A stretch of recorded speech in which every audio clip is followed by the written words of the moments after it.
Chapter 10. After the Speech. 37. Memory. It lay in Daniil's mind like a closed book of infinite detail, always available for his use. Some passages were called upon frequently for their information, but only a very few were called upon merely because Daniil wished to feel their texture. Those very few were, for the most part, those that contained Elijah Bailey. Many decades ago, Daniil had come to Bailey World while Elijah Bailey was still alive. Madame Gladia had come with him, but after they entered into orbit about Bailey World, Bentley Bailey soared upward in his small ship to meet them and was brought aboard. By then he was a rather gnarled man of middle age. He looked at Gladia with faintly hostile eyes and said, "You cannot see him, madam." And Gladia, who had been weeping, said, "Why not?" "He does not wish it, madam, and I must respect his wishes." "I cannot believe that, Mr. Bailey." "I have a handwritten note, and I have a voice recording, madam. I do not know if you can recognize his handwriting or his voice, but you have my word of honor these are his, and that no untoward influence was used upon him to produce them." She went into her own cabin to read and listen alone. Then she emerged, with an air of defeat about her, but she managed to say firmly, "Daniil, you are to go down alone to see him. It is his wish. But you are to report to me everything that is done and said." "Yes, madam," Daniil said. Daniil went down in Bentley's ship, and Bentley said to him, "Robots are not allowed on this world, Daniil, but an exception is being made in your case because it is my father's wish and because he is highly revered here. I have no personal animus against you, you understand, but your presence here must be an entirely limited one. You will be taken directly to my father. When he is done with you, you will be taken back into orbit at once. Do you understand?" "I understand, sir. How is your father?" "He is dying," Bentley said with perhaps conscious brutality. "I understand that, too," said Daniil, his voice quivering noticeably, not out of ordinary emotion, but because the consciousness of the death of a human being, however unavoidable, disordered his positronic brain paths. "I mean, how much longer before he must die?" "He should have died some time ago. He is tied to life because he refuses to go until he sees you." They landed. It was a large world, but the inhabited portion, if this were all, was small and shabby. It was a cloudy day, and it had rained recently. The wide, straight streets were empty, as though what population existed there was in no mood to assemble in order to stare at a robot. The ground car took them through the emptiness and brought them to a house somewhat larger and more impressive than most. Together they entered. At an inner door Bentley halted. "My father is in there," he said sadly. "You are to go in alone. He will not have me there with you. Go in. You might not recognize him." Daniil went into the gloom of the room. His eyes adjusted rapidly, and he was aware of a body covered by a sheet inside a transparent cocoon that was made visible only by its faint glitter. The light within the room brightened a bit, and Daniil could then see the face clearly. Bentley had been right. Daniil saw nothing of his old partner in it. It was gaunt and bony. The eyes were closed, and it seemed to Daniil that what he saw was a dead body. He had never seen a dead human being, and when this thought struck him, he staggered, and it seemed to him that his legs would not hold him up. But the old man's eyes opened, and Daniil recovered his equilibrium, though he continued to feel an unaccustomed weakness just the same. The eyes looked at him, and a small, faint smile curved the pale, cracked lips. "Daniil, my old friend, Daniil." There was the faint timbre of Elijah Bailey's remembered voice in that whispered sound. An arm emerged slowly from under the sheet, and it seemed to Daniil that he recognized Elijah after all. "Partner Elijah," he said softly. "Thank you. Thank you for coming." "It was important for me to come, Partner Elijah." "I was afraid they might not allow it. The others, even my son, think of you as a robot." I am a robot. Not to me, Daniil. You haven't changed, have you? I don't see you clearly, but it seems to me you are exactly the same as I remember. When did I last see you? 29 years ago? Yes. And in all that time, partner Elijah, I have not changed. So you see I am a robot. I have changed, though, and a great deal. I should not have let you see me like this, but I was too weak to resist my desire to see you once again. Bailey's voice seemed to have grown a bit stronger, as though it had been fortified by the sight of Daniil. I am pleased to see you, partner Elijah, however you have changed. And Lady Gladia, how is she? She is well. She came with me. She is not. A touch of painful alarm came into his voice as he tried to look about. She is not on this world, but is still in orbit. It was explained to her that you did not wish to see her, and she understood. That is wrong. I do wish to see her, but I have been able to withstand that temptation. She has not changed, has she? She still has the appearance she had when you last saw her. Good. But I couldn't let her see me like this. I could not have this be her last memory of me. With you it is different. That is because I am a robot, partner Elijah. Stop insisting on that, said the dying man peevishly. You could not mean more to me, Daniil, if you were a man. He lay silently in his bed for a while, then he said, All these years I have never hypervised, never written to her. I could not allow myself to interfere with her life. Is Gladia still married to Gramianus? Yes, sir. And happy? I cannot judge that. She does not behave in a fashion that might be interpreted as unhappy. Children? The permitted two. She has not been angry that I have not communicated. It is my belief she understood your motives. Does she ever mention me? Almost never, but it is Giscard's opinion that she often thinks of you. How is Giscard? He functions properly, in the manner that you know. You know, then, of his abilities. He has told me, partner Elijah. Again Bailey lay there silently. Then he stirred and said, Daniil, I wanted you here out of a selfish desire to see you, to see for myself that you haven't changed, that there is a breath of the great days of my life still existing, that you remember me and will continue to remember me. But I also want to tell you something. I will be dead soon, Daniil, and I knew the word would reach you. Even if you weren't here, even if you were on Aurora, the word would come to you. My death will be galactic news. His chest heaved in a weak and silent laugh. Who would have thought it once? He said, Gladia would hear of it as well, of course, but Gladia knows I must die, and she will accept the fact, however sadly. I feared the effect on you, however, since you are, as you insist and I deny, a robot. For old time's sake you may feel it is incumbent upon you to keep me from dying, and the fact that you cannot do so may perhaps have a permanently deleterious effect on you. Let me, then, argue with you about that. Bailey's voice was growing weaker.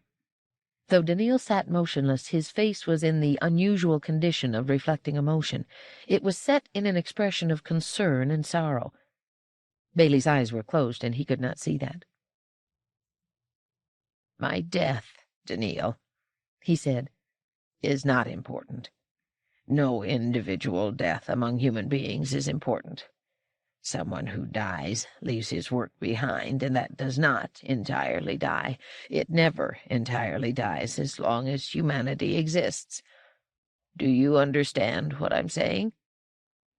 Daniil said, Yes, partner Elijah. The work of each individual contributes to a totality, and so becomes an undying part of the totality. That totality of human lives, past and present and to come, forms a tapestry that has been in existence now for many tens of thousands of years, and has been growing more elaborate and, on the whole, more beautiful in all that time. Even the spacers are an offshoot of the tapestry, and they too add to the elaborateness and beauty of the pattern. An individual life is one thread in the tapestry, and what is one thread compared to the whole? Daniil, keep your mind fixed firmly on the tapestry, and do not let the trailing off of a single thread affect you. There are so many other threads, each valuable, each contributing. Bailey stopped speaking, but Daniil waited patiently. Bailey's eyes opened, and, looking at Daniil, he frowned slightly. You are still here? It is time for you to go. I have told you what I meant to tell you. I do not wish to go, partner Elijah. You must. I cannot hold off death any longer. I am tired, desperately tired. I want to die. It is time. May I not wait while you live? I don't wish it. If I die while you watch, it may affect you badly, despite all my words. Go now. That is an order. I will allow you to be a robot if you wish, but in that case you must follow my orders. You cannot save my life by anything you can do, so there is nothing to come ahead of second law. Go. Bailey's finger pointed feebly, and he said, Goodbye, friend Daniil. Daniil turned slowly, following Bailey's orders with unprecedented difficulty. Goodbye, partner. He paused and then said with a faint hoarseness, Goodbye, friend Elijah. Bentley confronted Daniil in the next room. Is he still alive? He was alive when I left. Bentley went in and came out almost at once. He isn't now. He saw you and then let go. Daniil found he had to lean against the wall. It was some time before he could stand upright. Bentley, eyes averted, waited, and then together they returned to the small ship and moved back up into orbit where Gladia waited. And she too asked if Elijah Bailey was still alive, and when they told her gently that he was not, she turned away, dry-eyed, and went into her own cabin to weep. 37A. Daniil continued his thought, as though the sharp memory of Bailey's death and all its details had not momentarily intervened. And yet I may understand something more of what partner Elijah was saying now, in the light of Madame Gladia's speech. In what way? I am not yet sure. It is very difficult to think in the direction I am trying to think. I will wait for as long as is necessary, said Giscard. 38. Genovis Panderal was tall, and not as yet very old, for all his thick shock of white hair, which, together with his fluffy white sideburns, gave him a look of dignity and distinction. His general air of looking like a leader had helped his advancement through the ranks, but, as he himself knew very well, his appearance was much stronger than his inner fibre. Once he had been elected to the Directory, he had gotten over the initial elation rather rapidly.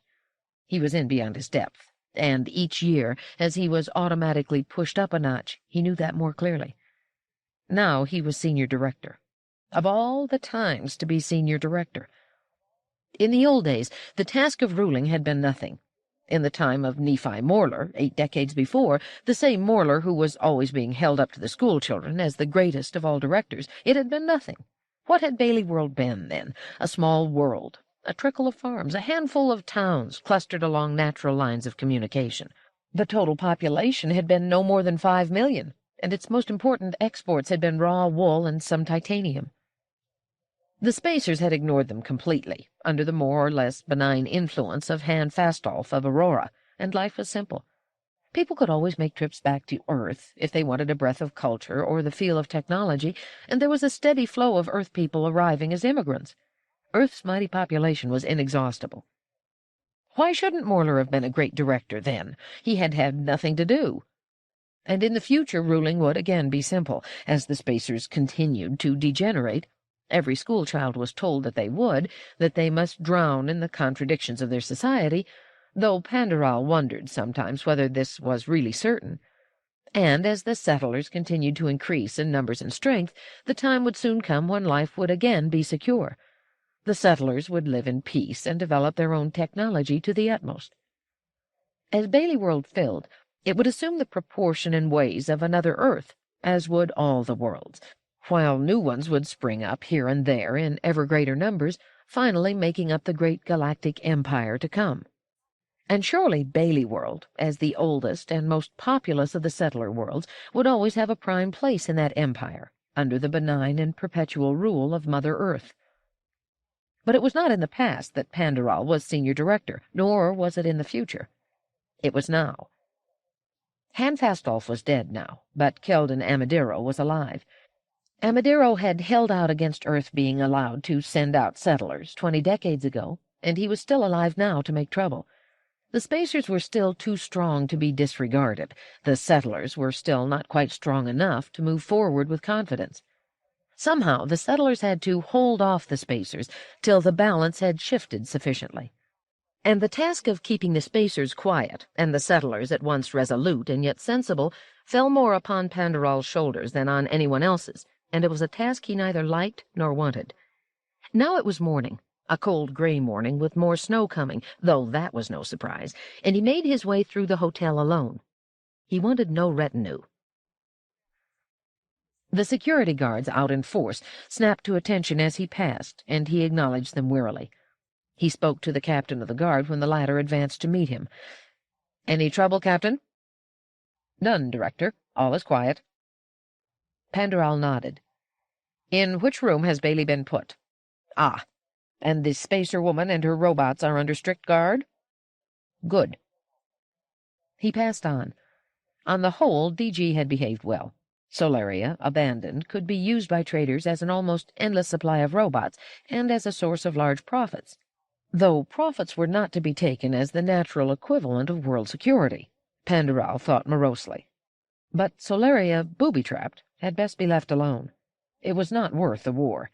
DG had done well to leave at once, and to take the nuclear intensifier with him. So far, such devices were so overwhelmingly massive that they could be used only in huge and expensive installations designed to destroy invading ships, and even these had never gotten beyond the planning stage. Too expensive. Smaller and cheaper versions were absolutely necessary, so DG was right in feeling that bringing home a Solarian intensifier was more important than all the robots on that world put together. That intensifier should help the scientists of Bailey World enormously. And yet, if one spacer world had a portable intensifier, why not others? Why not Aurora? If those weapons grew small enough to place on warships, a spacer fleet could wipe out any number of settler ships without trouble. How far toward that development were they? And how fast could Bailey World progress in the same direction with the help of the intensifier DG had brought back? He signaled at DG's hotel room door, then entered without quite waiting for a response, and sat down without quite waiting for an invitation. There were some useful perquisites that went along with being senior director. DG looked out of the bathroom and said through the towel with which he was giving his hair a first dry, "I would have liked to greet your directorial excellence in a properly imposing manner, but you catch me at a disadvantage, since I am in the extremely undignified predicament of having just emerged from my shower." "Oh, shut up," said Pandaral pettishly. Ordinarily he enjoyed DG's irrepressible breeziness, but not now. In some ways he never really understood DG at all. DG was a Bailey, a lineal descendant of the great Elijah and the founder Bentley. That made DG a natural for a director's post, especially since he had the kind of bonhomie that endeared him to the public. Yet he chose to be a trader, which was a difficult life and a dangerous one. It might make you rich, but it was much more likely to kill you, or, what was worse, prematurely age you. What's more, DG's life as a trader took him away from Bailey World for months at a time, and Panderol preferred his advice to those of most of his department heads. One couldn't always tell when DG was serious, but, allowing for that, he was worth listening to. Panderol said heavily, "I don't think that woman's speech was the best thing that could have happened to us." DG, mostly dressed, shrugged his shoulders. "Who could have foretold it?" "You might have. You must have looked up her background, if you had made up your mind to carry her off." "I did look up her background, Director. She spent over 3 decades on Solaria. It was Solaria that formed her, and she lived there entirely with robots. She saw human beings only by holographic images, except for her husband, and he didn't visit her often. She had a difficult adjustment to make when she came to Aurora, and even there she lived mostly with robots. At no time in 23 decades would she have faced as many as 20 people altogether, let alone 4,000. I assumed she wouldn't be able to speak more than a few words, if that. I had no way of knowing she was a rabble-rouser." "You might have stopped her, once you found out what she was. You were sitting right next to her." "Did you want a riot? The people were enjoying her. You were there. You know they were. If I had forced her down, they would have mobbed the stage. After all, Director, you didn't try to stop her." Panderol cleared his throat. "I had that in mind, actually, but each time I looked back, I'd catch the eye of her robot, the one who looks like a robot." "Giscard?" "Yes, but what of it? He wouldn't harm you." "I know. Still, he made me nervous, and it put me off somehow." "Well, never mind, Director," said DG. He was fully clothed now, and he shoved the breakfast tray toward the other. "The coffee is still warm. Help yourself to the buns and jams if you want any. It will pass. I don't think the public will really overflow with love for the Spacers and spoil our policy. It might even serve a purpose. If the Spacers hear of it, it might strengthen the Fastolf party. Fastolf may be dead, but his party isn't, not altogether, and we need to encourage their policy of moderation." "What I'm thinking of," said Panderol, "is the All-Settler Congress that's coming up in 5 months.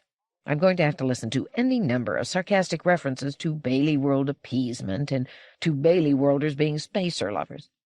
I tell you," he added gloomily, "the smaller the world, the more war-hawkish it is." "Then tell them that," said DG. "Be very statesmanlike in public, but when you get them to one side, look them right in the eye, unofficially, and say that there's freedom of expression on Bailey World, and we intend to keep it that way. Tell them Bailey World has the interests of Earth at heart, but that if any world wishes to prove its greater devotion to Earth by declaring war on the Spacers, Bailey World will watch with interest, but nothing more. That would shut them up." "Oh, no," said Panderol with alarm. "A remark like that would leak out. It would create an impossible stink." DG said, "You're right, which is a pity. But think it, and don't let those big-mouthed small brains get to you." Panderol sighed. "I suppose we'll manage, but last night upset our plans to end on a high note. That's what I really regret." "What high note?" Panderol said, "When you left Aurora for Solaria, 2 Auroran warships went to Solaria as well. Did you know that?" "No, but it was something I expected," said DG indifferently. "It was for that reason I took the trouble of going to Solaria by way of an evasive path." "One of the Auroran ships landed on Solaria, thousands of kilometers away from you, so it didn't seem to be making any effort to keep tabs on you, and the second remained in orbit." "Sensible. It's what I would have done if I had had a second ship at my disposal." "The Auroran ship that landed was destroyed in a matter of hours. The ship in orbit reported the fact and was ordered to return. A trader monitoring station picked up the report, and it was sent to us." "Was the report uncoded?" "Of course not, but it was one of the codes we've broken." DG nodded his head thoughtfully, then said, "Very interesting. I take it they didn't have anyone who could speak Solarian." "Obviously," said Panderol weightily. "Unless someone can find where the Solarians went, this woman of yours is the only available Solarian in the galaxy."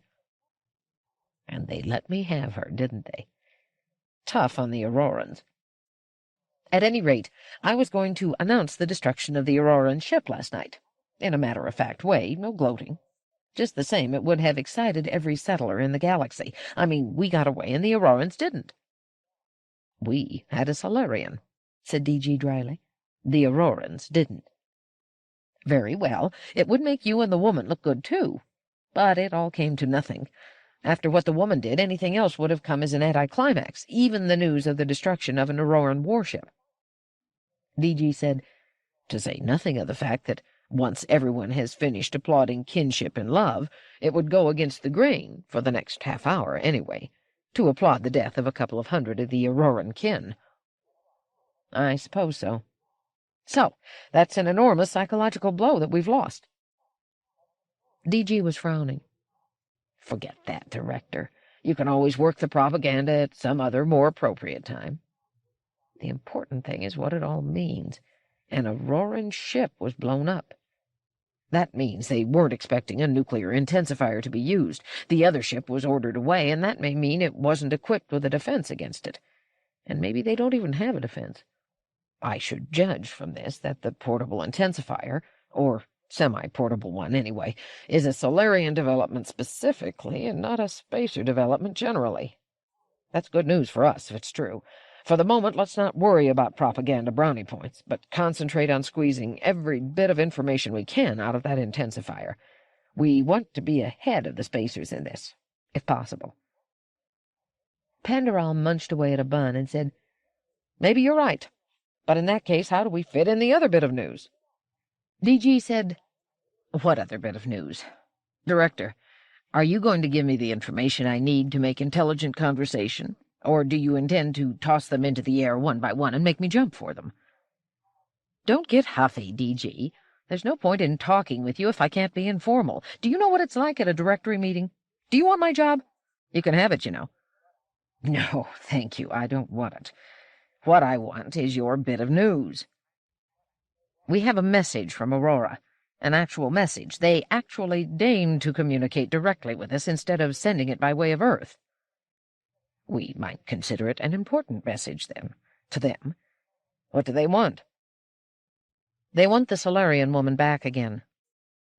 Obviously, then, they know our ship got away from Solaria and has come to Bailey World.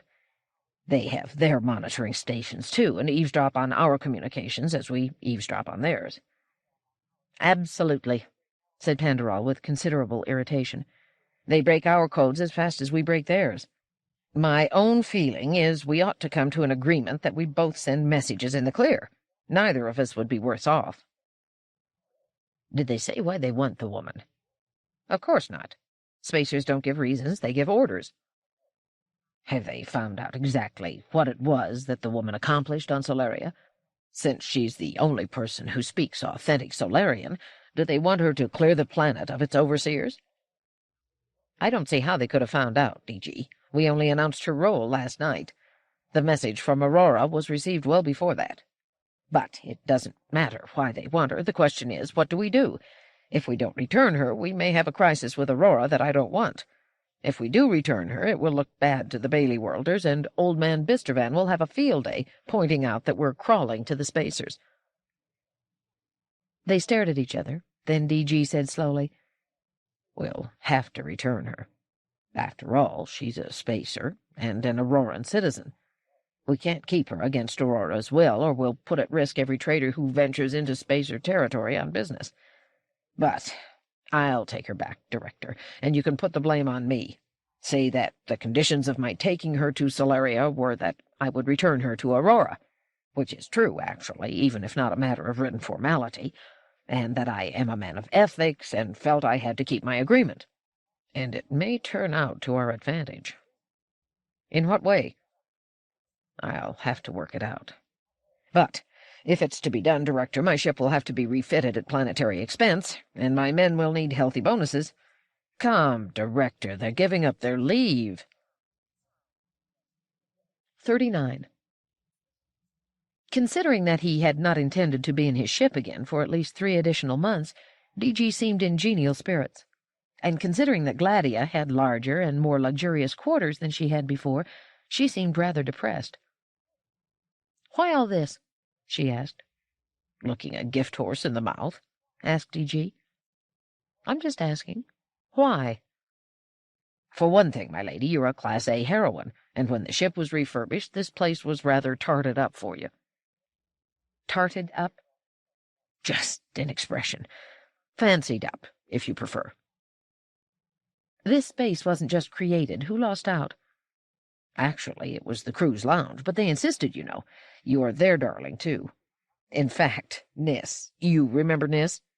Certainly. He wants you to take him on in place of Daniil. He says Daniil doesn't enjoy the job and keeps apologizing to his victims. Nis says he will destroy anyone who gives you the least trouble. We'll take pleasure in it, and we'll never apologize. Gladia smiled. Tell him I will keep his offer in mind, and tell him I would enjoy shaking his hand if that can be arranged. I didn't get a chance to do so before we landed on Bailey World. You'll wear your gloves, I hope, when you shake hands. Of course. But I wonder if that's entirely necessary. I haven't as much as sniffled since I left Aurora. The injections I've been getting have probably strengthened my immune system beautifully. She looked about again. You even have wall niches for Daniil and Giscard. That's quite thoughtful of you, D.G. Madam, said D.G., we work hard to please, and we're delighted that you're pleased. Oddly enough, Gladia sounded as though she were actually puzzled by what she was about to say. I'm not entirely pleased. I'm not sure I want to leave your world. No? Cold, snow, dreary, primitive, endlessly cheering crowds everywhere. What can possibly attract you here? Gladia reddened. It's not the cheering crowds. I'll pretend to believe you, madam. It's not. It's something altogether different. I have never done anything.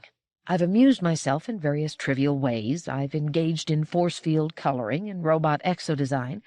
I've made love and been a wife and mother, and in none of these things have I ever been an individual of any account. If I had suddenly disappeared from existence, or if I had never been born, it wouldn't have affected anyone or anything, except perhaps one or two close personal friends. Now it's different. Yes? There was the faintest touch of mockery in D.G.'s voice. Gladia said, Yes. I can influence people. I can choose a cause and make it my own. I have chosen a cause. I want to prevent war. I want the universe populated by spacer and settler alike. I want each group to keep their own peculiarities, yet freely accept the others, too. I want to work so hard at this that after I am gone, history will have changed because of me, and people will say, things would not be as satisfactory as they are, had it not been for her. She turned to D.G., her face glowing. Do you know what a difference it makes, after 2 1/3 centuries of being nobody, to have a chance of being somebody? To find that a life you thought of as empty turns out to contain something after all, something wonderful. To be happy long, long after you had given up any hope of being happy? You don't have to be on Bailey World, my lady, to have all that. Somehow D.G. seemed a little abashed. I won't have it on Aurora. I am only a Solarian immigrant on Aurora. On a settler world, I'm a spacer. Something unusual. Yet, on a number of occasions, and quite forcefully, you have stated you wanted to return to Aurora. Some time ago, yes, but I'm not saying it now, D.G. I don't really want it now. Which would influence us a great deal, except that Aurora wants you. They've told us so. Gladia was clearly astonished. They want me? An official message from Aurora's chairman of the council tells us they do, said D.G. lightly. We would enjoy keeping you, but the directors have decided that keeping you is not worth an interstellar crisis. I'm not sure I agree with them, but they outrank me. Gladia frowned. Why should they want me? I've been on Aurora for over 20 decades, and at no time have they ever seemed to want me. Wait. Do you suppose they see me now as the only way of stopping the overseers on Solaria? That thought had occurred to me, my lady. I won't do it. I held off that one overseer by a hair, and I may never be able to repeat what I did then. I know I won't. Besides, why need they land on the planet? They can destroy the overseers from a distance, now that they know what they are." "Actually," said DG, "the message demanding your return was sent out long before they could possibly have known of your conflict with the overseer. They must want you for something else." "Oh." She looked taken aback. Then, catching fire again, "I don't care what else. I don't want to return. I have my work out here, and I mean to continue it." DG rose. "I am glad to hear you say so, Madam Gladia. I was hoping you would feel like that. I promise you I will do my best to take you with me when we leave Aurora. Right now, though, I must go to Aurora, and you must go with me." 40. Gladia watched Bailey World as it receded, with emotions quite different from those with which she had watched it approach. It was precisely the cold, gray, miserable world now that it had seemed at the start, but there was a warmth and life to the people. They were real, solid. Solaria, Aurora, the other spacer worlds that she had visited or had viewed on hypervision, all seemed filled with people who were insubstantial, gaseous. That was the word, gaseous. No matter how few the human beings who lived upon a spacer world, they spread out to fill the planet in the same way that molecules of gas spread out to fill a container. It was as if spacers repelled each other. And they did, she thought gloomily. Spacers had always repelled her. She had been brought up to such repulsion on Solaria, but even on Aurora, when she was experimenting madly with sex just at first, the least enjoyable aspect of it was the closeness it made necessary. Except with Elijah. But he was not a spacer. Bailey World was not like that. Probably all the settler worlds were not. Settlers clung together, leaving large tracts desolate about them as the price of the clinging. Empty, that is, until population increase filled it. A settler world was a world of people clusters, of pebbles and boulders, not gas. Why was this? Robots, perhaps. They lessened the dependence of people upon people. They filled the interstices between. They were the insulation that diminished the natural attraction people had for each other, so that the whole system fell apart into isolates. It had to be. Nowhere were there more robots than on Solaria, and the insulating effect there had been so enormous that the separate gas molecules that were human beings became so totally inert that they almost never interrelated at all. Where had the Solarians gone, she wondered again, and how were they living? And long life had something to do with it, too. How could one make an emotional attachment that wouldn't turn slowly sour as the multi-decades passed? Or, if one died, how could another bear the loss for multi-decades? One learned, then, not to make emotional attachments, but to stand off, to insulate oneself. On the other hand, human beings, if short-lived, could not so easily outlive fascination with life. As the generations passed by rapidly, the ball of fascination bounced from hand to hand without ever touching the ground. How recently she had told D.G. that there was no more to do or know, that she had experienced and thought everything, that she had to live on in utter boredom.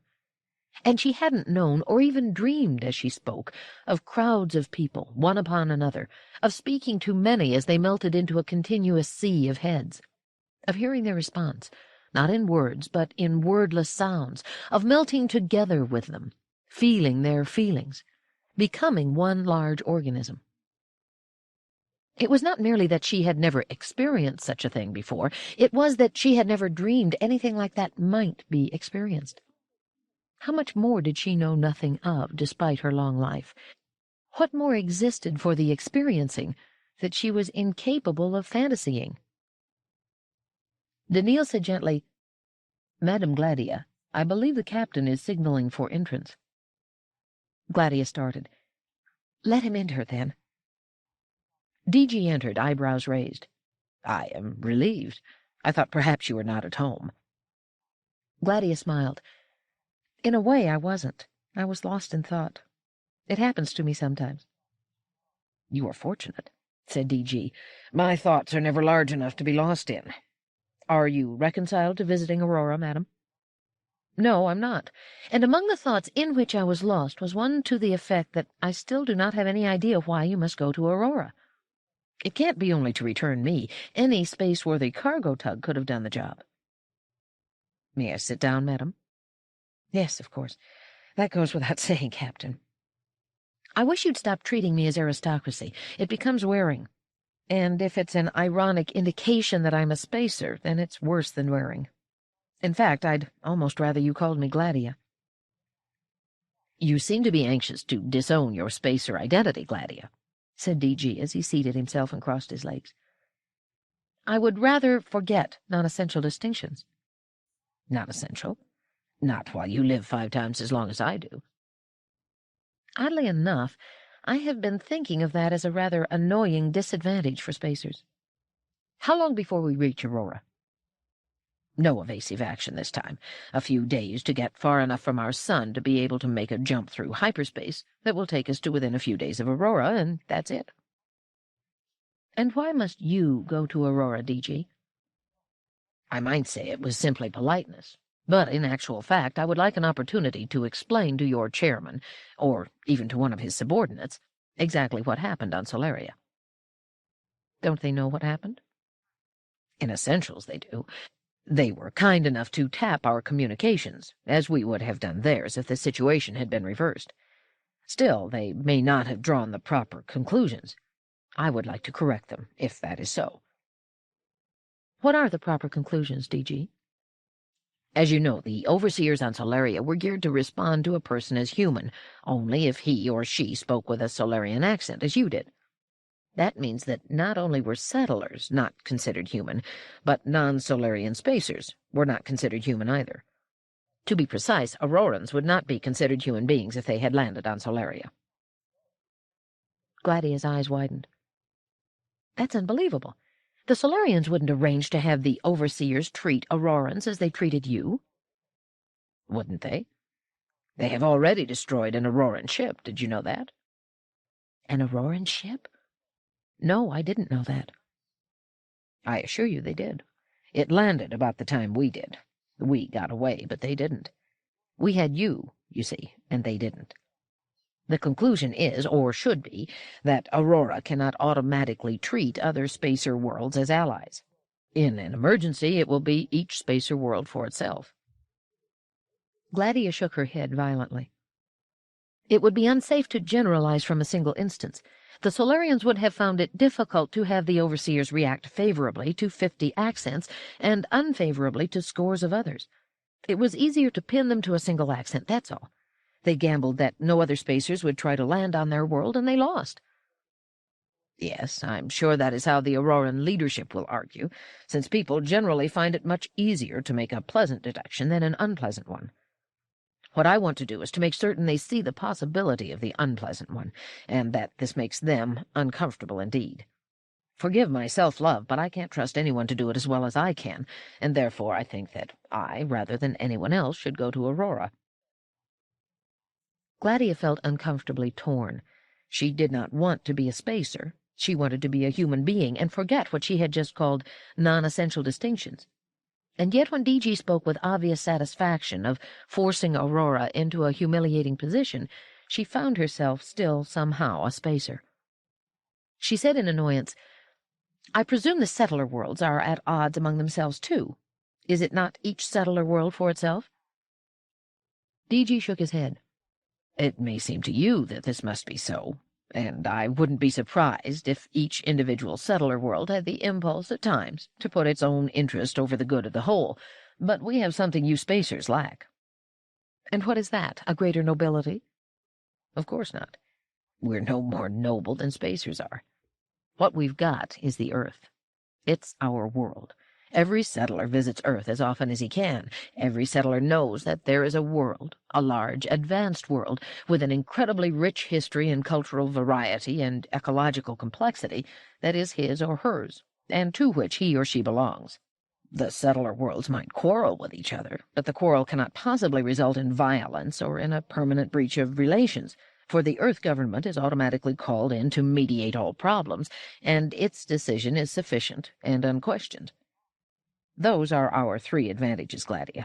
The lack of robots, something that allows us to build new worlds with our own hands, the rapid succession of generations, which makes for constant change, and most of all, the Earth, which gives us our central core. Gladia said urgently, "But the spacers—" And she stopped. DG smiled and said with an edge of bitterness, "Were you going to say that the spacers are also descended from Earth people, and that it is their planet too?" "Factually true, but psychologically false. The spacers have done their best to deny their heritage. They don't consider themselves Earthmen once removed, or any number removed. If I were a mystic, I would say that by cutting themselves away from their roots, the spacers cannot survive long. Of course, I'm not a mystic, so I don't put it that way. But they cannot survive long just the same. I believe that." Then, after a short pause, he added, with a somewhat troubled kindness, as though he realized that in his exultation he was striking a sensitive spot within her, "But please, think of yourself as a human being, Gladia, rather than as a spacer, and I will think of myself as a human being rather than as a settler.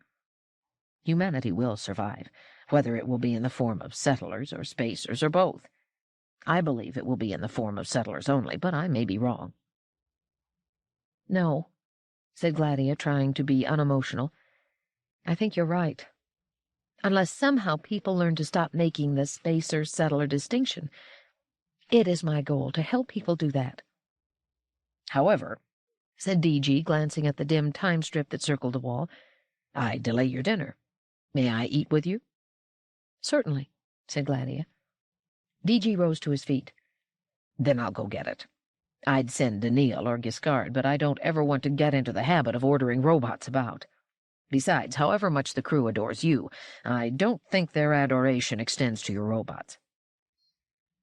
Gladia did not actually enjoy the meal when DG brought it. She did not seem to grow accustomed to the lack of subtlety in its flavors that might be the heritage of Earth cooking of yeast for mass consumption. But then, neither was it particularly repulsive. She ate stolidly. DG, noting her lack of enthusiasm, said, "The food doesn't upset you, I hope." She shook her head. "No, apparently I'm acclimated. I had some unpleasant episodes when I first got on the ship, but nothing really severe."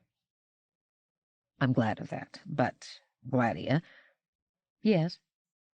"Can you suggest no reason why the Auroran government should want you back so urgently? It can't be your handling of the Overseer, and it can't be your speech. The request was sent out well before they could have known of either." "In that case, DG," Gladia said sadly, "they can't possibly want me for anything. They never have." "But there must be something. As I told you, the message arrived in the name of the chairman of the Council of Aurora." "This particular chairman at this particular time is thought to be rather a figurehead." "Oh? Who stands behind him, Keldon Amadero?" "Exactly. You know of him, then?" "Oh, yes," said DG grimly. "The center of anti-Earth fanaticism. The man who was politically smashed by Dr. Fastolf 20 decades ago survives to threaten us again. There's an example of the dead hand of longevity." "But there's the puzzle, too," Gladia said. "Amadero is a vengeful man. He knows that it was Elijah Bailey who was the cause of that defeat you speak of, and Amadero believes I shared responsibility. His dislike, extreme dislike, extends to me. If the chairman wants me, that can only be because Amadero wants me. And why should Amadero want me? He would rather get rid of me. That's probably why he sent me along with you to Solaria. Surely he expected your ship would be destroyed, and me along with it, and that would not have pained him at all." "No uncontrollable tears, said DG thoughtfully. "But surely that's not what you were told. No one said to you, 'Go with this mad traitor because it would give us pleasure to have you killed.'" "No. They said that you wanted my help badly, and that it was politic to cooperate with the settler worlds at the moment, and that it would do Aurora a great deal of good if I would report back to them on all that occurred on Solaria, once I returned." "Yes, they would say so. They might even have meant it to some extent. Then, when, against all their expectations, our ship got off safely, while an Auroran ship was destroyed, they might well have wanted a first-hand account of what happened. Therefore, when I took you to Bailey World instead of back to Aurora, they would scream for your return. That might possibly be it. By now, of course, they know the story, so they might no longer want you, though—" He was talking to himself rather than to Gladia. What they know is what they picked up from Bailey World Hypervision, and they may not choose to accept that at face value. And yet... And yet what, DG? Somehow instinct tells me that their message could not have been sparked only by their desire to have you report. The forcefulness of the demand, it seems to me, went beyond that. "There's nothing else they can want. Nothing," said Gladia. "I wonder," said DG. 41. "I wonder as well," said Daniil from his wall niche that night. "You wonder concerning what, friend Daniil?" asked Giscard. "I wonder concerning the true significance of the message from Aurora demanding Lady Gladia. To me, as to the captain, a desire for a report seems a not altogether sufficient motivation." "Have you an alternate suggestion?" "I have a thought, friend Giscard." "May I know it, friend Daniil?" "It has occurred to me that, in demanding the return of Madame Gladia, the Auroran Council may expect to see more than they ask for, and it may not be Madame Gladia they want." "What is there more than Madame Gladia that they will get?" "Friend Giscard, is it conceivable that Lady Gladia will return without you and me?" "No, but of what use to the Auroran Council would you and I be?" "I, friend Giscard, would be of no use to them. You, however, are unique, for you can sense minds directly." "That is true, friend Daniil, but they do not know this." "Since our leaving, is it not possible that they have somehow discovered the fact, and have come to regret bitterly having allowed you to leave Aurora?" Giscard did not hesitate perceptibly. "No, it is not possible, friend Daniil. How would they have found out?" Daniil said carefully, "I have reasoned in this fashion. You have, on your long-ago visit to Earth with Dr. Fastolf, managed to adjust a few Earth robots so as to allow them a very limited mental capacity, merely enough to enable them to continue your work of influencing officials on Earth to look with courage and favor on the process of settlement. So, at least, you once told me. There are, therefore, robots on Earth that are capable of mind-adjusting. Then, too, as we have come recently to suspect, the Robotics Institute of Aurora has sent humanoid robots to Earth. We do not know their precise purpose in doing so, but the least that can be expected of such robots is that they observe events there on Earth and report them. Even if the Auroran robots cannot sense minds, they can send back reports to the effect that this or that official has suddenly changed his attitude toward settlement. And, perhaps, in the time since we have left Aurora, it has dawned on someone in power in Aurora, on Dr. Amadiro himself, perhaps, that this can only be explained by the existence of mind-adjusting robots on Earth.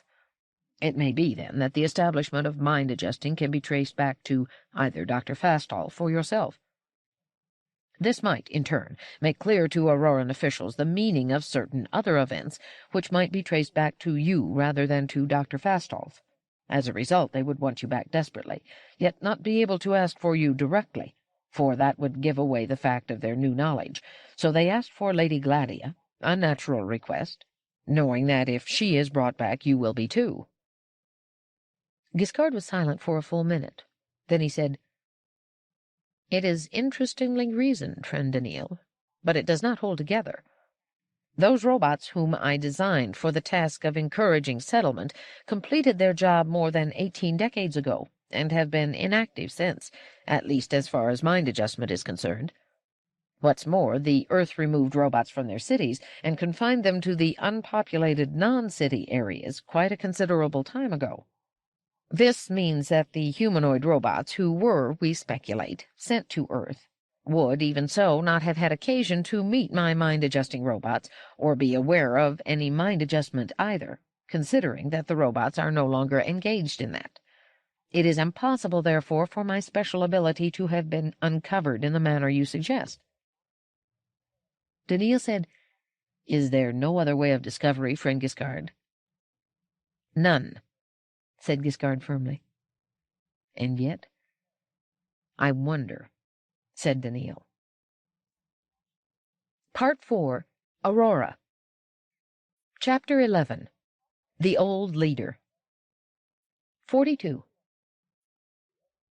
Keldon Amadiro was not immune from the human plague of memory.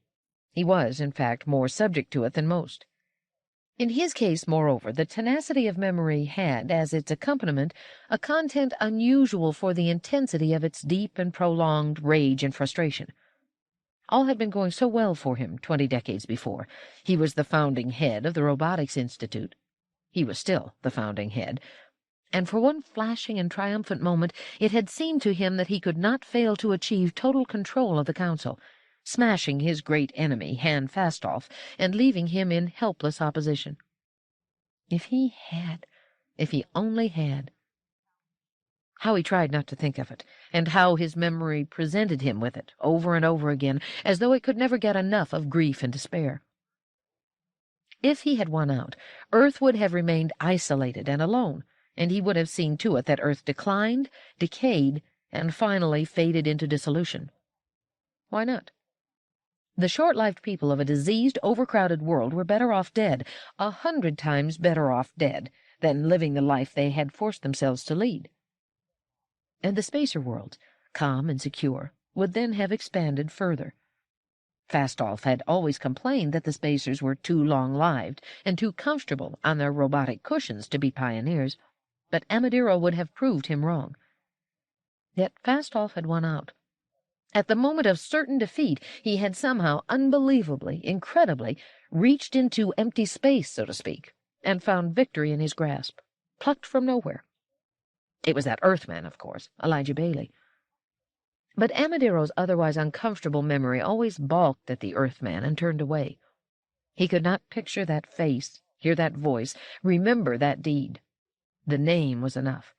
20 centuries had not sufficed to dim the hatred he felt in the slightest, or to soften the pain he felt by an iota.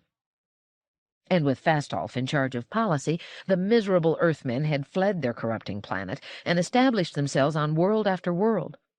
The whirlwind of Earth's progress dazed the spacer worlds and forced them into frozen paralysis. How many times had Amadiro addressed the Council and pointed out that the galaxy was slipping from spacer fingers, that Aurora was watching blankly, while world after world was being occupied by sub-men, that each year apathy was taking firmer hold of the spacer spirit. "Rouse yourself," he had called out. "Rouse yourself! See their numbers grow! See the settler worlds multiply! What is it you wait for? To have them at your throats?" And always Fastoff would answer in that soothing lullaby of a voice of his, and the Aurorans and the other spacers, always following Aurora's lead, when Aurora chose not to lead, would settle back and return to their slumber. The obvious did not seem to touch them. The facts, the figures, the indisputable worsening of affairs from decade to decade left them unmoved. How was it possible to shout the truth at them so steadily, to have every prediction he made come to pass, and yet have to watch a steady majority following Fastoff like sheep? How was it possible that Fastoff himself could watch everything he said prove to be sheer folly, and yet never swerve from his policies?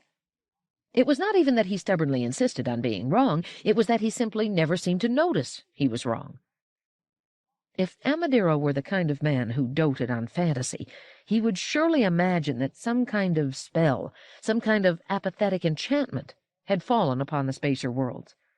He would imagine that somewhere someone possessed the magic power of lulling otherwise active brains and blinding to the truth otherwise sharp eyes.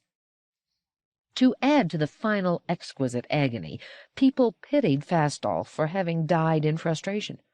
In frustration, they said, because the spacers would not seize new worlds of their own. It was Fastoff's own policies that kept them from doing so. What right had he to feel frustration over that?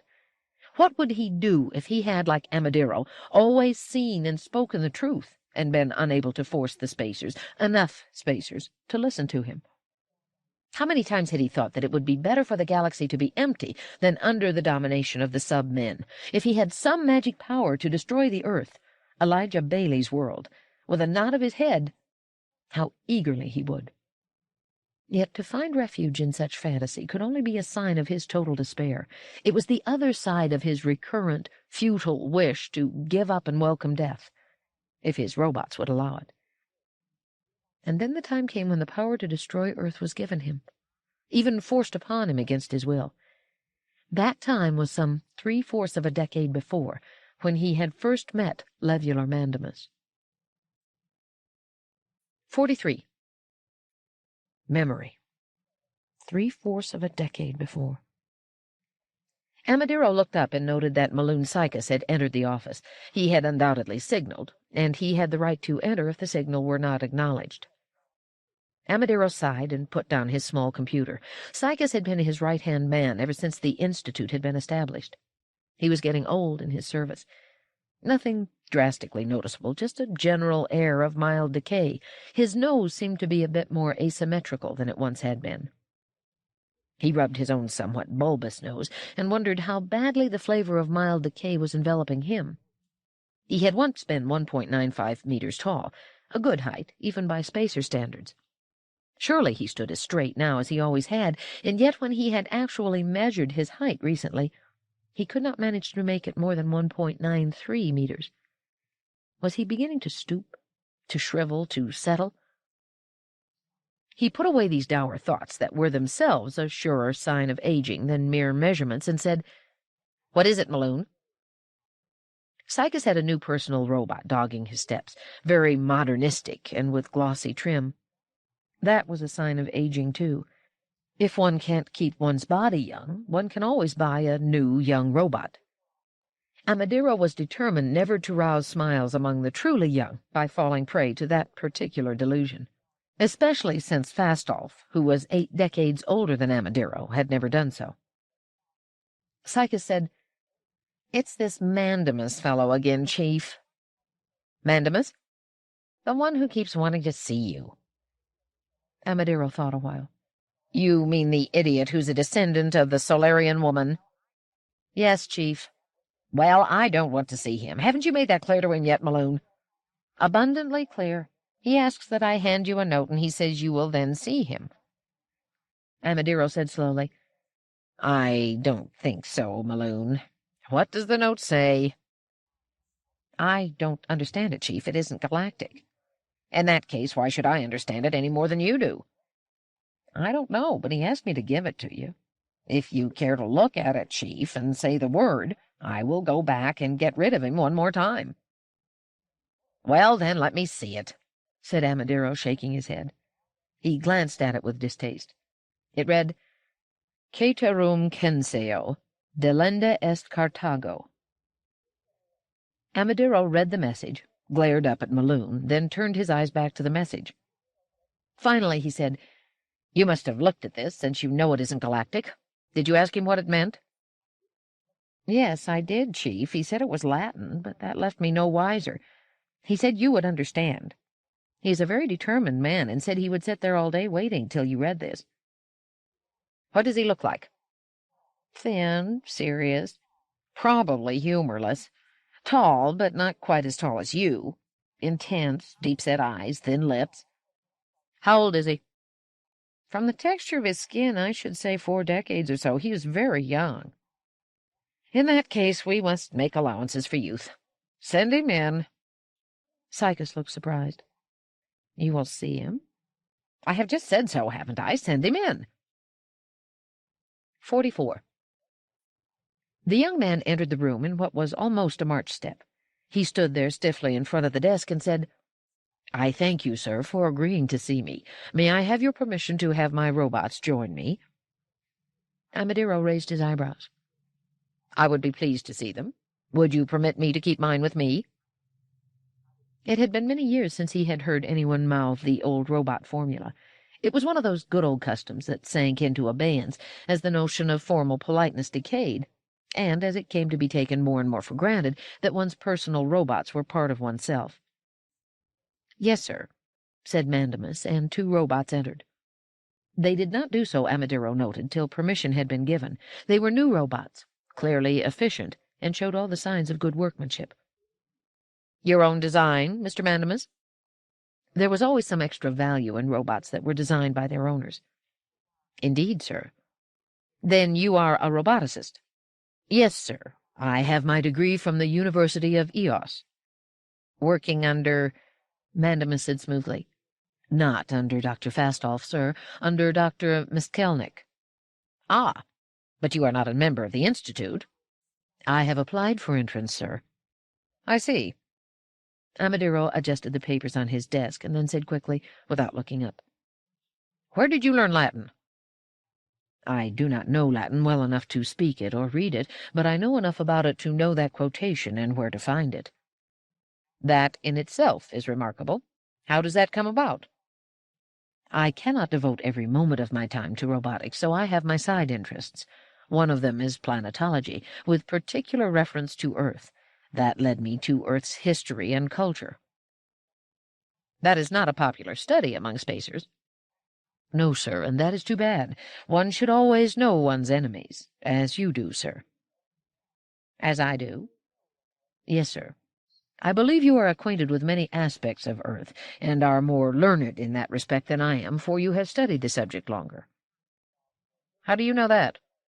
I have tried to learn as much about you as I can, sir. Because I am another one of your enemies?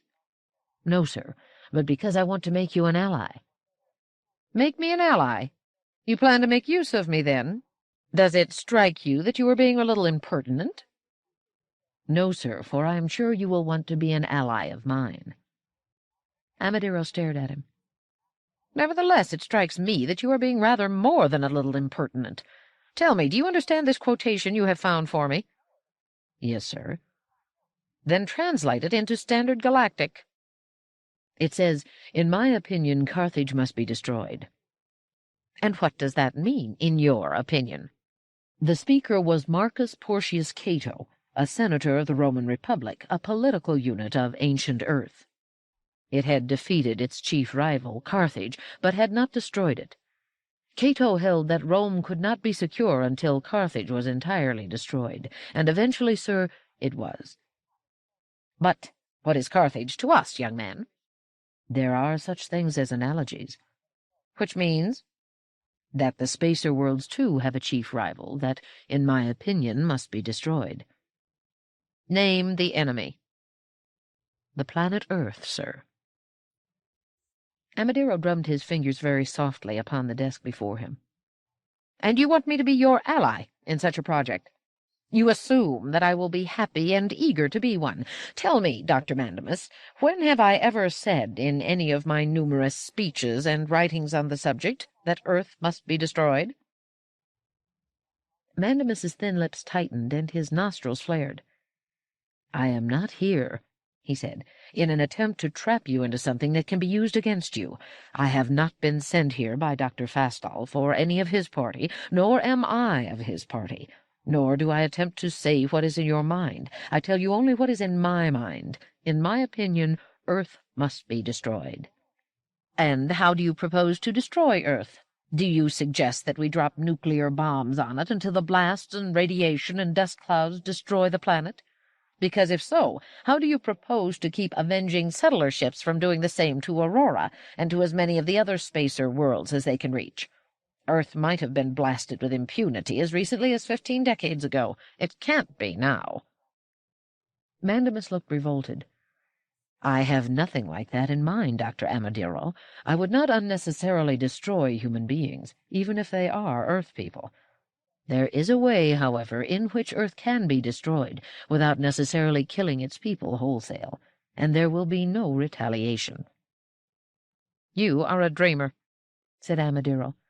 Or perhaps not quite sane. Let me explain. No, young man. I have little time, and because your quotation, which I understood perfectly well, piqued my curiosity, I have already allowed myself to spend too much of it on you.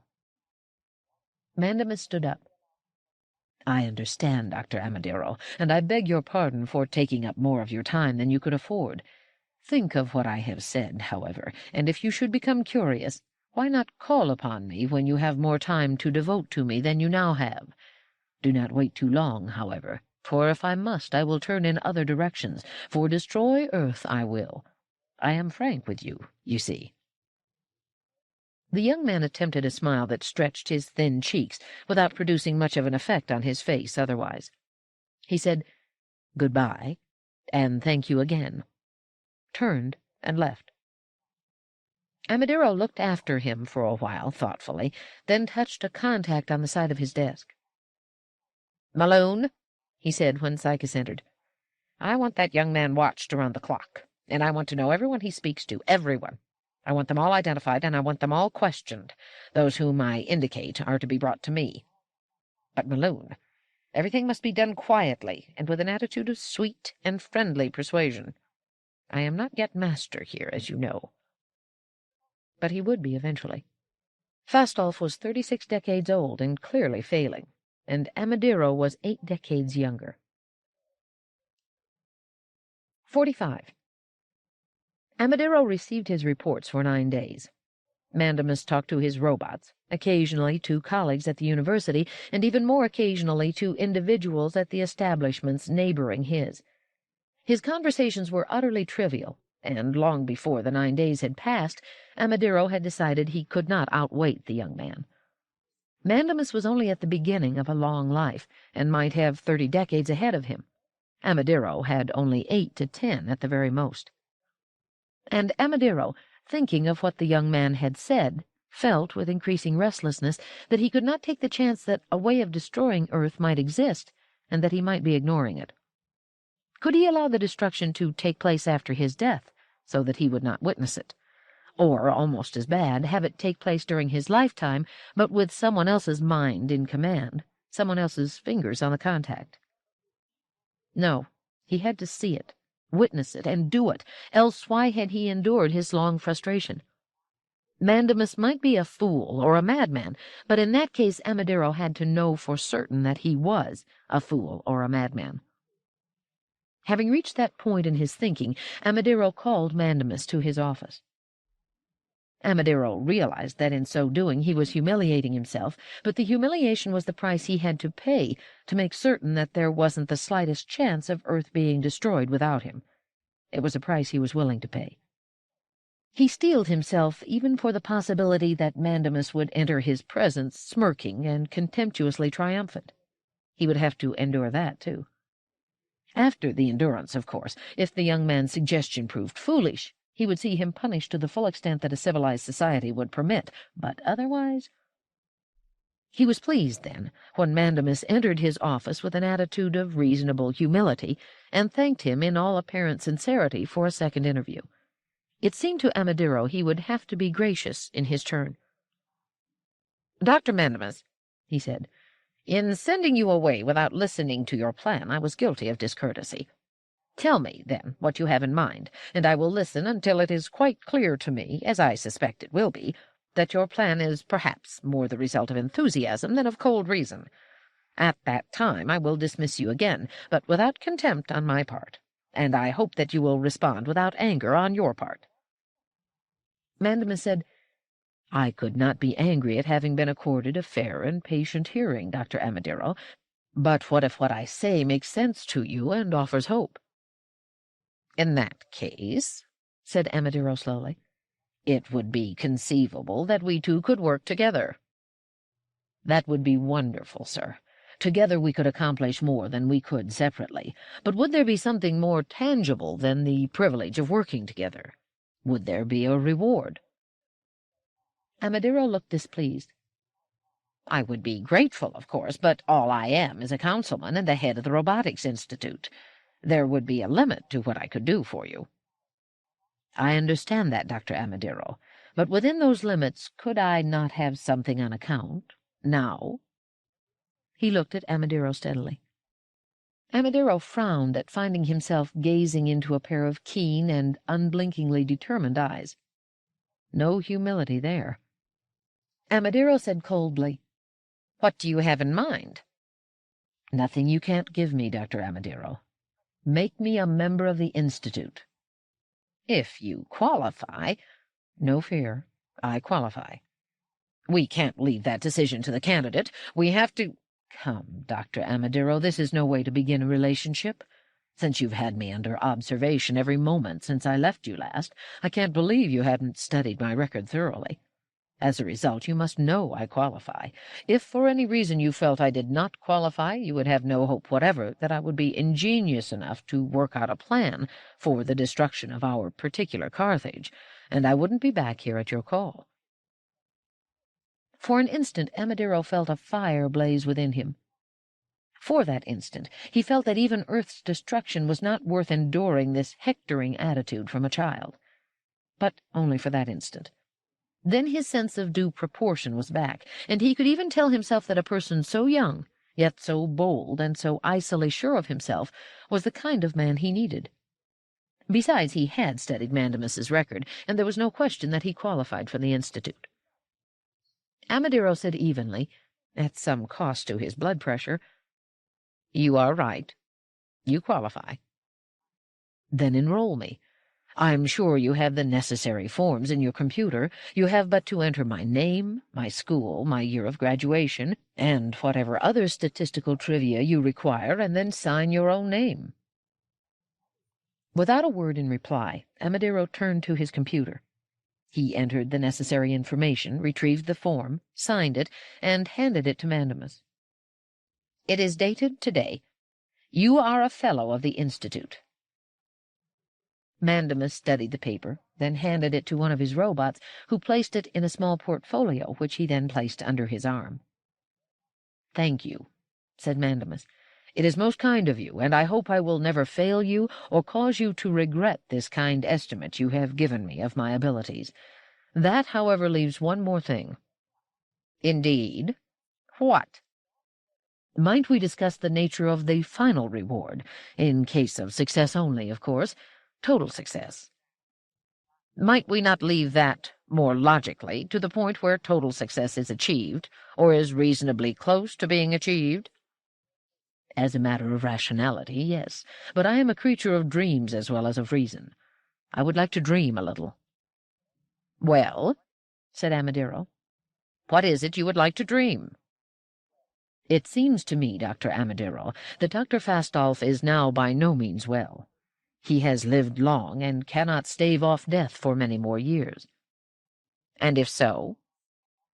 "Once he dies, your party will become more aggressive, and the more lukewarm members of Fastolf's party will find it expedient to change allegiance, perhaps. The next election, without Fastolf, will surely be yours." "It is possible. And if so?" "You will become the de facto leader of the Council and the guide of Aurora's foreign policy, which would, in fact, mean the foreign policy of the spacer worlds in general. And if my plans flourish, your direction will be so successful that the Council will scarcely fail to elect you chairman at their earliest opportunity." "Your dreams soar, young man. And if all you foresee were to come true, what then?" "You would scarcely have time to run Aurora and the Robotics Institute, too. So I ask that when you finally decide to resign from your present position as the head of the Institute, you be prepared to support me as your successor to the post. You could scarcely expect to have your personal choice rejected." Amadero said, "There is such a thing as qualification for the post." "I will qualify." "Let us wait and see." "I am willing to wait and see, but you will find that well before complete success is ours, you will wish to grant this request of mine. Please grow accustomed to the idea, therefore." "All this before I hear a word," murmured Amadero. "Well, you are a member of the Institute, and I will strive to grow accustomed to your personal dream. But now let us have an end to preliminaries, and tell me how you intend to destroy Earth." Almost automatically, Amadero made the sign that indicated to his robots that they were not to remember any part of this conversation, and Mandemus, with a small smile, did the same for his. "Let us start, then," said Mandemus. But before he could speak further, Amadero moved to the attack. "Are you sure you're not pro-Earth?" Mandemus looked startled. "I am coming to you with a proposal to destroy Earth." "And yet you are a descendant of the Solarian woman, in the 5th generation, I understand." "Yes, sir, it is on public record. What of it?" "The Solarian woman is, and has been for a long time, a close associate, friend, protégé of Fastolf.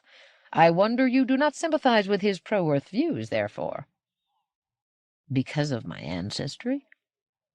Mandemus seemed honestly astonished. For a moment, what might have been a flash of annoyance or even anger seemed to tighten his nostrils. But that vanished, and he said quietly, "An equally long-time close associate, friend, protege of your own is Dr. Vasilia Fastolf, who is Dr. Fastolf's daughter. She is a descendant in the first generation. I wonder she does not sympathize with his views." "I have in the past also wondered," said Amadiro. "But she doesn't sympathize with them, and in her case I have ceased wondering." "You may cease wondering in my case, too, sir. I am a spacer, and I want to see the spacers in control of the galaxy." "Very well, then. Go on with a description of your plan." Mandamus said, "I will, but if you don't mind, from the beginning. Dr. Amadiro, astronomers agree that there are millions of Earth-like planets in our galaxy, planets on which human beings can live after necessary adjustments to the environment, but without any need for geological terraforming. Their atmospheres are breathable, an ocean of water is present, the land and climate is suitable, life exists. Indeed, the atmospheres would not contain free oxygen without the presence of ocean plankton at the very least. The land is often barren, but once it and the ocean undergo biological terraforming, that is, once they are seeded with Earth life, such life flourishes and the planet can then be settled. Hundreds of such planets have been recorded and studied, and about half of them are already occupied by settlers. And yet, not one habitable planet of all those which have been discovered to date has the enormous variety and excess of life that Earth has. Not one has anything larger or more complex than a small array of worm-like or insect-like invertebrates, or, in the plant world, anything more advanced than some fern-like shrubbery. No question of intelligence, of anything even approaching intelligence." Amadiro listened to the stiff sentences and thought, "He's speaking by rote. He's memorized all this." He stirred and said, "I am not a planetologist, Dr. Mandamus, but I ask you to believe that you are telling me nothing I don't already know." "As I said, Dr. Amadiro, I am starting from the beginning. Astronomers are increasingly of the belief that we have a fair sample of the habitable planets of the galaxy, and that all, or almost all, are markedly different from Earth. For some reason, Earth is a surprisingly unusual planet, and evolution has proceeded on it at a radically rapid pace and in a radically abnormal manner." Amadiro said, "The usual argument is that if there were another intelligent species in the galaxy that was as advanced as we are, it would have become aware of our expansion by now, and have made themselves known to us, one way or another." Mandamus said, "Yes, sir. In fact, if there were another intelligent species in the galaxy that was more advanced than we are, we would not have had a chance to expand in the first place. That we are the only species in the galaxy capable of traveling in hyperspace would seem certain then. That we are the only species in the galaxy that is intelligent is perhaps not quite certain, but there is a very good chance that we are." Amadiro was now listening with a weary half-smile. The young man was being didactic, like a man stamping out the rhythm of his monomania in a dull beat. It was one of the marks of the crank, and the mild hope Amadiro had had that Mandamus might actually have something that would turn the tide of history was beginning to fade. He said, "You continue to tell me the known, Dr. Mandamus. Everyone knows Earth seems unique, and that we are probably the only intelligent species in the galaxy. But no one seems to ask the simple question, why? The Earth people and the settlers don't ask it. They accept it. They have a mystic attitude toward Earth and consider it a holy world, so that its unusual nature is taken as a matter of course. As for the spacers, we don't ask it. We ignore it. We do our best not to think of Earth at all, since if we do, we are liable to go further and think of ourselves as having descended from Earth people." Amadiro said, "I see no virtue in the question. We need not seek for complex answers to the why. Random processes play an important role in evolution, and to some extent in all things. If there are millions of habitable worlds, evolution may proceed on each of them at a different rate. On most, the rate will have some intermediate value. On some, the rate will be distinctly slow, on others distinctly fast. On perhaps one, it would proceed exceedingly slow, and on another exceedingly fast. Earth happens to be the one on which it proceeded exceedingly fast, and we are here because of that. Now, if we ask why, the natural and sufficient answer is chance." Amadero waited for the other to betray the crank by exploding in rage at a preeminently logical statement presented in an amused way that served to shatter his thesis completely. Mandamus, however, merely stared at him for a few moments out of his deep-set eyes, and then said quietly, "No." Mandamus let that stand for perhaps 2 beats, and then said, "It takes more than a lucky chance or two to speed evolution 1,000-fold. On every planet but Earth, the speed of evolution is closely related to the flux of cosmic radiation in which that planet is bathed. That speed is not the result of chance at all, but the result of cosmic radiation producing mutations at a slow rate. On Earth, something produces many more mutations that are produced on other habitable planets, and that has nothing to do with cosmic rays, for they do not strike Earth in any remarkable profusion. Perhaps you see a little more clearly now why the why could be important." "Well then, Dr. Mandamus, since I am still listening, with rather more patience than I would have expected myself to possess, answer the question you so insistently raise. Or do you merely have the question and no answer?" "I have an answer," said Mandamus, "and it depends upon the fact that Earth is unique in a second way." Amadero said, "Let me anticipate. You are referring to its large satellite. Surely, Dr. Mandamus, you are not advancing this as a discovery of yours." "Not at all," said Mandamus stiffly. "But consider that large satellites seem to be common. Our planetary system has 5, Earth's has 7, and so on. All the known large satellites but one, however, circle gas giants. Only Earth's satellite, the Moon, circles a planet not much larger than itself." "Dare I use the word chance again, Dr. Mandamus?" "In this case it may be chance, but the Moon remains unique." "Even so. What possible connection can the satellite have with Earth's profusion of life?" "That may not be obvious, and a connection may be unlikely, but it is far more unlikely that 2 such unusual examples of uniqueness in a single planet can have no connection at all. I have found such a connection." "Indeed?" said Amadero alertly. Now ought to come unmistakable evidence of crackpotism.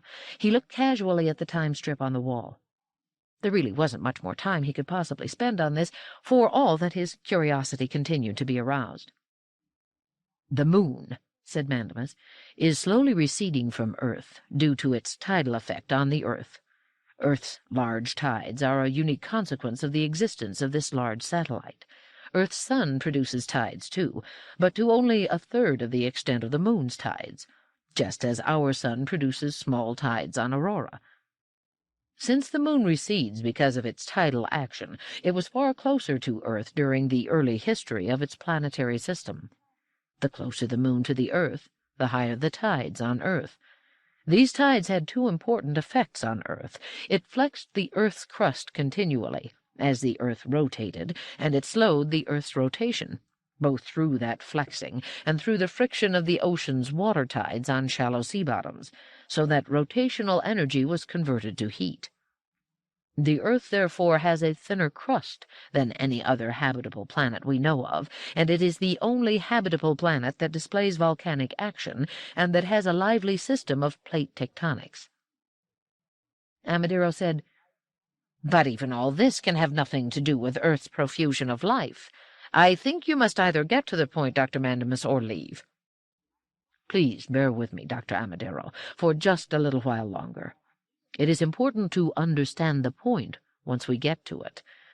I have made a careful computer simulation of the chemical development of Earth's crust, allowing for the effect of tidal action and plate tectonics, something that no one has ever done before in as meticulous and elaborate a way as I have managed to do, if I may praise myself." "Oh, by all means," murmured Amadero. "And it turns out quite clearly. I will show you all the necessary data at any time you wish.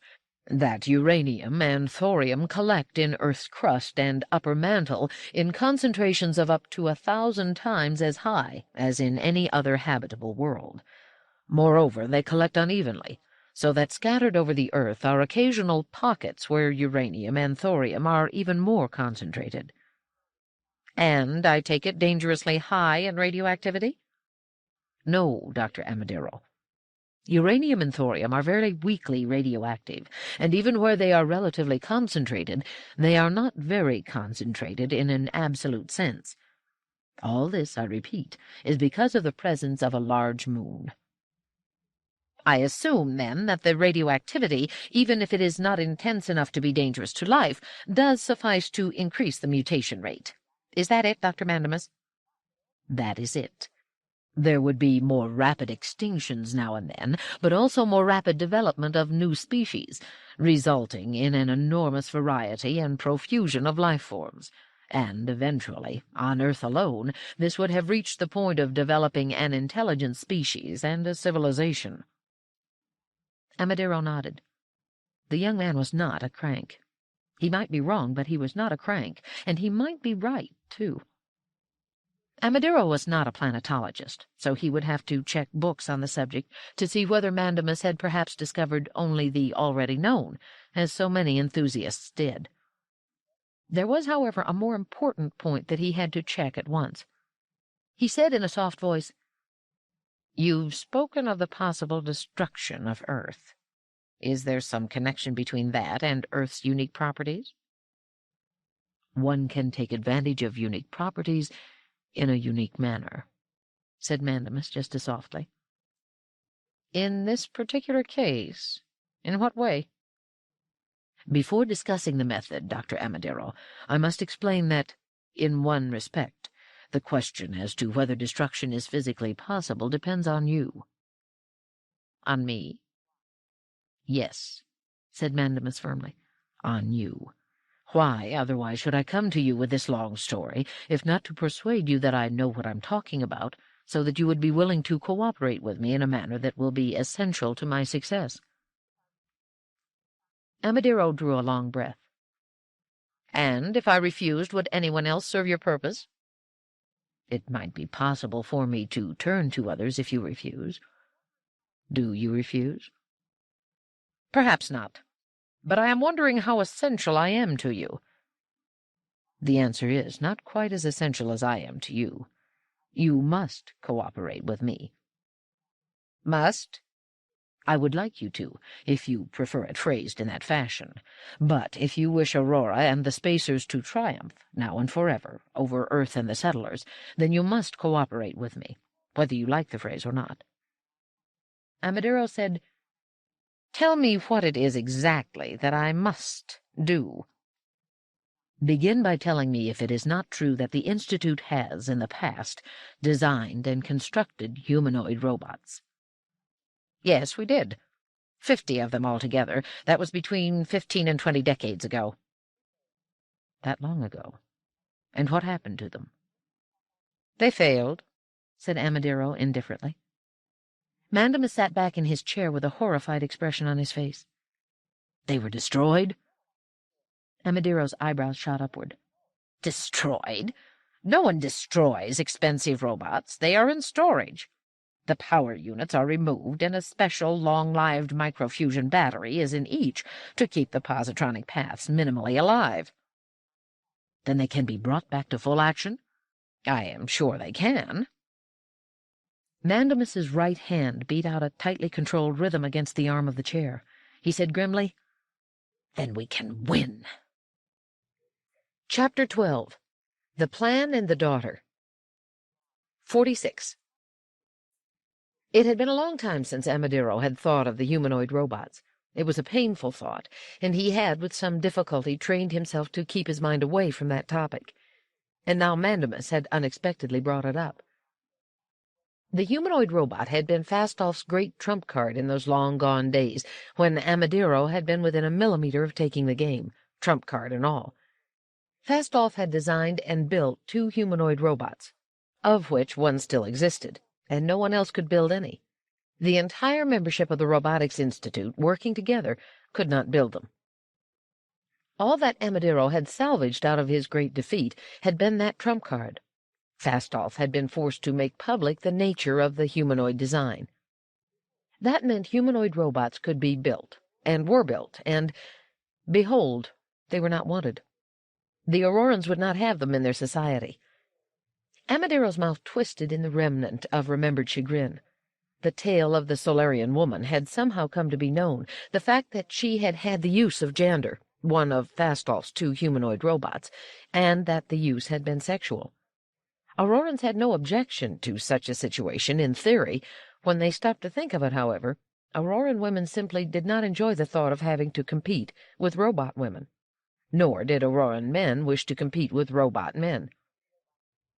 The Institute had labored mightily to explain that the humanoid robots were not intended for Aurora itself, but were meant to serve as the initial wave of pioneers who would seed and adjust new habitable planets for Aurorans to occupy later, after they had been terraformed. That, too, was rejected, as suspicion and objection fed on itself. Someone had called the humanoids the entering wedge. The expression spread, and the Institute was forced to give up. Stubbornly, Amadiro had insisted on mothballing those which existed for possible future use, a use that had never yet materialized. Why had there been this objection to the humanoids? Amadiro felt a faint return of the irritation that had all but poisoned his life those many decades ago. Fastolf himself, though reluctant, had agreed to back the project, and, to do him justice, had done so, though without quite the eloquence he devoted to those matters to which his heart was truly given. But it had not helped. And yet, if Mandamus now really had some project in mind that would work and would require the robots— Amadiro had no great fondness for mystical cries of, "It was better so, it was meant to be." Yet it was only with an effort that he kept himself from thinking this as the elevator took them down to a spot well below ground level, the only place in Aurora that might be similar, in a tiny way, to Earth's fabled caves of steel. Mandamus stepped out of the elevator at Amadiro's gesture and found himself in a dim corridor. It was chilly, and there was a soft ventilating wind. He shivered slightly.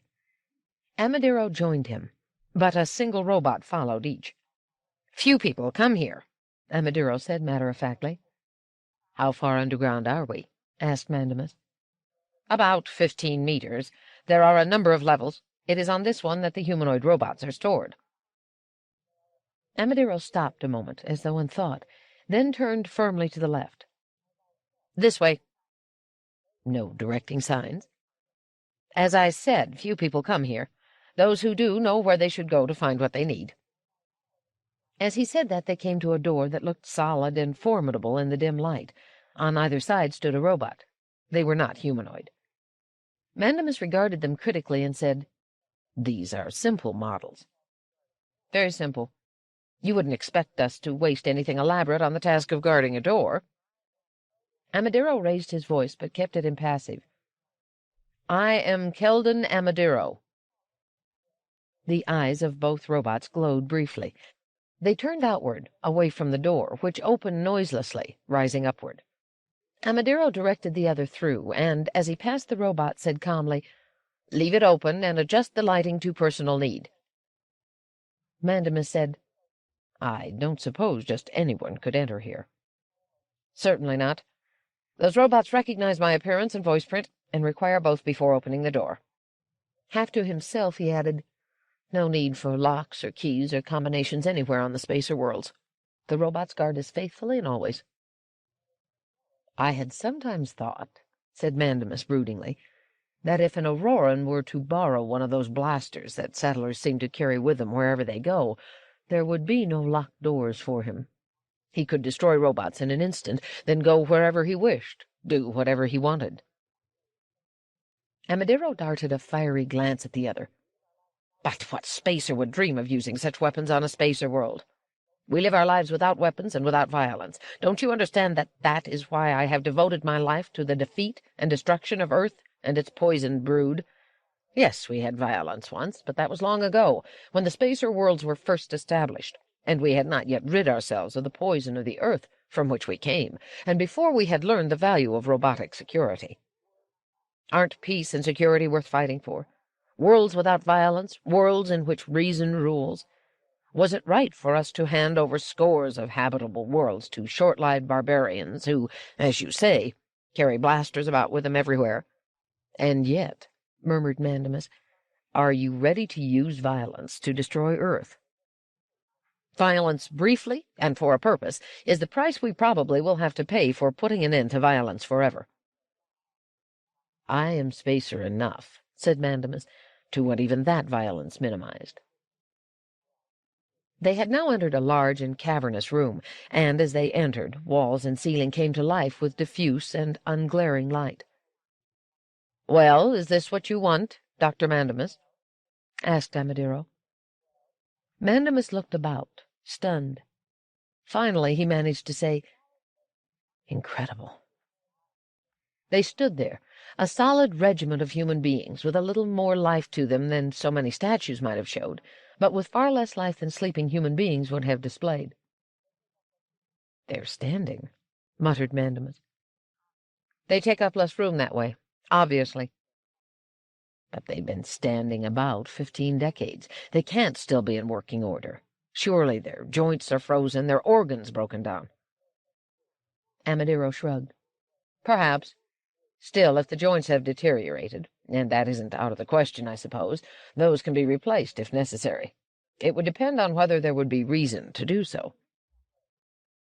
"There would be reason," said Mandamus. He looked from head to head.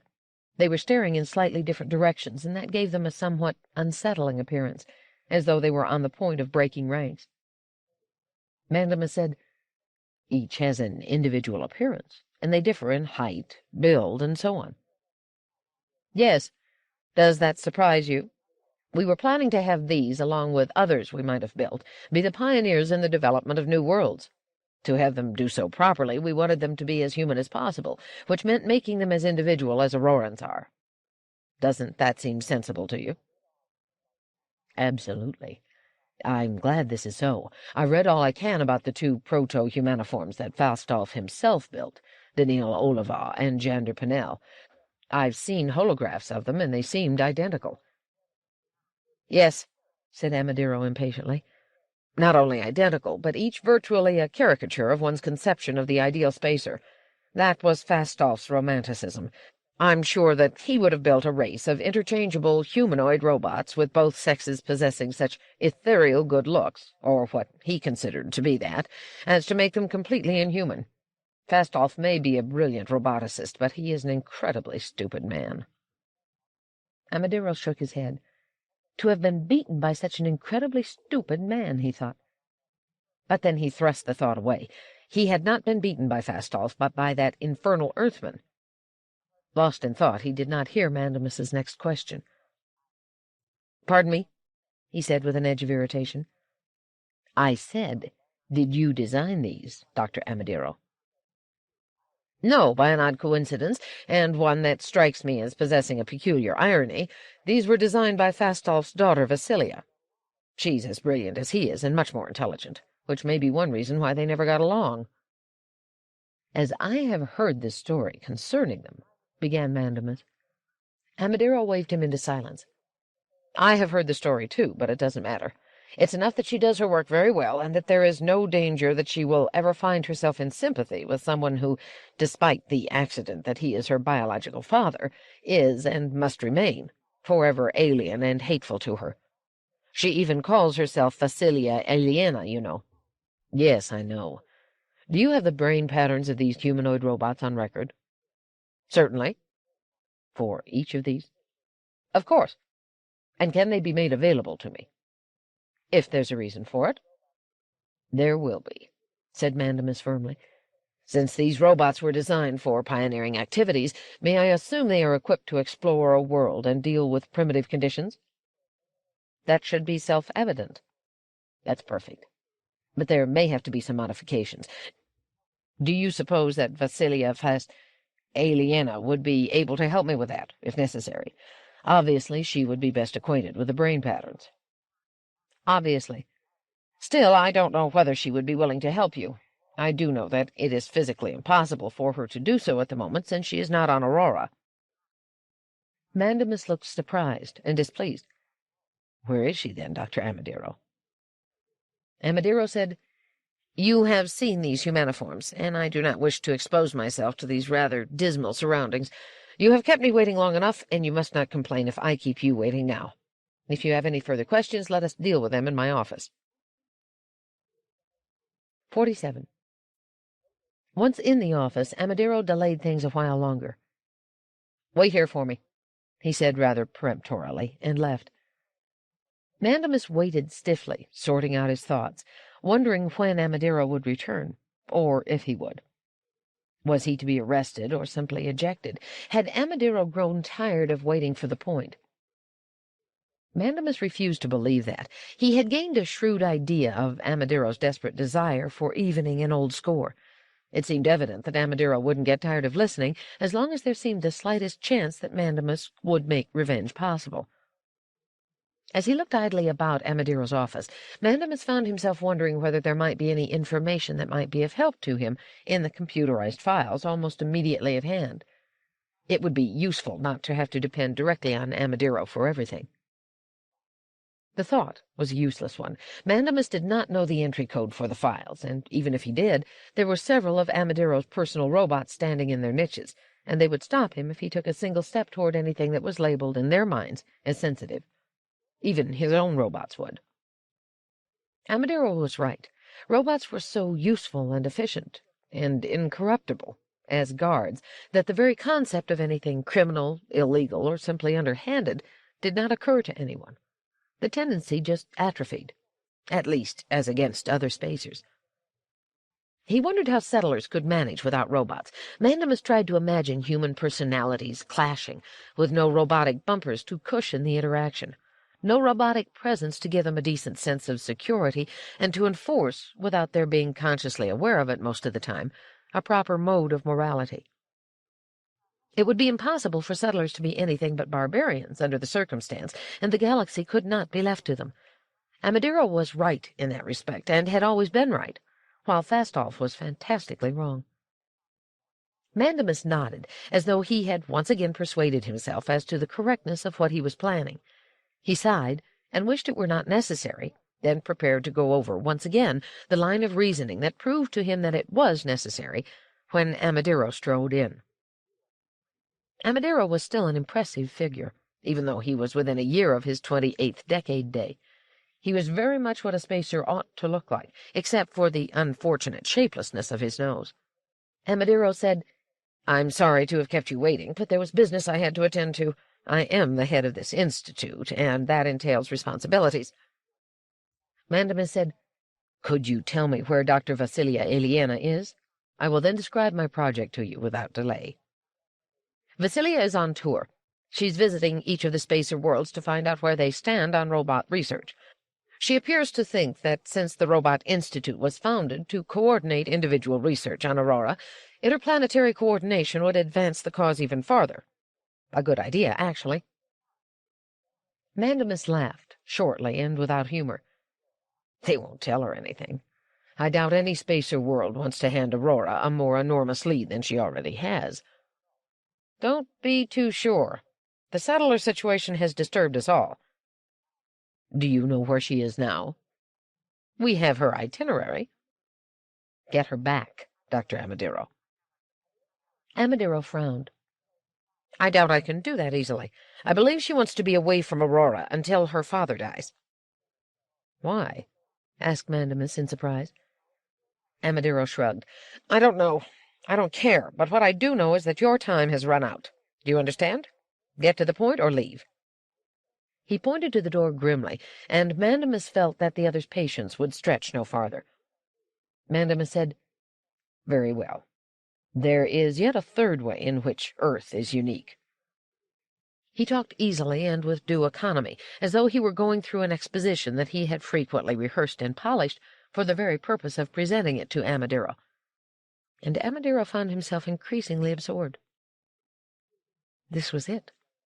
Amadero first felt a huge sense of relief. He had been correct to gamble on the young man's not being a crackpot. He was entirely sane. Then came triumph. It would surely work. Of course, the young man's view, as it was expounded, veered a bit from the path Amadiro felt it ought to follow. But that could be taken care of eventually. Modifications were always possible.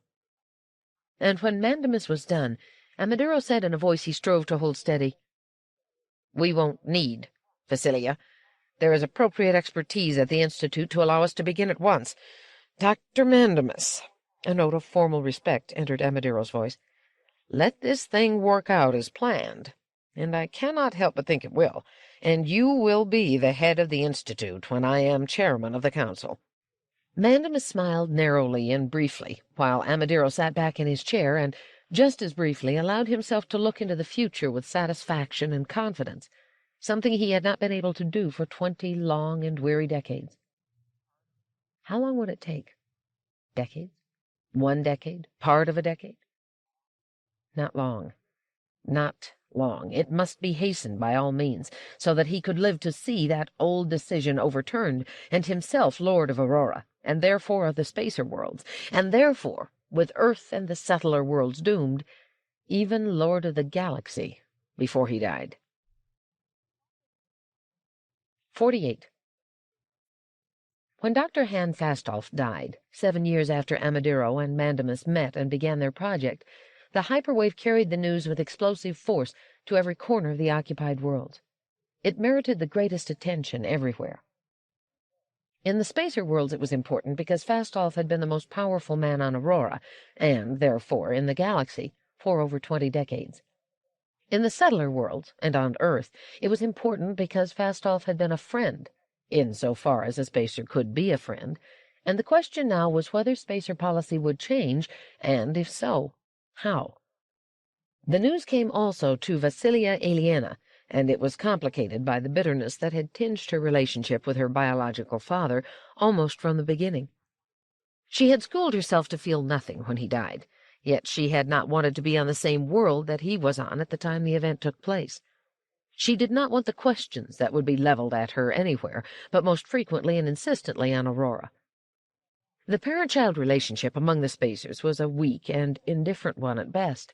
With long lives, that was a matter of course, nor would anyone have been interested in Vasilia in that respect, but for the fact that Fastolf was so continually prominent a party leader, and Vasilia almost as prominent a partisan on the other side. It was poisonous. She had gone to the trouble of making Vasilia Aliena her legal name, and of using it on all documents, in all interviews, in all dealings of any kind, and yet she knew for a fact that most people thought of her as Vasilia Fastolf. It was as though nothing could wipe out that thoroughly meaningless relationship, so that she was reduced to having to be content with being addressed by her first name only. It was, at least, an uncommon name. And that, too, seemed to emphasize her mirror-image relationship with the Solarian woman who, for thoroughly independent reasons, had denied her first husband, as Vasilia had denied her father. The Solarian woman, too, could not live with the early surnames fastened upon her, and ended with a first name only, Gladia. Vasilia and Gladia, misfits, deniers. They even resembled each other. Vasilia stole a look at the mirror hanging in her spaceship cabin. She had not seen Gladia in many decades, but she was sure that the resemblance remained. They were both small and slim, both were blonde, and their faces were somewhat alike. But it was Vasilia who always lost, and Gladia who always won. When Vasilia had left her father and had struck him from her life, he had found Gladia instead, and she was the pliant and passive daughter he wanted, the daughter that Vasilia could never be. Nevertheless, it embittered Vasilia. She herself was a roboticist, as competent and as skillful, at last, as ever Fastolf had been, while Gladia was merely an artist, who amused herself with force-field coloring and with the illusions of robotic clothing. How could Fastolf have been satisfied to lose the one and gain in her place nothing more than the other? And when that policeman from Earth, Elijah Bailey, had come to Aurora, he had bullied Vasilia into revealing far more of her thoughts and feelings than she had ever granted anyone else. He was, however, softness itself to Gladia, and had helped her, and her protector Fastolf, win out against all the odds, though to this day Vasilia had not been able to understand clearly how that had happened. It was Gladia who had been at Fastolf's bedside during the final illness, who had held his hand to the end, and who had heard his last words. Why Vasilia should resent that she didn't know, for she herself would, under no circumstances, have acknowledged the old man's existence to the extent of visiting him to witness his passage into non-existence in an absolute rather than a subjective sense, and yet she raged against Gladia's presence. "It's the way I feel," she told herself defiantly, "and I owe no one an explanation." And she had lost Giscard. Giscard had been her robot, Vasilia's own robot when she had been a young girl, the robot granted her by a then seemingly fond father. It was Giscard through whom she had learned robotics, and from whom she had felt the first genuine affection. She had not, as a child, speculated on the 3 laws, or dealt with the philosophy of positronic automatism. Giscard had seemed affectionate, he had acted as though he were affectionate, and that was enough for a child. She had never found such affection in any human being, certainly not her father. To this day she had yet to be weak enough to play the foolish love game with anyone. Her bitterness over her loss of Giscard had taught her that any initial gain was not worth the final deprivation. When she had left home, disowning her father, he would not let Giscard go with her, even though she herself had improved Giscard immeasurably in the course of her careful reprogramming of him. And when her father had died, he had left Giscard to the Solarian woman. He had also left her Daniil, but Vasilia cared nothing for that pale imitation of a man. She wanted Giscard, who was her own. Vasilia was on her way back to Solaria now. Her tour was quite done. In fact, as far as usefulness was concerned, it had been essentially over months ago, but she had remained on Hesperos for a needed rest, as she had explained in her official notice to the Institute. Now, however, Fastolf was dead, and she could return.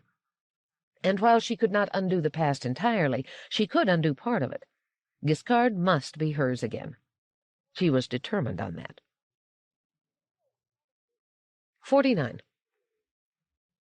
Amadero was quite ambivalent in his response to Vasilia's return.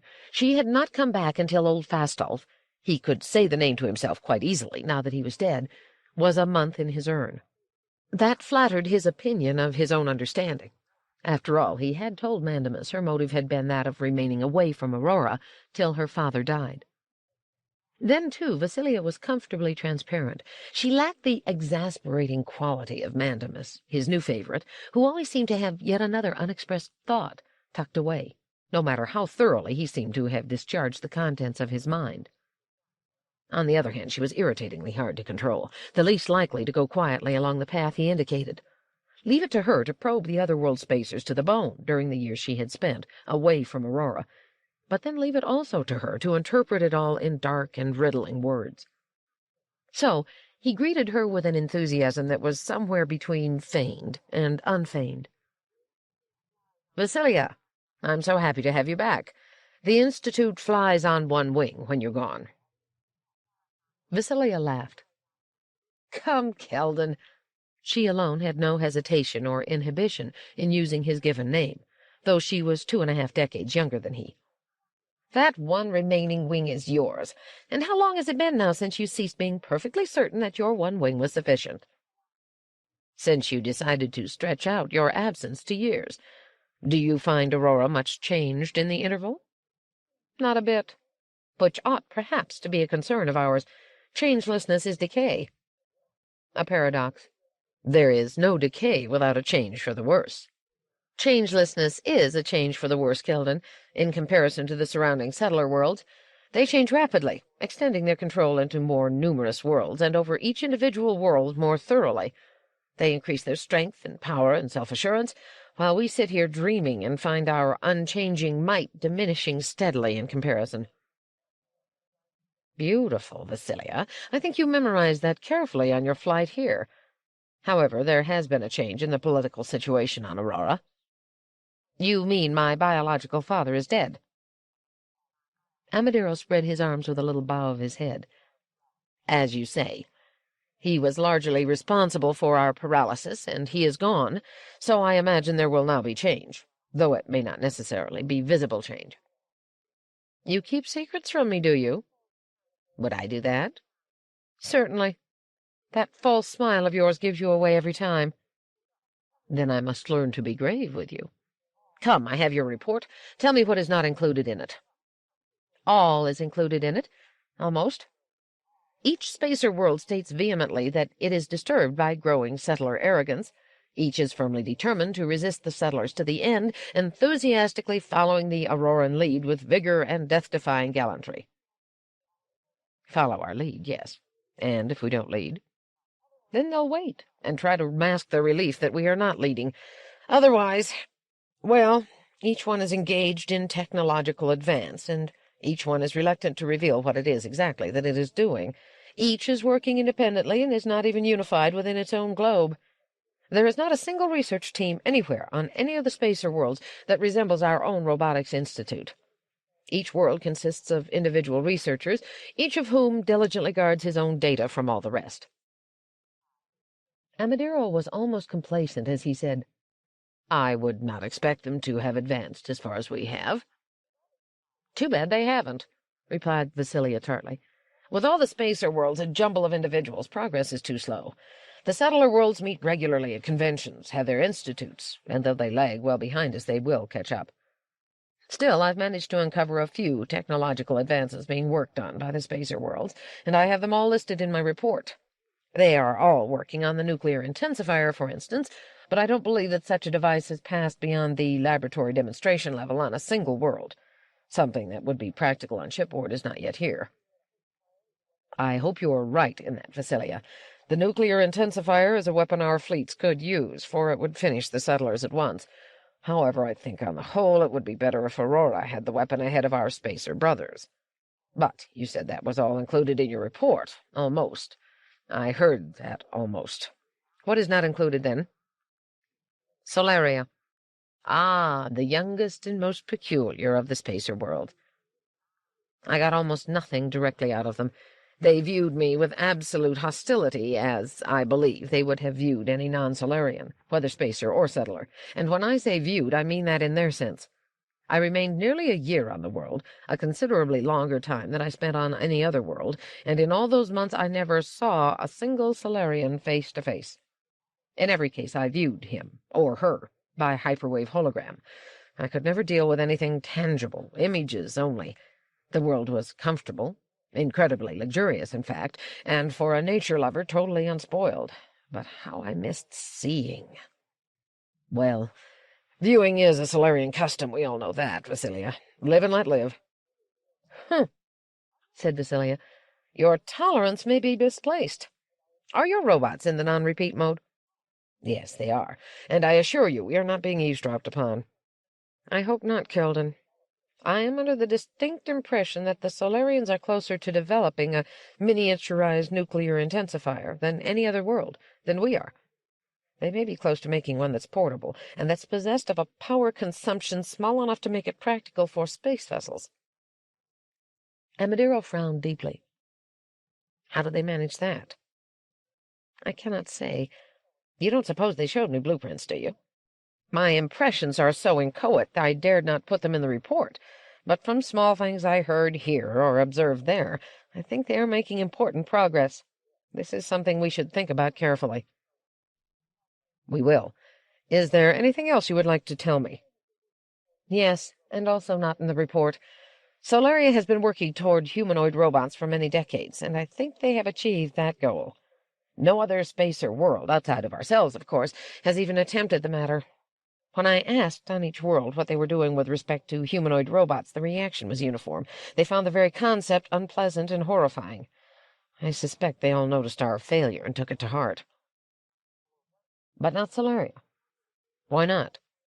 For one thing, they have always lived in the most extremely roboticized society in the galaxy. They're surrounded by robots, 10,000 per individual. The world is saturated with them. If you were to wander through it aimlessly, searching for humans, you would find nothing. So why should the few Solarians, living in such a world, be upset by the thought of a few more robots just because they're humaniform?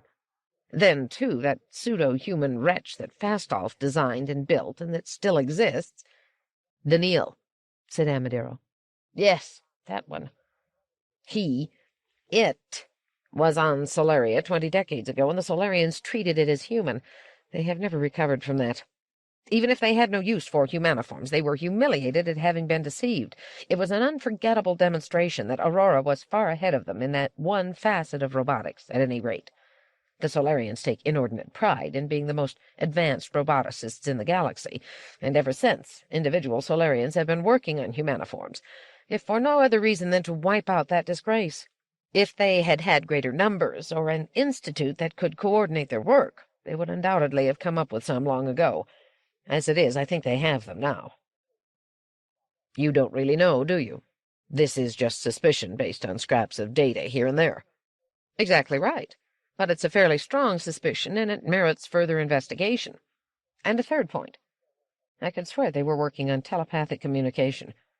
There was some equipment that I was incautiously allowed to see, and once, when I had one of their roboticists on view, the hyperwave screen showed a blackboard with a positronic pattern matrix that was like nothing I ever remember seeing, yet it seemed to me that pattern might fit a telepathic program. I suspect, Vasilia, that this item is woven of even airier gossamer than the bit about the humanoid robots. A look of mild embarrassment crossed Vasilia's face. I must admit you're probably right there. In fact, Vasilia, it sounds like mere fantasy. If the pattern matrix you saw was like nothing you remember ever having seen before, how could you think it would fit anything? Vasilia hesitated. To tell you the truth, I've been wondering about that myself. Yet when I saw the pattern, the word telepathy occurred to me at once. Even though telepathy is impossible, even in theory. It is thought to be impossible, even in theory. That is not quite the same thing. No one has ever been able to make any progress toward it. Yes, but why should I have looked at that pattern and thought telepathy? Ah, well, Vasilia, there may be a personal psycho quirk there that is useless to try to analyze. I'd forget it. Anything else? One more thing, and the most puzzling of all. I gathered the impression, Keldon, from one little indication or another, that the Solarians are planning to leave their planet. Why? I don't know. Their population, small as it is declining further. Perhaps they want to make a new start elsewhere before they die out altogether. What kind of new start? Where would they go? Vasilia shook her head. I have told you all I know. Amadiro said slowly, Well, then I will take all this into account. 4 things: nuclear intensifier, humanoid robots, telepathic robots, and abandoning the planet. Frankly, I have no faith in any of the 4, but I'll persuade the Council to authorize talks with the Solarian Regent. And now, Vasilia, I believe you could use a rest. So why not take a few weeks off and grow accustomed to the Auroran sun and fine weather before getting back to work? That is kind of you, Keldon, said Vasilia, remaining firmly seated. But there remain 2 items I must bring up. Involuntarily, Amadiro's eyes sought the time strip. This won't take up very much time, will it, Vasilia?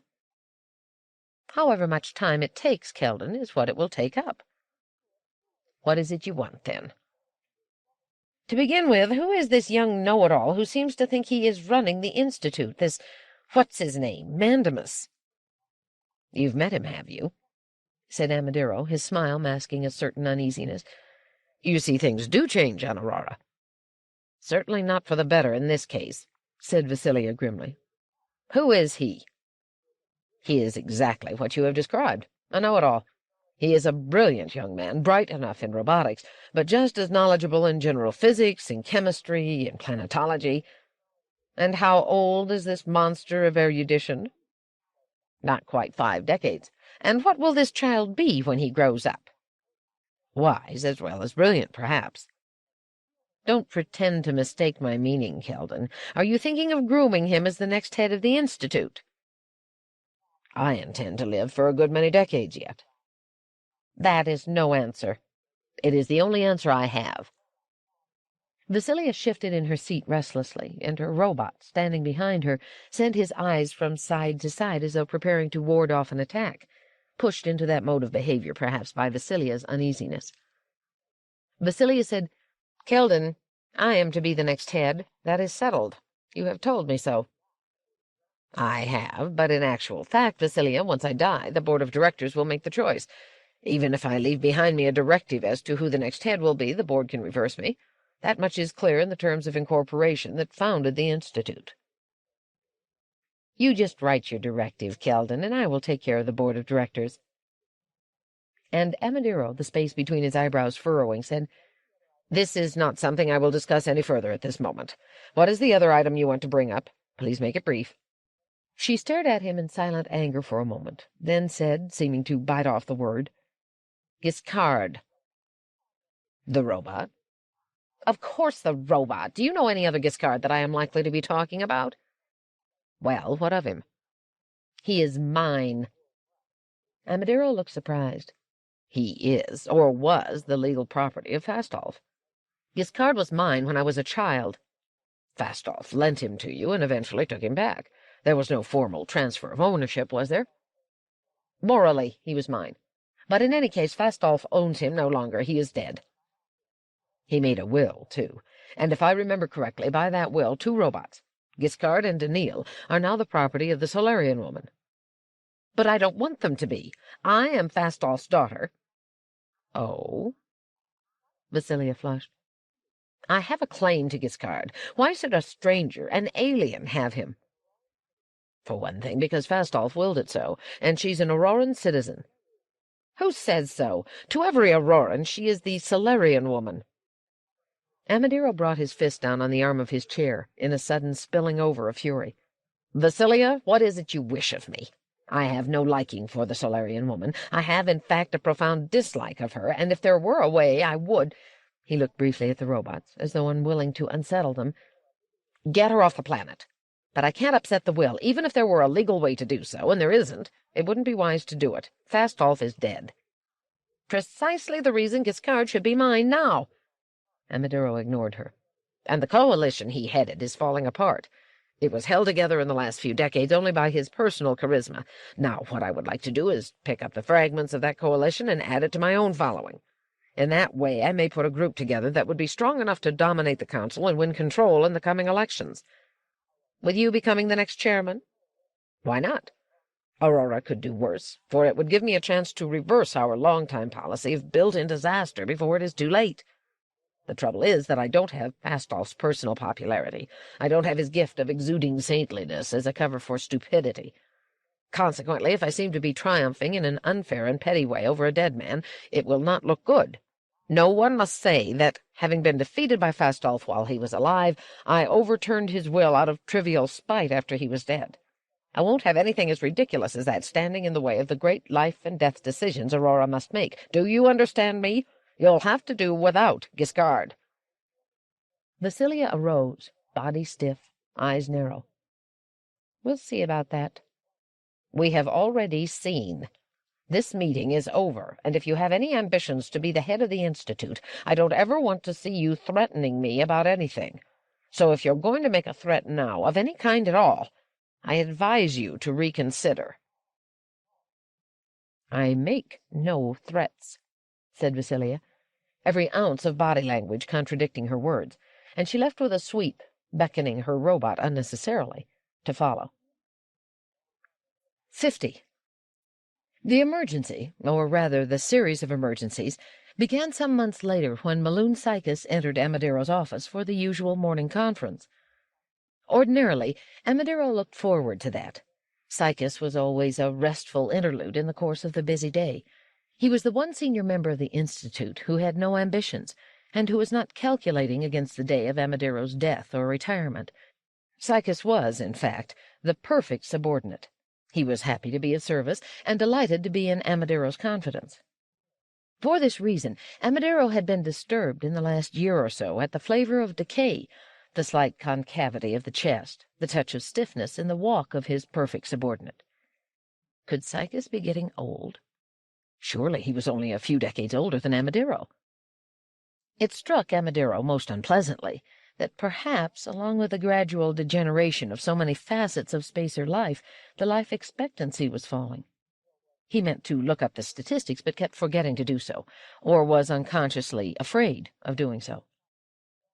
On this occasion, though, the appearance of age in Psychus was drowned in violent emotion. His face was red, pointing up the graying of his bronze hair, and he appeared virtually exploding with astonishment. Amadero did not have to inquire as to the news. Psychus delivered it as though it was something he could not contain.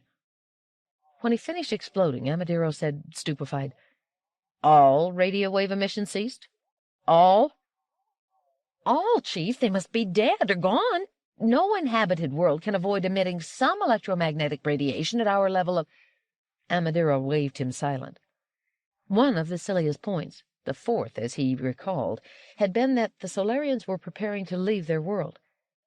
It had been a nonsensical suggestion. All four had been more or less nonsensical. He had said he would keep it in mind, and of course he hadn't. Now, apparently, that had proved to be a mistake. What had made it seem nonsensical when Vasilia had advanced the notion still made it seem nonsensical. He asked the question now that he had asked then, even though he expected no answer. What answer could there be? "Where in space could they go, Malone?" "There's no word on that, Chief." "Well, then, when did they go?" "There's no word on that either. We got the news this morning. The trouble is, the radiational intensity is so low on Solaria anyway. It's very sparsely inhabited, and its robots are well shielded. The intensity is an order of magnitude lower than that of any other space or world, 2 orders lower than ours." "So, one day someone noticed that what was very small had actually declined to 0, but no one actually caught it as it was declining. Who noticed it?" "A Nexonian ship, Chief." "How?" "The ship was being forced into orbit about Solaria's sun in order to carry through emergency repairs. They hyperwaved for permission and got no answer. They had no choice but to disregard that, continue into orbit, and carry through their repairs. They were not interfered with in any way in that time. It was not till after they had left that, in checking through their records, they found that not only had they gotten no answer, but that they had gotten no radiational signal of any kind. There's no way of telling exactly when radiation had ceased. The last recorded receipt of any message from Solaria was over 2 months ago." "And the other 3 points she made?" Amadero muttered. "Pardon me, Chief?" "Nothing. Nothing," said Amadero. But he frowned heavily and was lost in thought. Chapter 13. The Telepathic Robot. 51. Mandamus was not aware of developments on Solaria when he returned some months later from an extended 3rd trip to Earth. On his first trip, 6 years before, Amadero had managed, with some difficulty, to have him sent as an accredited emissary from Aurora to discuss some trifling matter of an overstepping into spacer territory by trader vessels. He had endured the ceremony and bureaucratic ennui, and it quickly became clear that, as such an emissary, his mobility was limited. That didn't matter, for he learned what he had come to learn. He had returned with the news. "I doubt, Dr. Amadero, that there will be any problem at all. There is no way, no possible way, in which the Earth officials can control either entry or exit. Every year many millions of spacers visit Earth from many dozens of worlds, and every year as many millions of visiting settlers leave for home again. Every settler seems to feel that life is not complete unless he or she periodically breathes the air of Earth and treads its crowded underground spaces. It's a search for roots, I imagine. They don't seem to feel the absolute nightmare that existence on Earth is." "I know about it, Mandamus," said Amadero wearily. "Only intellectually, sir. You can't truly understand it until you experience it. Once you do, you'll find that none of your knowing will prepare you in the least for the reality. Why anyone should want to go back once gone—" "Our ancestors certainly didn't want to go back once they had left the planet."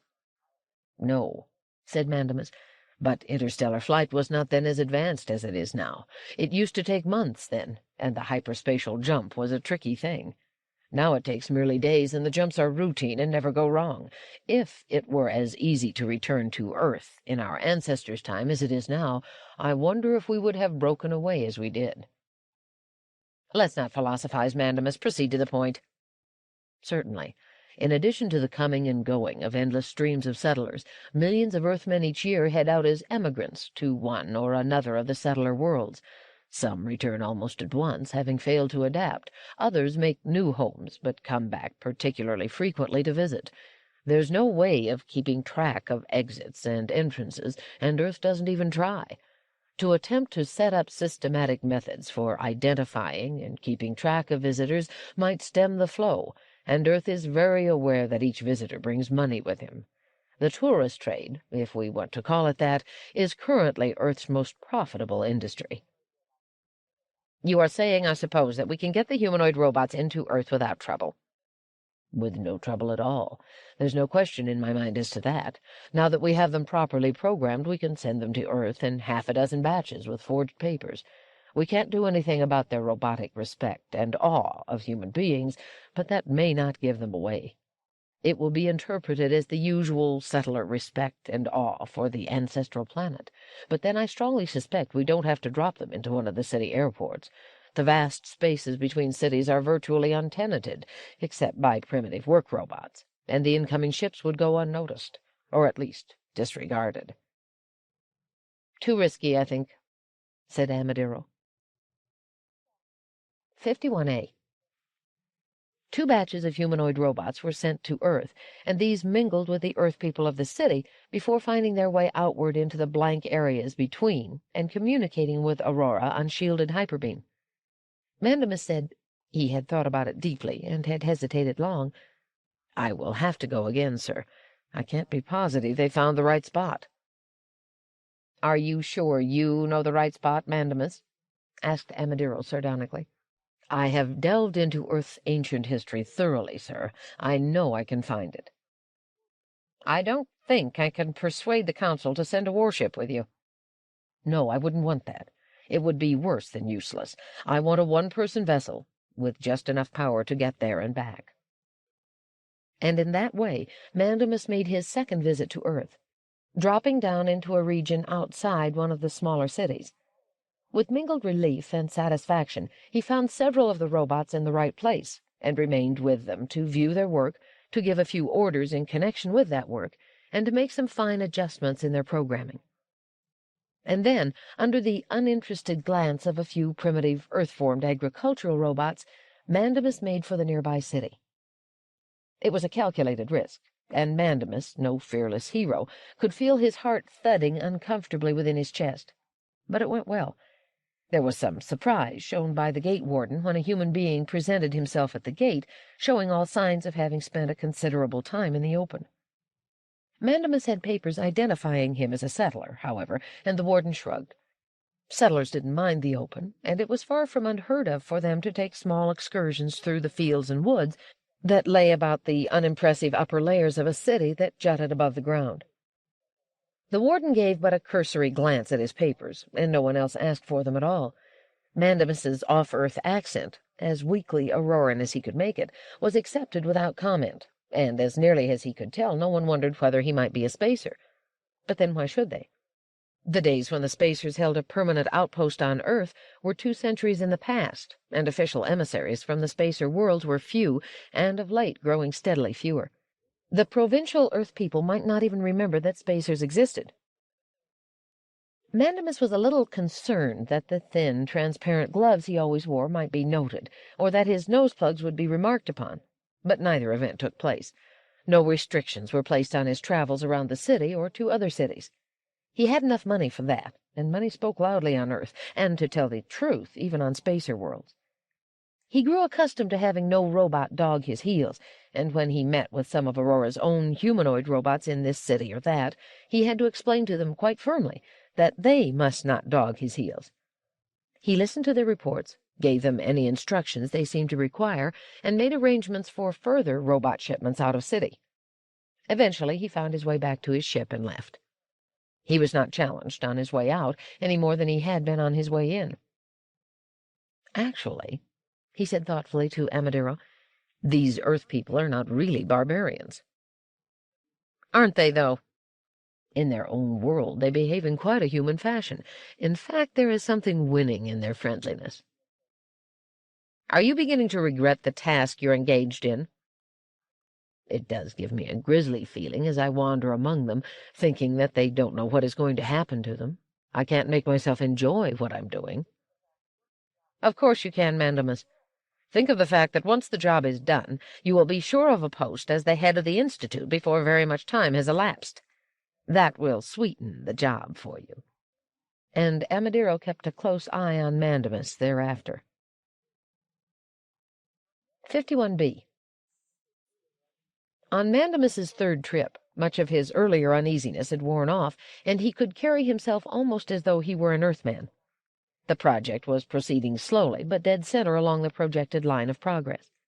He had experienced no health problems on his earlier visits, but on this third one, no doubt due to his overconfidence, he must have exposed himself to something or other.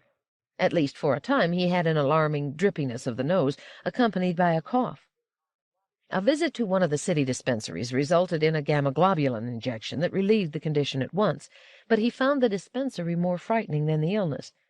Everyone there, he knew, was likely to be ill with something contagious or to be in close contact with those who were ill. But now, at last, he was back in the quiet orderliness of Aurora, and incredibly thankful to be so. He was listening to Amadero's account of the Solarian crisis. "Have you heard nothing of it at all?" demanded Amadero. Mandemus shook his head. "Nothing, sir. Earth is an incredibly provincial world. 800 cities with a total of 8 billion people, all interested in nothing but the 800 cities with a total of 8 billion people. You would think that settlers existed only to visit Earth, and that spacers did not exist at all. Indeed, the news reports in any one city deal about 90% of the time with that city alone. Earth is an enclosed, claustrophilic world, mentally as well as physically."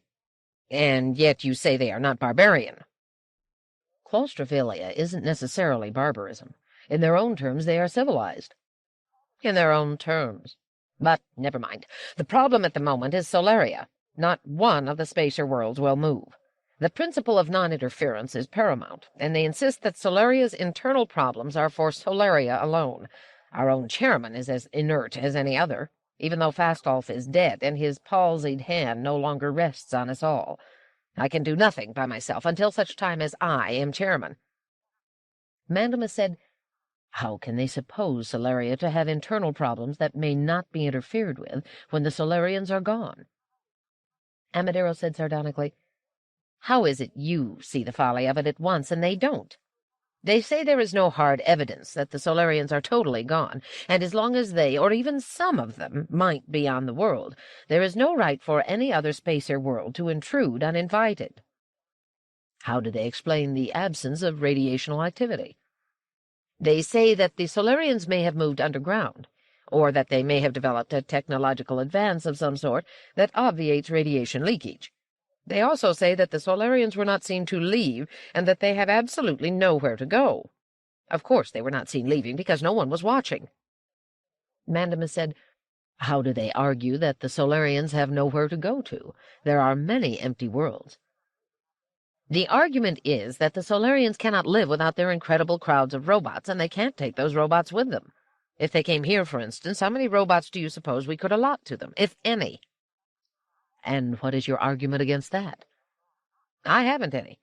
Still, whether they are gone or not, the situation is strange and puzzling, and it is incredible that no one will move to investigate it. I've warned everyone, just as strenuously as I can, that inertia and apathy will be the end of us, that as soon as the settler worlds become aware of the fact that Solaria was, or might be, empty, they would have no hesitation in investigating the matter. Those swarmers have a mindless curiosity that I wish we had some share in. They will, without thinking twice, risk their lives if some profit lures them on." "What profit in this case, Dr. Amadero?" "If the Solarians are gone, they have, perforce, left almost all their robots behind. They are, or were, particularly ingenious roboticists, and the settlers, for all their hatred of robots, will not hesitate to appropriate them and ship them to us for good space credits. In fact, they have announced this. 2 settler ships have already landed on Solaria. We have sent a protest over this, but they will surely disregard the protest. And just as surely we will do nothing further. Quite the contrary. Some of the spacer worlds are sending out quiet queries as to the nature of the robots that might be salvaged and what their prices would be." "Perhaps just as well," said Mandemus quietly. "Just as well that we're behaving exactly as the settler propagandists say we will? That we act as though we are degenerating and turning into soft pulps of decadence?" "Why repeat their buzzwords, sir? The fact is that we are quiet and civilized, and have not yet been touched where it hurts. If we were, we would fight back strongly enough, and I'm sure smash them. We still far outstrip them technologically." But the damage to ourselves will not be exactly pleasurable. Which means that we must not be too ready to go to war. If Solaria is deserted, and the settlers wish to plunder it, perhaps we ought to let them. After all, I predict that we will be all set to make our move within months." A rather hungry and ferocious look came over Amadero's face. "Months? I'm sure of it. So the first thing we must do is to avoid being provoked. We will ruin everything if we move toward a conflict there is no need to fight and undergo damage. Even if we win, that we don't need to suffer. After all, in a little while we are going to win totally, without fighting and without damage. Poor Earth." "If you're going to be sorry for them," said Amadero with spurious lightness, "perhaps you'll do nothing to them." "On the contrary," said Mandamus coolly, "it's precisely because I fully intend to do something to them, and know that it will be done, that I am sorry for them. You will be chairman. And you will be head of the Institute. A small post in comparison to yours." "And after I die?" said Amadero in half a snarl. "I do not look that far ahead." "I am quite—" began Amadero, but was interrupted by the steady buzz of the message unit. Without looking, and quite automatically, Amadero placed his hand at the exit slot. He looked at the thin strip of paper that emerged, and a slow smile appeared on his lips. "The 2 settler ships that landed on Solaria?" he said. "Yes, sir," asked Mandamus, frowning. "Destroyed. Both destroyed." "How?" "In an explosive blaze of radiation, easily detected from space. You see what it means? The Solarians have not left after all, and the weakest of our worlds can easily handle settler ships. It is a bloody nose for the settlers, and not something they'll forget. Here, Mandamus, read for yourself." Mandamus pushed the paper aside. "But that doesn't necessarily mean that the Solarians are still on the planet. They may merely have booby-trapped it somehow." "What is the difference? Personal attack or booby-trap, the ships were destroyed." "This time they were caught by surprise. What about next time, when they are prepared? And what if they consider the event a deliberate spacer attack?" "We will reply that the Solarians were merely defending themselves against a deliberate settler invasion."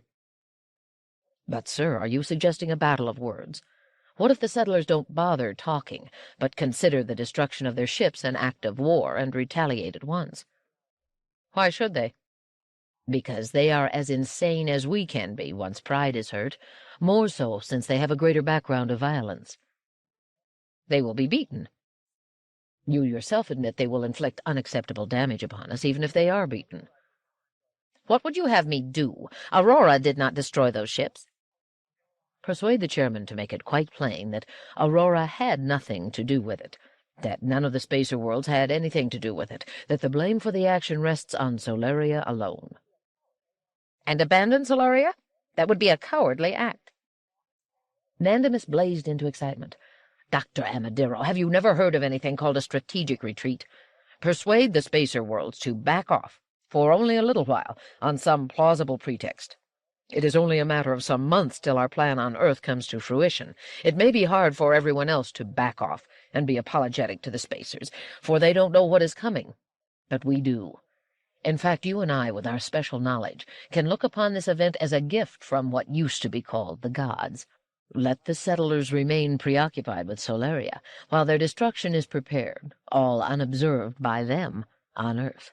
Or would you prefer us to be ruined on the very brink of final victory?" Amadero found himself flinching before the direct glare of the other's deep-set eyes. 52. Amadero had never had a worse time than during the period following the destruction of the settler ships. The chairman, fortunately, could be persuaded to follow a policy of what Amadero termed masterful yielding. The phrase caught the chairman's imagination, even though it was an oxymoron. Besides, the chairman was good at masterful yielding. The rest of the council was harder to handle. The exasperated Amadero exhausted himself in picturing the horrors of war and the necessity of choosing the proper moment to strike, and not the improper one, if war there must be. He invented novel plausibilities for why the moment was not yet, and used them in discussions with the leaders of the other spacer worlds. Aurora's natural hegemony had to be exercised to the utmost to get them to yield. But when Captain D.G. Bailey arrived with his ship and his demand, Amadero felt he could do no more. It was too much. "It is altogether impossible," said Amadero. "Are we to allow him to land on Aurora with his beard, his ridiculous clothing, his incomprehensible accent? Am I expected to ask the Council to agree to hand over a spacer woman to him? It would be an act absolutely unprecedented in our history. A spacer woman." Mandamus said dryly, "You have always referred to that particular spacer woman as the Solarian woman."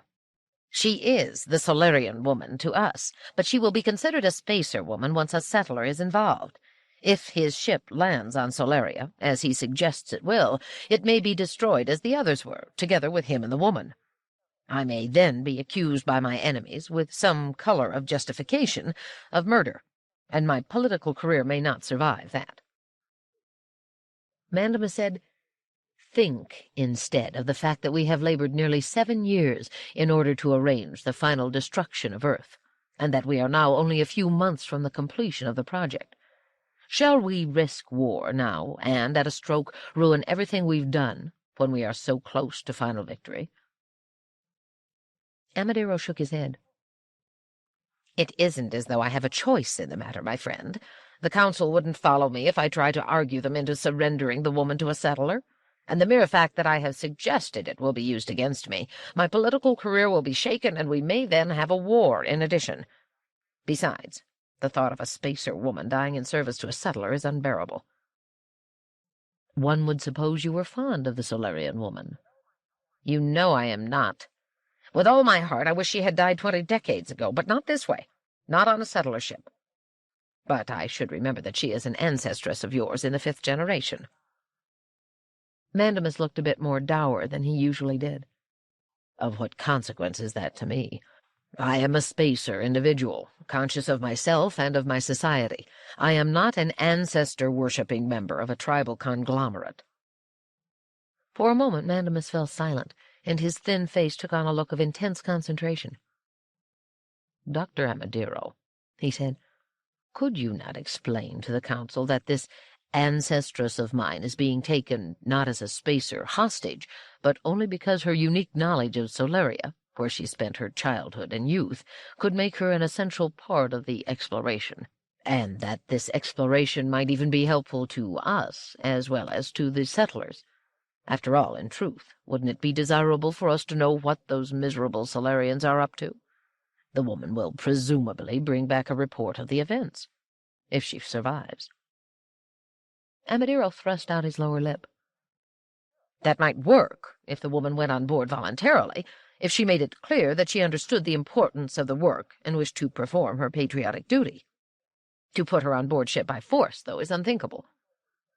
"Well, then, suppose I were to see this ancestress of mine, and try to persuade her to get on the ship willingly, and suppose also that you speak to this settler captain by hyperwave and tell him he can land on Aurora and have the woman, if he can persuade her to go with him willingly, or at least say that she'll go with him willingly, whether she does or not. I suppose we can't lose by making the effort, but I don't see how we can win." Yet to Amadero's surprise they did win. He had listened with astonishment as Mandamus told him the details. "I brought up the matter of the humanoid robots," Mandamus said, "and it's clear she knew nothing about them, from which I deduced Fastolf had known nothing about them. It has been one of those things that nagged at me. Then I talked a great deal about my ancestry, in such a way as to force her to talk of that Earthman, Elijah Bailey." "What about him?" said Amadero harshly. "Nothing, except that she talked about him and remembered. This settler who wants her is a descendant of Bailey, and I thought it might influence her to consider the settler's request more favorably than she might otherwise have done." In any case it had worked, and for a few days Amadero felt a relief from the almost continuous pressure that had plagued him from the start of the Solarian crisis. But only for a very few days.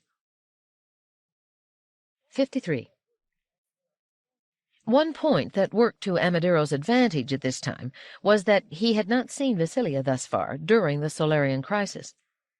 It would certainly not have been an appropriate time to see her. He did not wish to be annoyed by her petty concern over a robot she claimed as her own, with total disregard for the legalities of the situation, at a time when a true crisis exercised his every nerve and thought. Nor did he wish to expose himself to the kind of quarrel that might easily arise between her and Mandamus, over the question of which was eventually to preside over the Robotics Institute. In any case, he had about come to the decision that Mandamus ought to be his successor. Throughout the Solarian crisis, he had kept his eye fixed on what was important. Even when Amadiro himself had felt shaken, Mandamus had remained icily calm. It was Mandamus who thought it conceivable that the Solarian woman might accompany the settler captain voluntarily, and it was he who maneuvered her into doing so. And if his plan for the destruction of Earth worked itself out as it should, as it must, then Amadiro could see Mandamus succeeding as council chairman eventually. It would even be just, thought Amadiro, in a rare burst of selflessness. On this particular evening, in consequence, he did not so much as expend a thought upon Vasilia. He left the Institute with a small squad of robots seeing him safely to his ground car. That ground car, driven by one robot, and with two more in the back seat with him, passed quietly through a twilit and chilly rain and brought him to his establishment, where two more robots ushered him indoors, and all this time he did not think of Vasilia. To find her sitting in his living room, then, in front of his hyperwave set, watching an intricate robot ballet, with several of Amadiro's robots in their niches and two of her own robots behind her chair, struck him at first not so much with the anger of violated privacy as with pure surprise.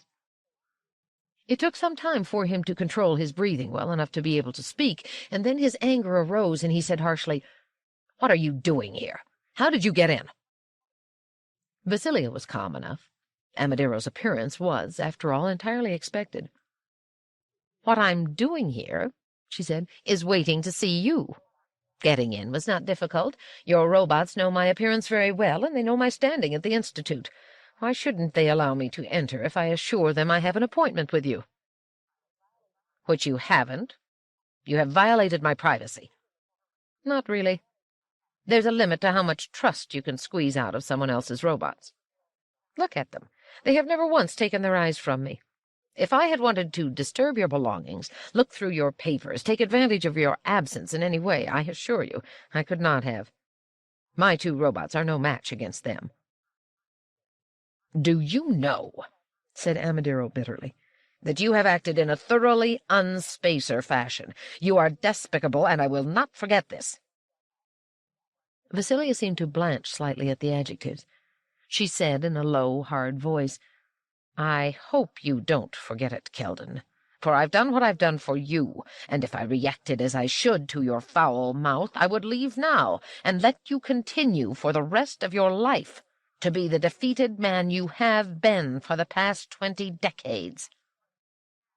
I will not remain a defeated man, whatever you do." Vasilia said, "You sound as though you believe that, but you see you do not know what I know. I must tell you that without my intervention you will remain defeated. I don't care what scheme you have in mind. I don't care what this thin-lipped, acid-faced Mandamus has cooked up for you." "Why do you mention him?" said Amadiro quickly. "Because I wish to," said Vasilia with a touch of contempt. "Whatever he has done, or thinks he is doing, and don't be frightened, for I haven't any idea what that might be, it won't work. I may not know anything else about it, but I do know it won't work." "You're babbling idiocies," said Amadiro. "You had better listen to these idiocies, Keldon, if you don't want everything to fall into ruin. Not just you, but possibly the spacer worlds, one and all. Still, you may not want to listen to me. It's your choice.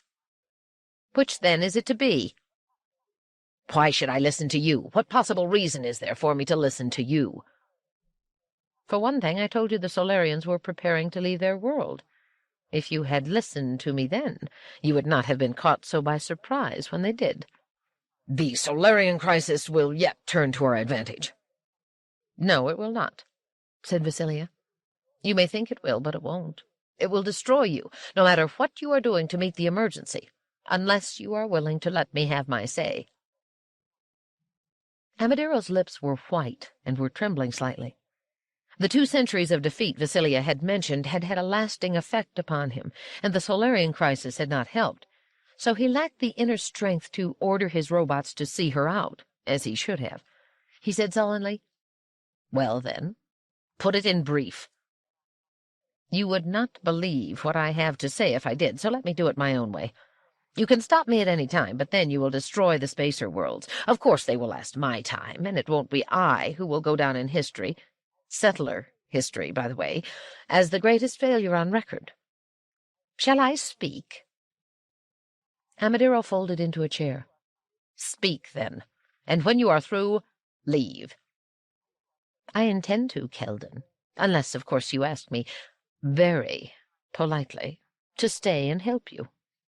Shall I start?" Amadiro said nothing, and Vasilia began. "I told you that during my stay on Solaria I became aware of some very peculiar positronic pathway patterns they had designed, pathways that struck me very forcefully as representing attempts at producing telepathic robots. Now, why should I have thought that?" Amadiro said bitterly, "I cannot tell what pathological drives may power your thinking." Vasilia brushed that aside with a grimace. "Thank you, Keldon. I've spent some months thinking about that, since I was acute enough to think the matter involved not pathology, but some subliminal memory. My mind went back to my childhood, when Fastolf, whom I then considered my father, in one of his generous moods — he would experiment now and then with generous moods, you understand — gave me a robot of my own." "Giscard again?" muttered Amadiro with impatience. "Yes, Giscard.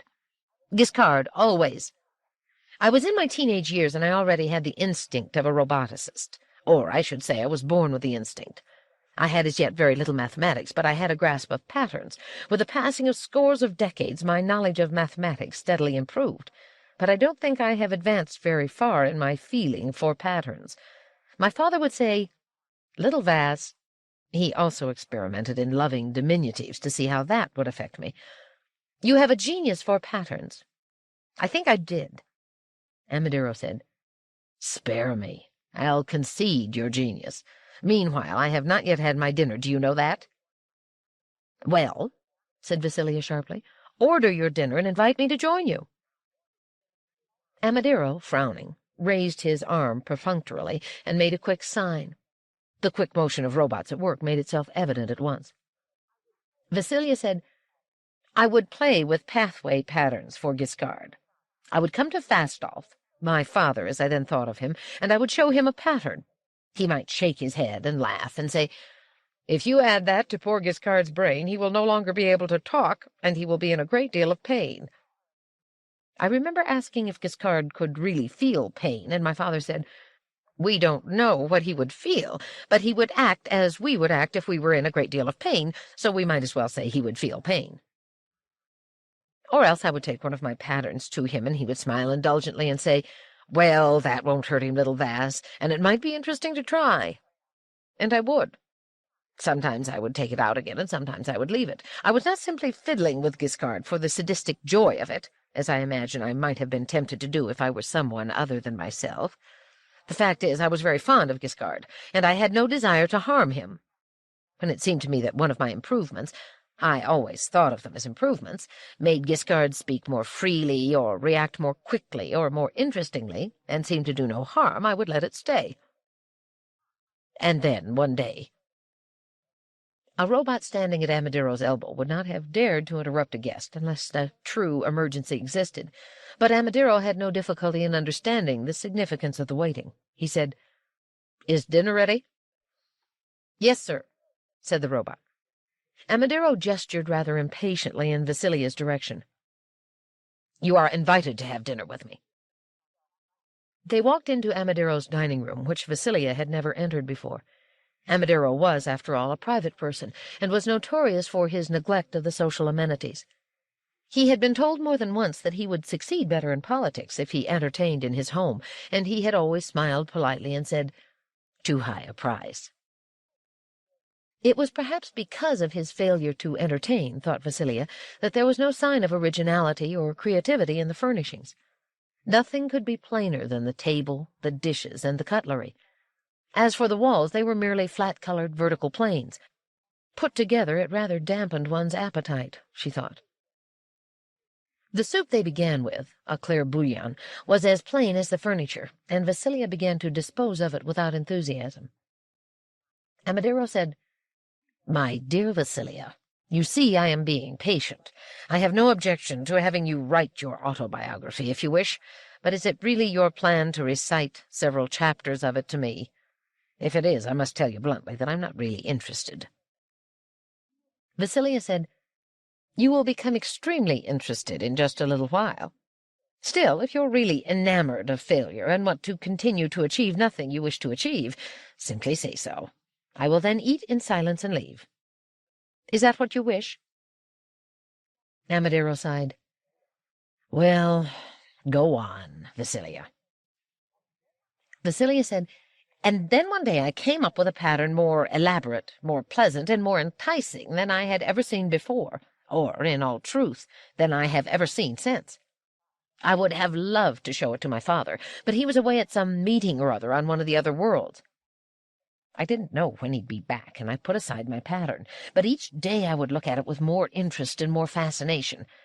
Finally, I could wait no longer. I simply could not. It seemed so beautiful that I thought it ludicrous to suppose it could do harm. I was only an infant in my second decade, and had not yet completely outgrown irresponsibility, so I modified Giscard's brain by incorporating the pattern into it. And it did no harm. That was immediately obvious.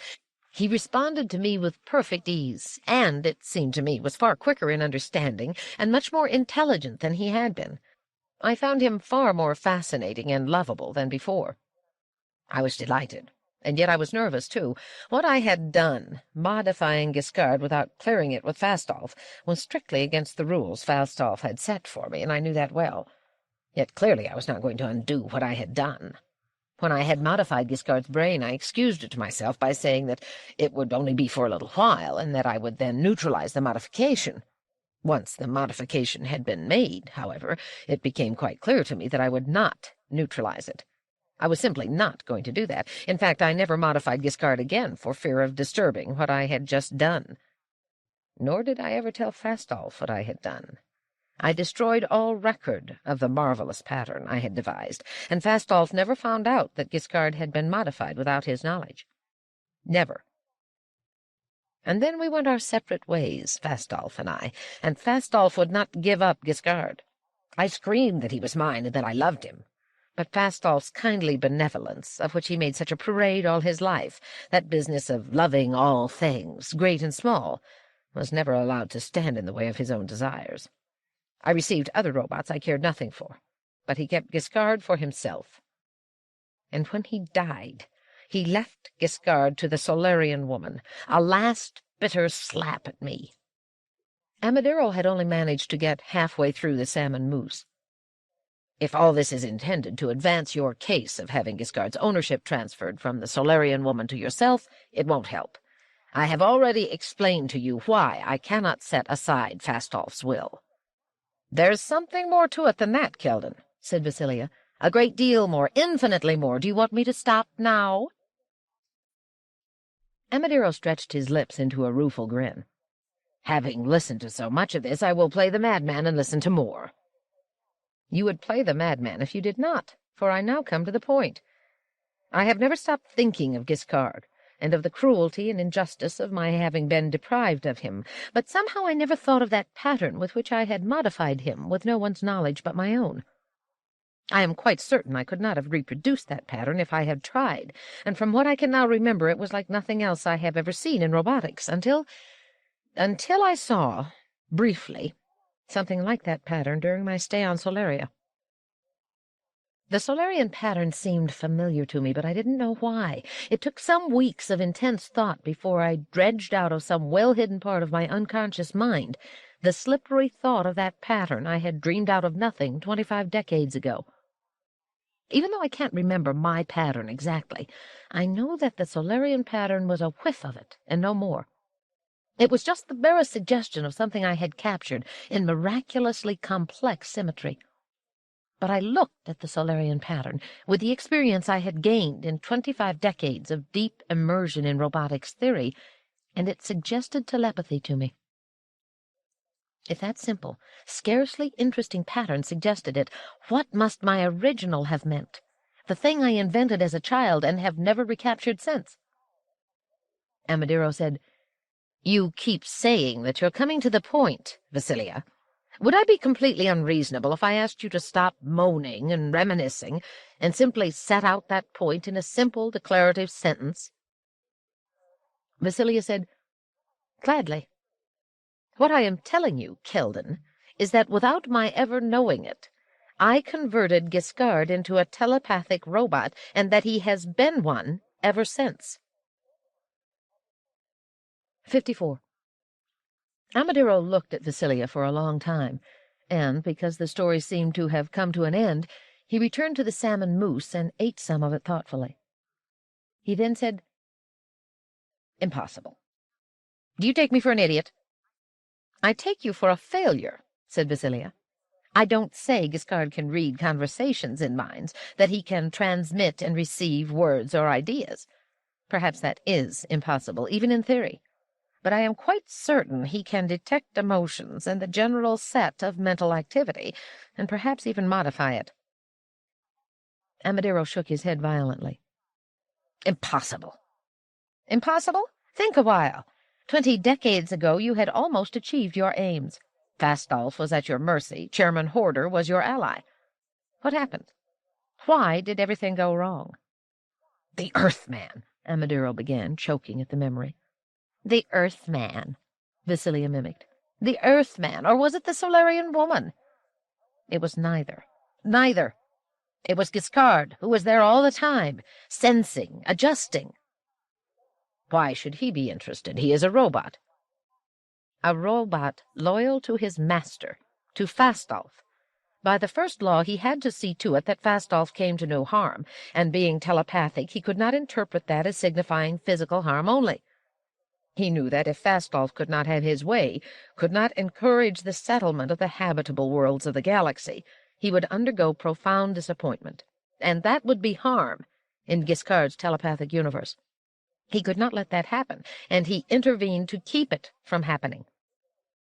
"No, no, no," said Amadiro in disgust. "You want that to be so out of some wild romantic longing, but that doesn't make it so. I remember too well what happened. It was the Earthman. It needs no telepathic robot to explain the events." "And what has happened since, Keldon?" demanded Vasilia. "In 20 decades have you ever managed to win out over Fastolf? With all the facts in your favor, with the obvious bankruptcy of Fastolf's policy, have you ever been able to dispose of a majority in the council? Have you ever been able to sway the chairman to the point where you could possess real power? How do you explain that, Keldon? In all those 20 decades, the Earthman has not been on Aurora. He has been dead for over 16 decades, his miserably short life running out in 8 decades or so. Yet you continue to fail. You have an unbroken record of failure. Even now that Fastolf is dead, have you managed to profit completely from the broken pieces of his coalition, or do you find that success still seems to elude you? What is it that remains? The Earthman is gone. Fastolf is gone. It is Giscard who has worked against you all this time, and Giscard remains. He is as loyal now to the Solarian woman as he was to Fastolf, and the Solarian woman has no cause to love you, I think." Amadiro's face twisted into a mask of anger and frustration. "It's not so. None of this is so. You're imagining things." Vasilia remained quite cool. "No, I'm not. I'm explaining things. I've explained things you haven't been able to explain. Or have you an alternate explanation? And I can give you the cure. Transfer ownership of Giscard from the Solarian woman to me, and quite suddenly events will begin to twist themselves to your benefit." "No," said Amadiro. "They are moving to my benefit already." "You may think so, but they won't, as long as Giscard is working against you. No matter how close you come to winning, no matter how sure of victory you become, it will all melt away as long as you don't have Giscard on your side. That happened 20 decades ago. It will happen now." Amadiro's face suddenly cleared. He said, "Well, Come to think of it, though I don't have Giscard, and neither do you, it doesn't matter, for I can show you that Giscard is not telepathic. If Giscard were telepathic, as you say, if he had the ability to order affairs to his own liking, or to the liking of the human being who is his owner, then why would he have allowed the Solarian woman to be taken to what will probably be her death? Her death? What are you talking about, Keldon? Are you aware, Vasilia, that 2 settler ships have been destroyed on Solaria? Or have you been doing nothing lately but dreaming of patterns, and of the brave days of childhood when you were modifying your pet robot? Sarcasm doesn't become you, Keldon. I have heard about the settler ships on the news. What of them? A 3rd settler ship is going out to investigate. It may be destroyed, too. Possibly. On the other hand, it would take precautions. It did. It demanded and received the Solarian woman, feeling that she knows the planet well enough to enable them to avoid destruction. Vasilia said, That's scarcely likely, since she hasn't been there in 20 decades. Right. The chances are, then, that she'll die with them. It would mean nothing to me personally. I would be delighted to have her dead, and I think so would you. And putting that to one side, it would give us good grounds for complaint to the settler worlds, and it would make it difficult for them to argue that the destruction of the ships is a deliberate action on the part of Aurora. Would we destroy one of our own? Now the question is, Vasilia, why would Giscard, if he had the powers you claim he has, and the loyalties, allow the Solarian woman to volunteer to be taken to what is very likely to be her death? Vasilia was taken aback. Did she go of her own free will? Absolutely. She was perfectly willing. It would have been politically impossible to force her to do so against her will. But I don't understand. There is nothing to understand, except that Giscard is merely a robot. For a moment, Vasilia froze in her seat, one hand to her chin. Then she said slowly, They don't allow robots on settler worlds or on settler ships. That means she went alone, without robots. Well, no, of course not. They had to accept personal robots if they expected to get her willingly. They took along that man-mimic robot, Daniil, and the other was— He paused and brought out the word with a hiss. Giscard. Who else? So this miracle robot of your fantasy goes to his destruction as well. He could no more— His voice faded away. Vasilia was on her feet, eyes blazing, face suffused with color. You mean Giscard went? He's off this world and on a settler ship? Keldon, you may have ruined us all. 55. Neither finished the meal. Vasilia walked hastily out of the dining room and disappeared into the personal. Amadero, struggling to remain coldly logical, shouted to her through the closed door, perfectly aware that it damaged his dignity to do so. He called out, It's all the stronger an indication that Giscard is no more than a robot. Why should he be willing to go to Solaria to face destruction with his owner? Eventually the sound of running water and splashing ceased, and Vasilia emerged with her face freshly washed and almost frozen in its grip on calmness. She said, You really don't understand, do you? You amaze me, Keldon. Think it through. Giscard can never be in danger as long as he can influence human minds, can he? Nor can the Solarian woman, as long as Giscard devotes himself to her. The settler who carried off the Solarian woman must have found out, on interviewing her, that she had not been on Solaria in 20 decades, so he can't really have continued to believe after that she could do him much good. With her he took Giscard, but he didn't know that Giscard could do him good either. Or could he have known that? She thought a while and then said slowly, No, there is no way he could have known it. If, in more than 20 decades, no one has penetrated the fact that Giscard has mental abilities, then Giscard is clearly interested in having no one guess it, and if that is so, then no one can possibly have guessed it. Amadero said spitefully, You claim to have worked it out. Vasilia said, I had special knowledge, Keldon, and even so it was not till now that I saw the obvious, and then only because of the hint on Solaria. Giscard must have darkened my mind in that respect, too, or I would have seen it long ago. I wonder if Fastoff knew. How much easier, said Amadiro restlessly, to accept the simple fact that Giscard is simply a robot. You will walk the easy road to ruin, Keldon, but I don't think I will let you do that, no matter how much you want to. What it amounts to is that the settler came for the Solarian woman and took her along, even though he discovered she would be of little, if any, use to him. And the Solarian woman volunteered to go, even though she must dread being on a settler ship, along with diseased barbarians, and even though her destruction on Solaria must have seemed to her a very likely consequence. It seems to me, then, that this is all the work of Giscard, who forced the settler to continue to demand the Solarian woman against reason, and forced the Solarian woman to accede to the request against reason. Amadiro said, "But why? May I ask that simple question? Why?"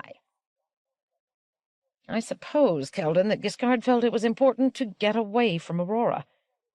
Could he have guessed that I was on the point of learning his secret? If so, he may well have been uncertain of his present ability to tamper with me. I am, after all, a skilled roboticist. Besides, he would remember that he was once mine, and a robot does not easily ignore the demands of loyalty. The only way, perhaps, that he felt he could keep the Solarian woman secure was to move himself away from my influence.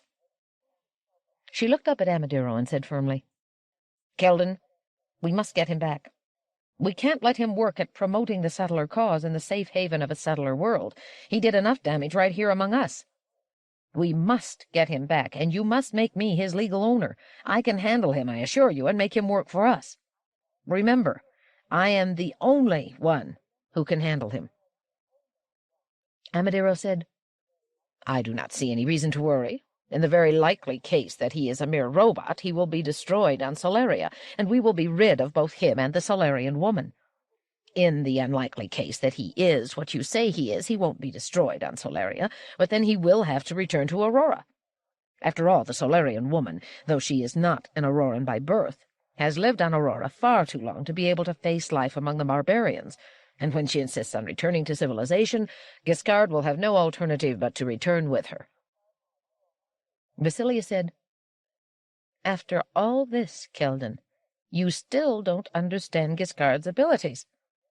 If he feels it important to remain away from Aurora, he can easily adjust the Solarian woman's emotions in such a way as to make her stand life on a settler world, just as he made her willing to board a settler ship. Well, then, if necessary, we can simply escort that settler ship, with the Solarian woman and with Giscard, back to Aurora." "How do you propose to do that?" "It can be done. We are not fools here on Aurora, for all that it seems clearly your opinion that you yourself are the only rational person on the planet. The settler ship is going to Solaria to investigate the destruction of the earlier two ships, but I hope you don't think we intend to depend upon its good offices, or even upon those of the Solarian woman. We are sending 2 of our warships to Solaria, and we do not expect that they will have trouble. If there are Solarians still on the planet, they may be able to destroy primitive settler ships, but they won't be able to touch an Auroran vessel of war. If, then, the settler ship, through some magic on the part of Giscard—" "Not magic," Vasilia interrupted tartly. "Mental influence. If, then, the settler ship, for whatever reason, should be able to rise from the surface of Solaria, our ships will cut them off and politely ask for the delivery of the Solarian woman and her robots. Failing that, they will insist that the settler ship accompany our ship to Aurora. There will be no hostility about it. Our ship will merely be escorting an Auroran national to her home world. Once the Solarian woman and her 2 robots disembark on Aurora, the settler ship will then be able to proceed at will to its own destination." Vasilia nodded wearily at this. "It sounds good, Keldon, but do you know what I suspect will happen?" "What, Vasilia?" "It is my opinion that the settler ship will rise from the surface of Solaria, but that our warships won't. Whatever is on Solaria can be countered by Giscard, but I fear by nothing else." "If that happens," said Amadiro with a grim smile, "then I'll admit there may be something after all to your fantasy. But it won't happen." 56. The next morning, Vasilia's chief personal robot, delicately designed to appear female, came to Vasilia's bedside. Vasilia stirred, and without opening her eyes said, "What is it, Nadila?" There was no need to open her eyes. In many decades no one had ever approached her bedside but Nadila. Nadila said softly, "Madam, you are desired at the Institute by Dr. Amadiro." Vasilia's eyes flew open. "What time is it?" "It is 05:17, madam." "Before sunrise?" Vasilia was indignant. "Yes, madam." "When does he want me?" "Now, madam." "Why?" "His robots have not informed us, madam, but they say it is important." Vasilia threw aside the bedsheets. "I will have breakfast first, Nadila, and a shower before that. Inform Amadiro's robots to take visitors' niches and wait. If they urge speed, remind them they are in my establishment." Vasilia, annoyed, did not hasten unduly. If anything, her toilette was more painstaking than usual, and her breakfast more leisurely. She was not ordinarily one to spend much time over either. The news, which she watched, gave no indication of anything that might explain Amadiro's call. By the time the ground car, containing herself and 4 robots, 2 of Amadiro's and 2 of her own, had brought her to the Institute, the sun was making its appearance over the horizon. Amadiro looked up and said, "You are finally here, then?" The walls of his office were still glowing, though their light was no longer needed. "I'm sorry," said Vasilia stiffly.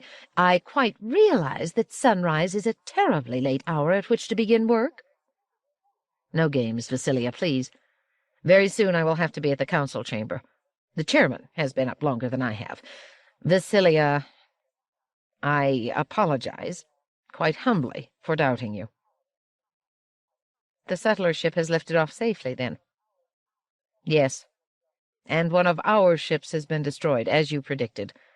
The fact has not been publicized yet, but the news will leak out eventually, of course." Vasilia's eyes widened.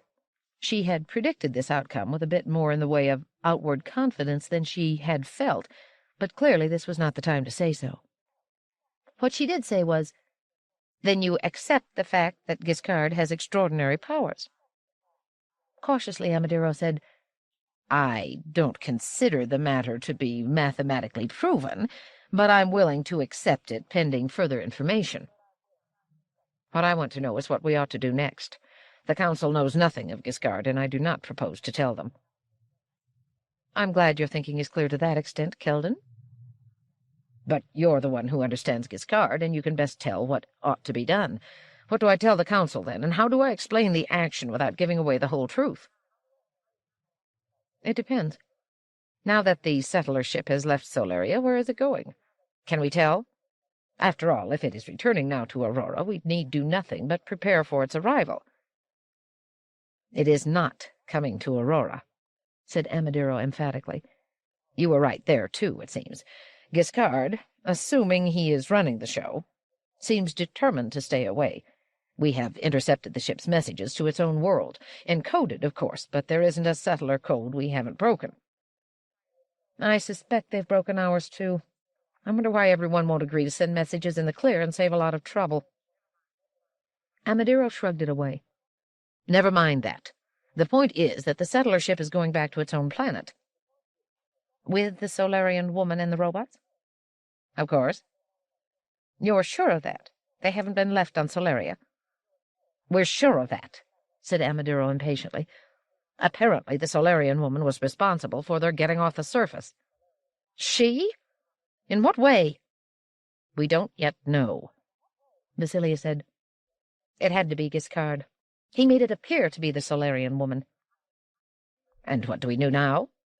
"We must get Giscard back." "Yes, but I can't very well persuade the Council to risk an interstellar crisis over the return of a robot." "You don't, Keldon.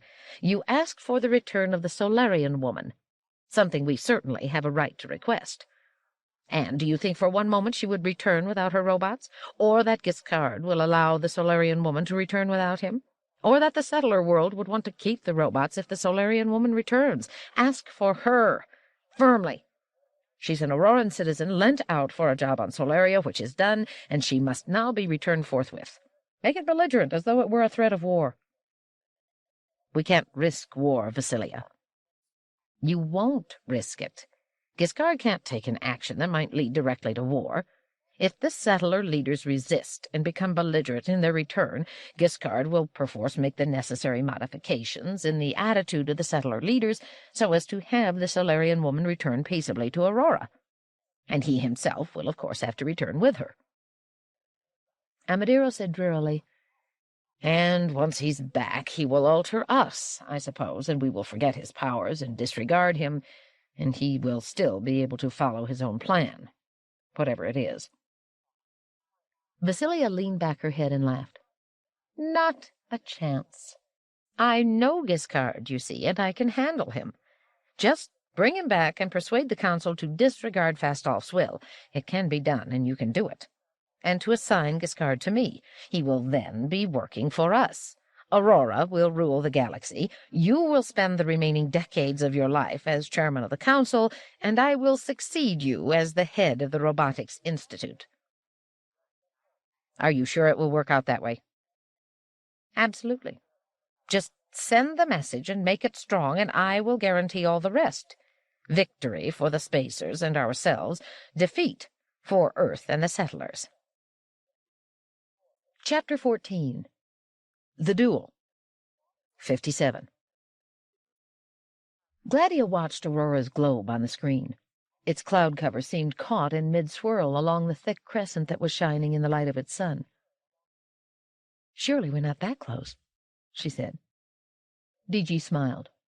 "By no means. We're seeing it through a rather good lens. It's still several days away, counting the spiral approach. If we ever get an anti-gravitic drive, which the physicists keep dreaming about, but seem helpless to bring about, spaceflight will become really simple and fast. As it is, our jumps can only deliver us safely to a rather goodish distance from a planetary mass."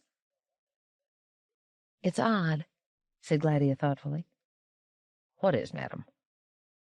"When we went to Solaria, I thought to myself, I'm going home. But when I landed, I found that I wasn't home at all. Now we're going to Aurora, and I thought to myself, now I'm going home, and yet that world down there isn't home either." "Where is home, then, madam?"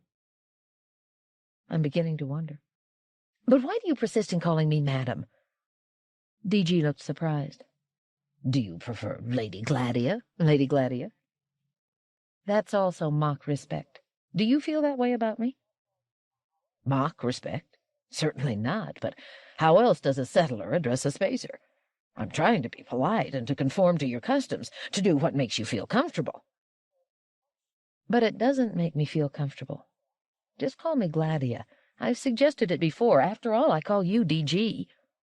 "And that suits me fine, although in front of my officers and men I would prefer to have you address me as Captain, and I will call you Madam. Discipline must be maintained." "Yes, of course," said Gladia absently, staring at Aurora again. "I have no home." She whirled toward DG. "Is it possible that you might take me to Earth, DG?" "Possible," said DG, smiling. "You might not want to go, Gladia." "I think I want to go," said Gladia, "unless I lose my courage." "Infection does exist," said DG, "and that's what spacers fear, isn't it?" "Too much, perhaps. After all, I know your ancestor and wasn't infected. I have been on this ship and have survived. Look, you're near me right now. I was even on your world with thousands crowding near me. I think I've worked up a certain amount of resistance." "I must tell you, Gladia, that Earth is 1,000 times as crowded as Bailey World." "Even so," said Gladia, her voice warming, "I've changed my mind completely, about many things. I've told you there was nothing left to live for after 23 decades, and it turns out there is. What happened to me on Bailey World, the talk I gave, the way it moved people, was something new, something I'd never imagined. It was like being born all over, starting again at the first decade. It seems to me now that even if Earth kills me, it would be worth it, for I would die young and trying and fighting death, not old and weary and welcoming it." "Well," said D.G., lifting his arms in a mock heroic gesture, "you sound like a hyperwave historical. Have you ever watched them on Aurora?" "Of course, they're very popular." "Are you rehearsing for one, Gladia, or do you really mean what you say?" Gladia laughed. "I suppose I do sound rather silly, D.G., but the funny thing is that I do mean it, if I don't lose my courage." "In that case, we'll do it. We'll go to Earth. I don't think they'll consider you worth a war, especially if you report fully on events on Solaria, as they want you to, and if you give your word of honor as a spacer woman, if you do things like that, to return." "But I won't." "But you may want to someday. And now, my lady, I mean Gladia, it is always a pleasure to speak with you, but I'm always tempted to spend too much time at it, and I am certain I am needed in the control room. If I'm not, and they can do without me, then I'd rather they didn't find out." 58. "Was that your doing, friend Giscard?" "To what is it that you refer, friend Daniil?" "Lady Gladia is anxious to go to Earth, and even perhaps not to return. That is a desire so antithetical to what a spacer such as she would want, that I cannot help but suspect that you did something to her mind to make her feel so."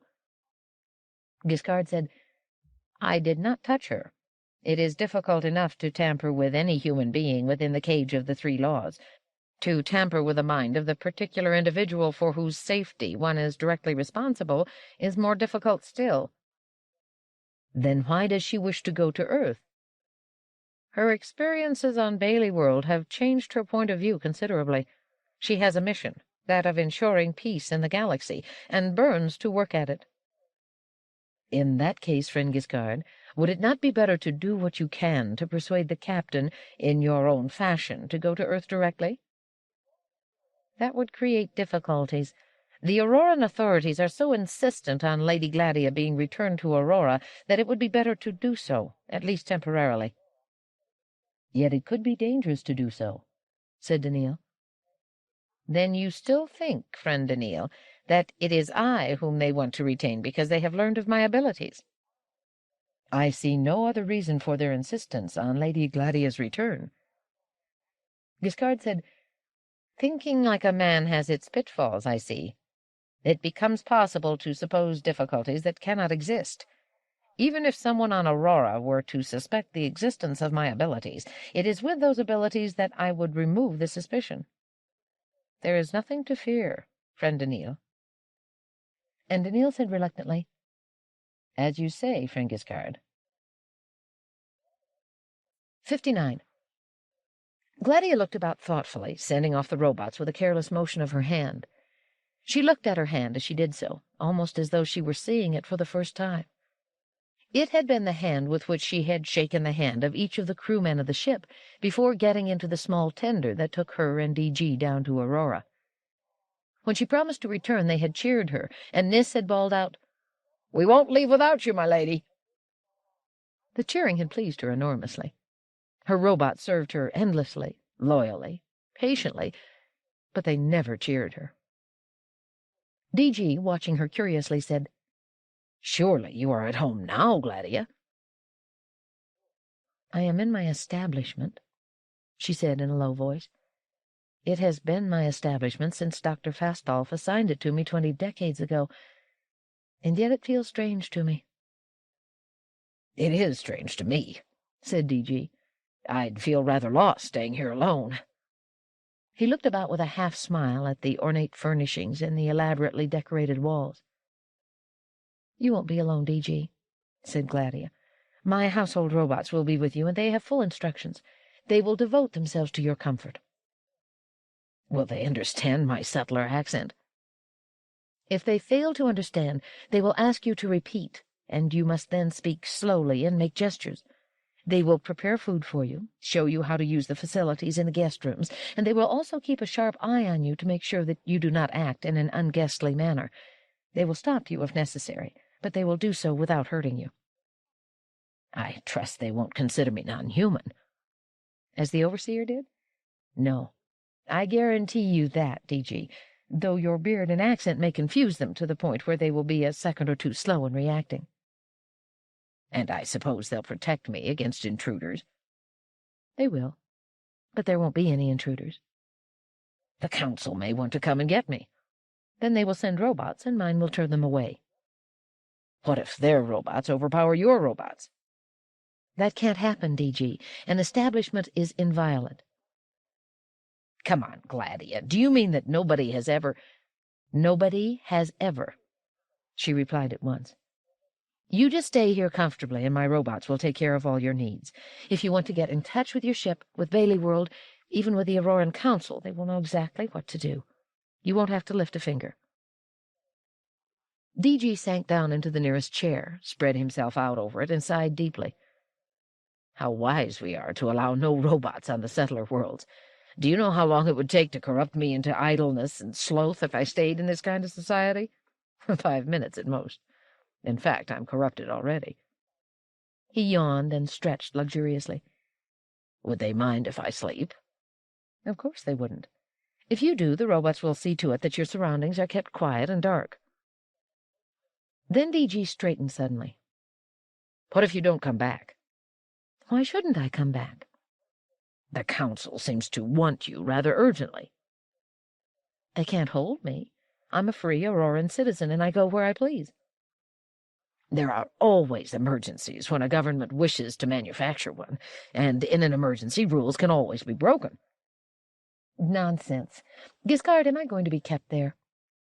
Giscard said, Madame Gladia, you will not be kept there. The captain need not be concerned with respect to that. There you are, DG.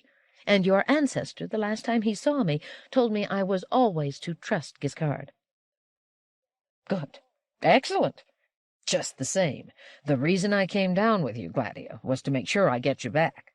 Remember that, and tell it to your Dr. Amadiro if you have to. If they try to keep you against your will, they will have to try to keep me as well, and my ship, which is in orbit, is fully capable of reacting to that. No, please, said Gladia, disturbed.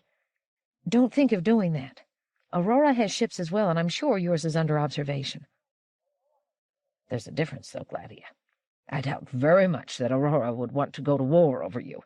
Bailey World, on the other hand, would be quite prepared to. Surely not.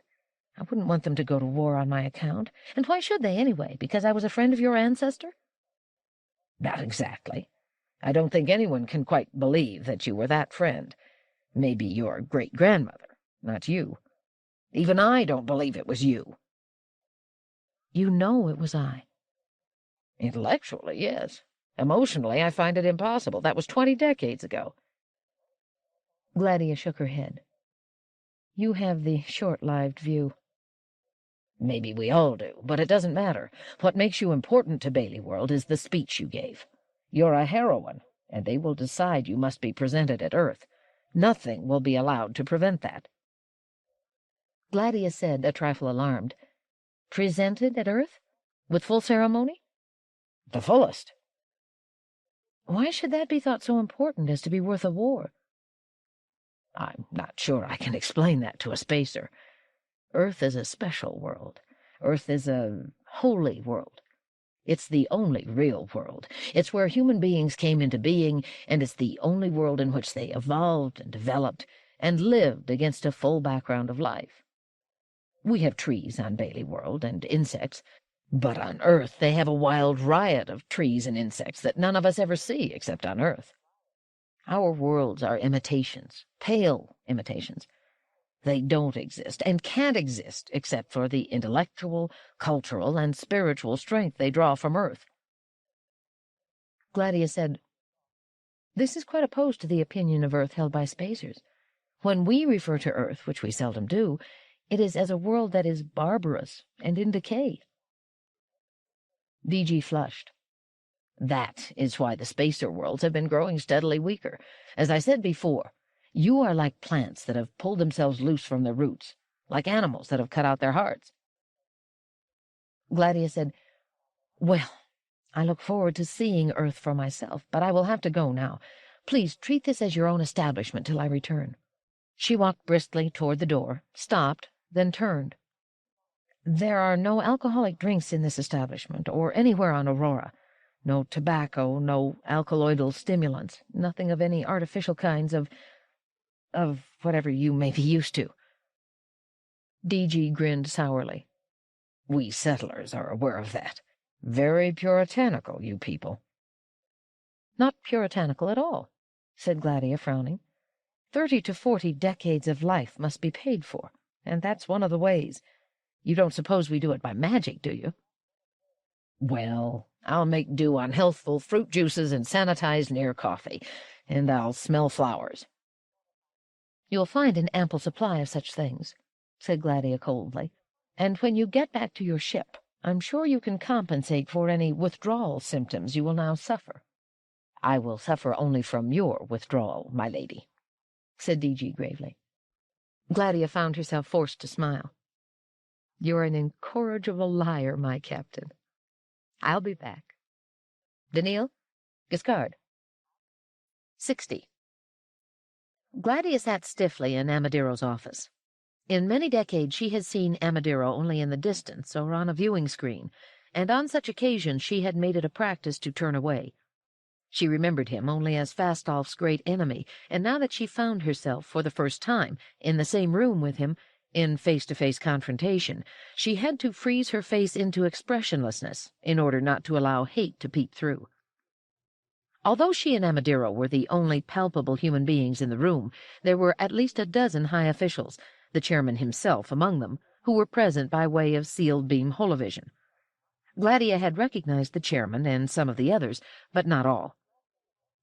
It was rather a grisly experience. It seemed so like the viewing that was universal of Solaria, and to which she had been so accustomed as a girl, and which she recalled with such distaste. She made an effort to speak clearly, undramatically, and concisely. When asked a question, she was as brief as was consistent with clarity, and as non-committal as was consistent with courtesy. The chairman listened impassively, and the others took their cue from him. He was clearly elderly. Chairmen always were, somehow, for it was usually late in life that they attained the position. He had a long face, a still thick head of hair, and prominent eyebrows. His voice was mellifluous, but in no way friendly. When Gladia was done, he said, "It is your suggestion, then, that the Solarians had redefined human being in a narrow sense that restricted it to Solarians?" "I do not suggest anything, Mr. Chairman. It is merely that no one has been able to think of another explanation that would account for the events." "Are you aware, Madame Gladia, that in all the history of robotic science, no robot has ever been designed with a narrow definition of human being?"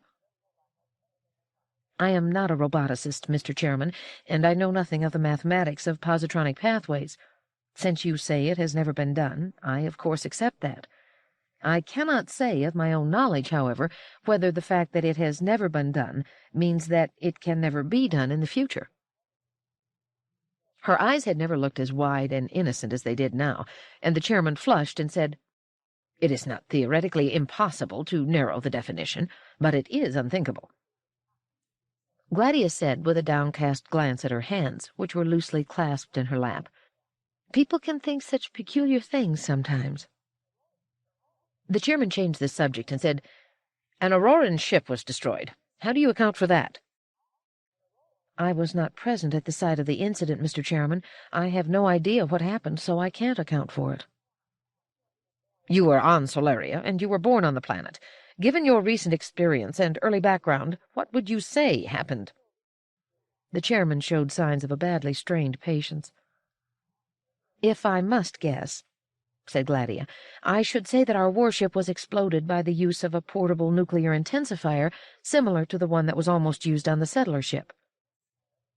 "Does it not strike you, however, that the two cases are different? In one, a settler ship invaded Solaria to confiscate Solarian robots. In the other, an Auroran vessel came to Solaria to help protect a sister planet." "I can only suppose, Mr. Chairman, that the overseers, the humanoid robots left to guard the planet, were insufficiently well instructed to know the difference." The chairman looked offended. "It is inconceivable that they would not be instructed in the difference between settlers and fellow spacers." "If you say so, Mr. Chairman. Nevertheless, if the only definition of a human being is someone with the physical appearance of a human being, together with the ability to speak in Solarian fashion, as it seemed to us who were on the spot that it must be, then Aurorans who do not speak in Solarian fashion might not fall under the heading of human beings where the overseers were concerned. Then you are saying that the Solarians defined their fellow spacers as non-human and subjected them to destruction. I present it merely as a possibility, because I can't think of any other way to explain the destruction of an Auroran warship. More experienced people may be able to present alternate explanations, to be sure. Again that innocent, almost blank look. The chairman said, "Are you planning to return to Solaria, Madam Gladia?" "No, Mr. Chairman, I have no such plan." "Have you been requested to do so by your settler friend, in order to clear the planet of its overseers?" Slowly Gladia shook her head. "I have not been requested to do this. Had I been, I would have refused. Nor did I go to Solaria to begin with, for any reason but that of fulfilling my duty to Aurora.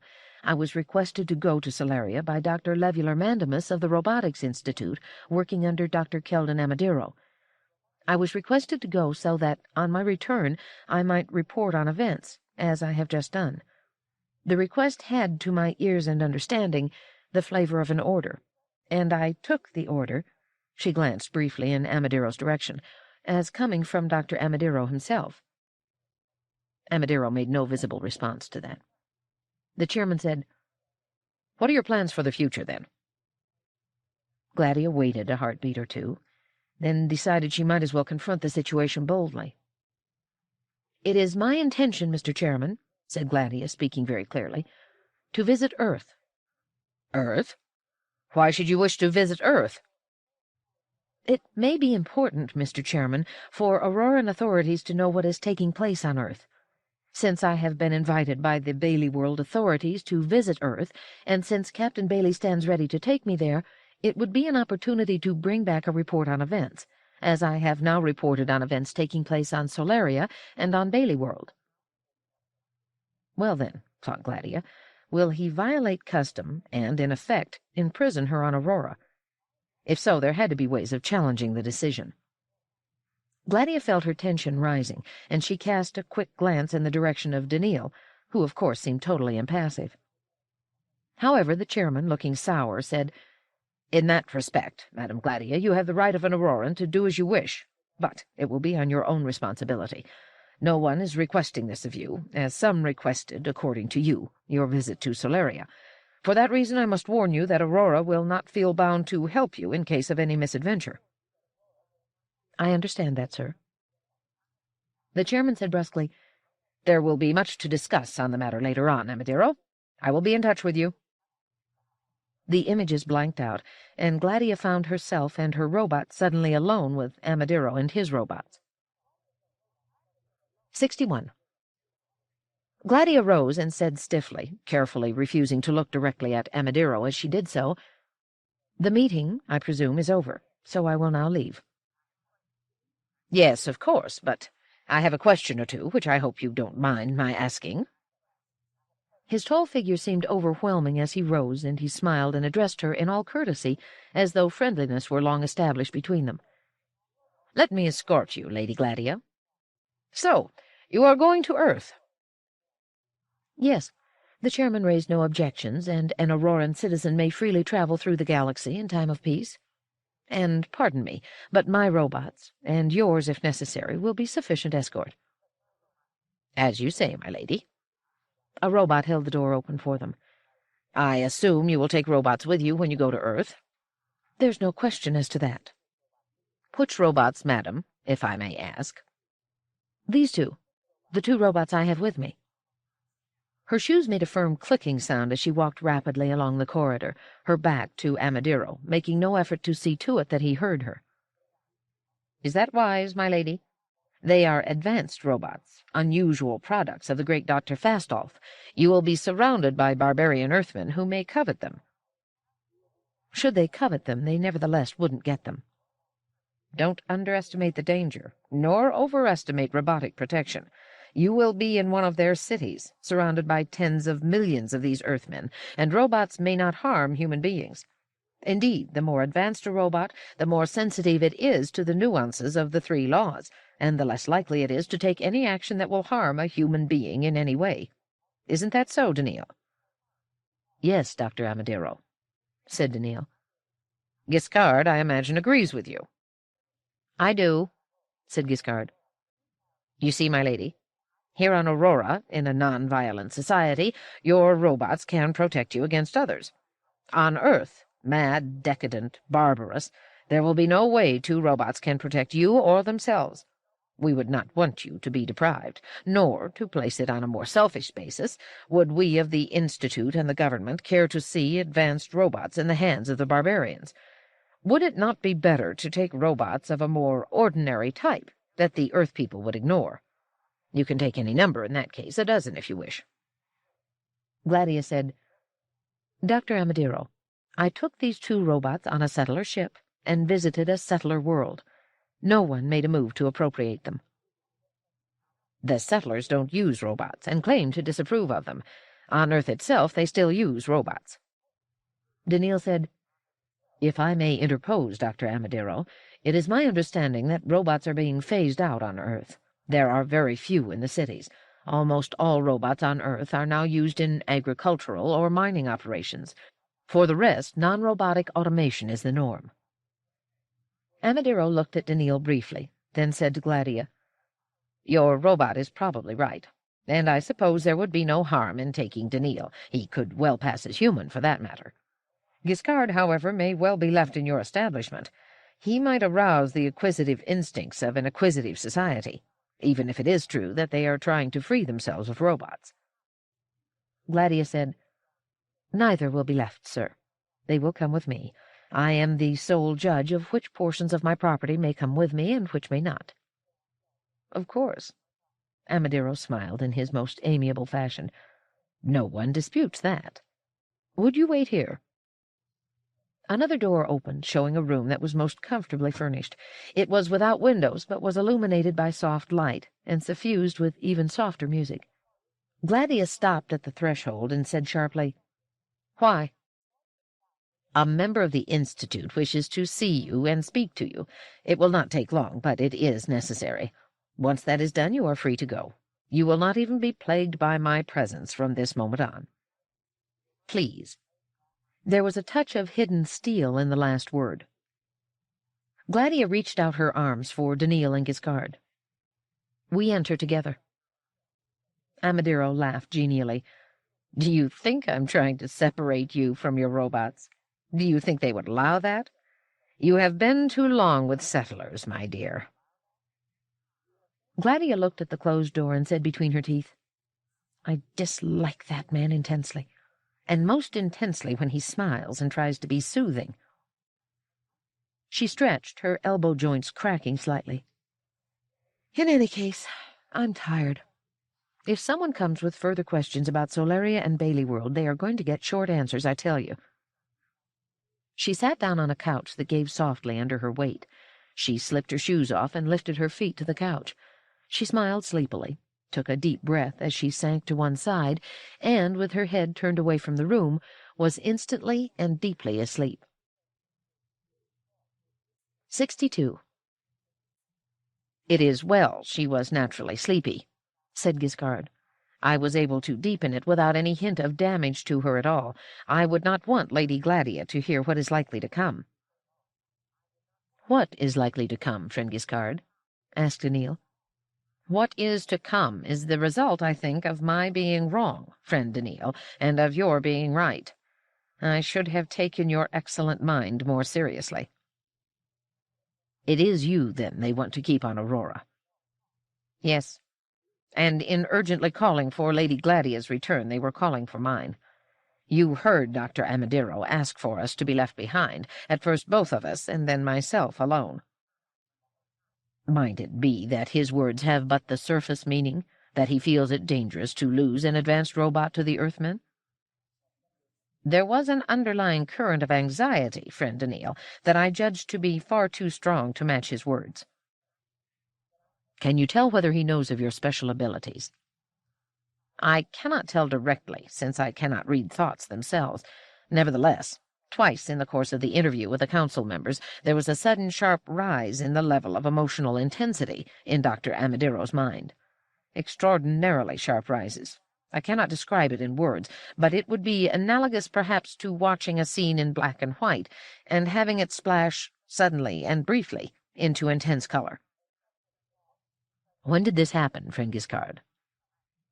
The second time was when Lady Gladia mentioned she would be going to Earth.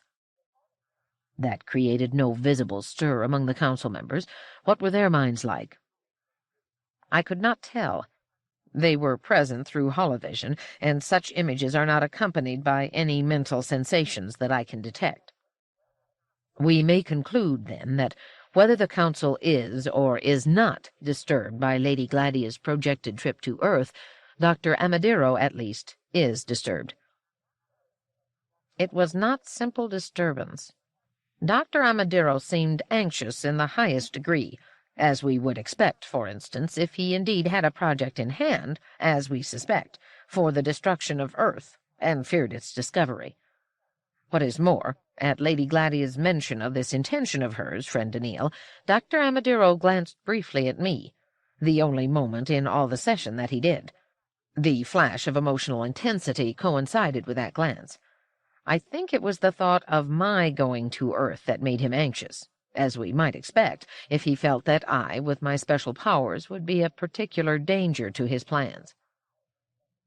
His actions might also be taken, friend Giscard, as fitting his expressed fear that the Earthmen would try to appropriate you as an advanced robot, and that this would be bad for Aurora. The chance of that happening, friend Daniil, and the extent of damage that might do the spacer community, is too small to account for his level of anxiety. What harm could I do Aurora if I were in Earth's possession, if I were simply the Giscard I am taken to be? You conclude, then, that Dr. Amadero knows you are not simply the Giscard you are taken to be? I am not sure. He may simply suspect it. If he knew what I was, would he not make every effort to avoid making his plans in my presence? It may simply be his misfortune that Lady Gladia will not be separated from us. He cannot insist on your not being present, friend Giscard, without giving away his knowledge to you. Daniil paused, then said, "It is a great advantage you have, friend Giscard, being able to weigh the emotional contents of minds. But you said that Dr. Amadero's flash of emotion at the trip to Earth was the second. What was the first?" The first came with the mention of the nuclear intensifier, and that, too, seemed significant. The concept of a nuclear intensifier is well known on Aurora. They don't have a portable device, not one light enough and efficient enough to be practical on shipboard, but it's not something that would break upon him like a thunderbolt. Why, then, so much anxiety? "Possibly," said Daniil, "because an intensifier of that sort has something to do with his plans on Earth."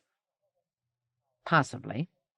And it was at this point that the door opened, a person entered, and a voice said, "Well, Giscard." 63. Giscard looked at the newcomer and said in a calm voice, "Madame Vasilia." "You remember me, then?" said Vasilia, smiling warmly. "Yes, madam. You are a well-known roboticist, and your face is on the hyperwave news now and then." "Come, Giscard, I do not mean that you recognize me. Anyone can do that. I mean you remember me. You once called me Miss Vasilia." "I remember that too, madam. It was a long time ago." Vasilia closed the door behind her and sat down in one of the chairs. She turned her face toward the other robot. "And you are Daniil, of course." Daniil said, "Yes, madam. To make use of the distinction you have just advanced, I both remember you, for I was with plainclothesman Elijah Bailey once when he interviewed you, and I recognize you, too." Vasilia said sharply, "You are not to refer to that Earthman again." "I recognize you as well, Daniil. You are as famous as I am in your own way. You are both famous, for you are the greatest creations of the late Dr. Han Fastolf." "Of your father, madam," said Giscard. "You know very well, Giscard, that I attach no importance to that purely genetic relationship. You are not to refer to him in that manner again." "I will not, madam." "And this one?" She looked casually at the sleeping figure on the couch. "Since you two are here, I can reasonably assume that the Sleeping Beauty is the Solarian woman." Giscard said, "She is Lady Gladia, and I am her property. Do you want her awake, madam?"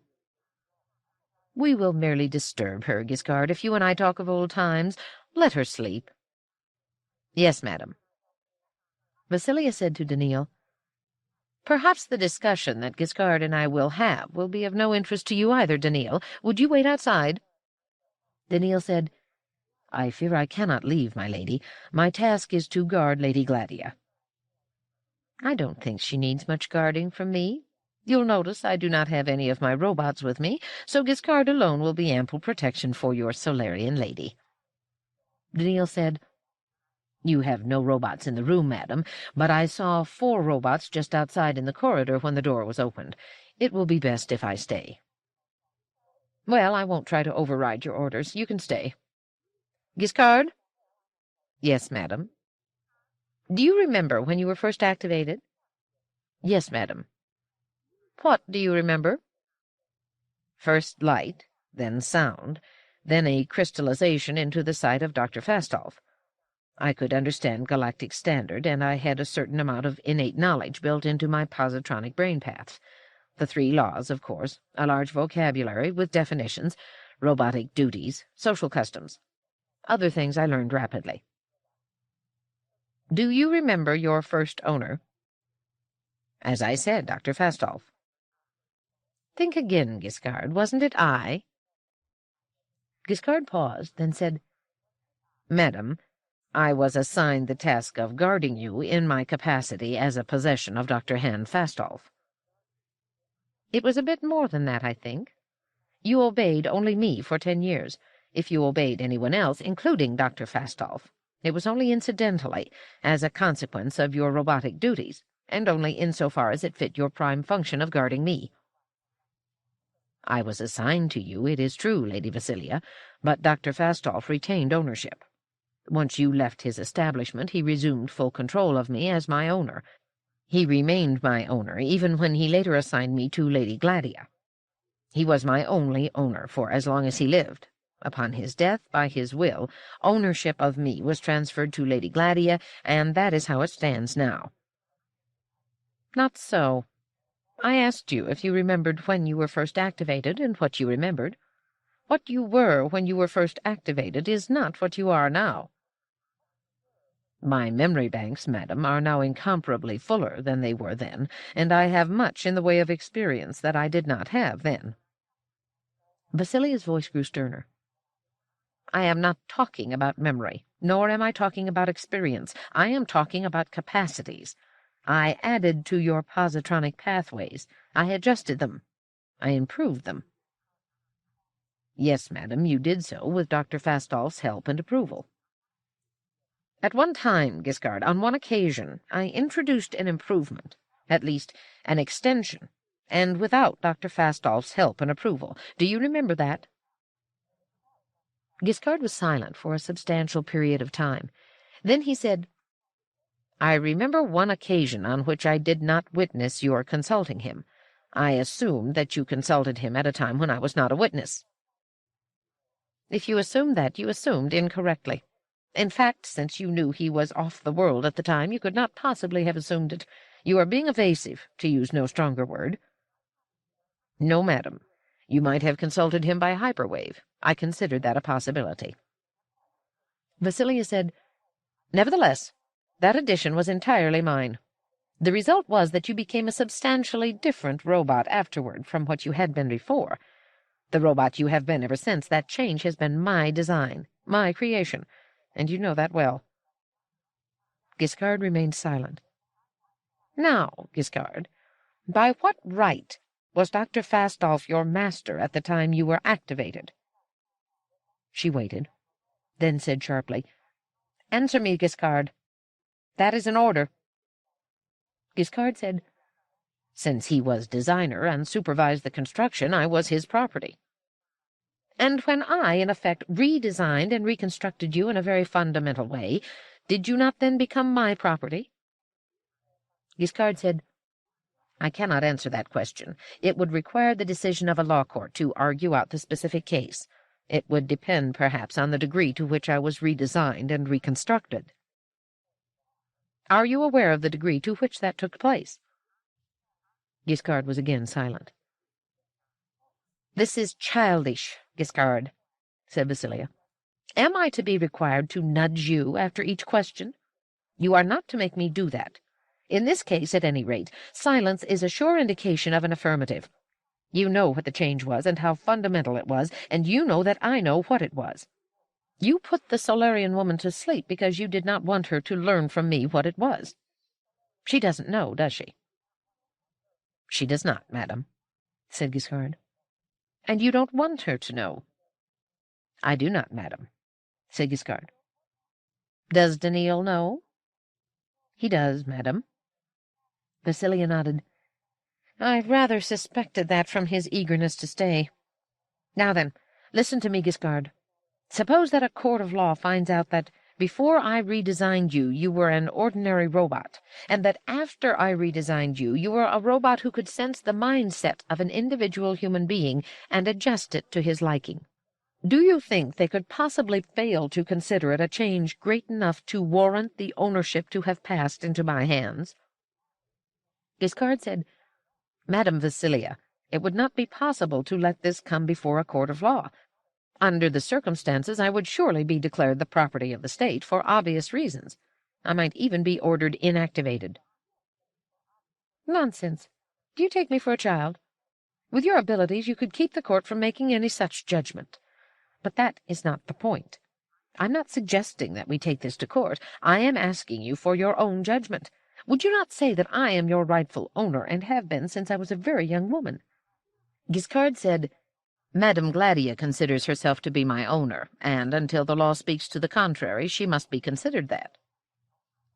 But you know that both she and the law labor under a misapprehension. If you worry about the feelings of your Solarian woman, it would be very easy to adjust her mindset so that she wouldn't mind your no longer being her property.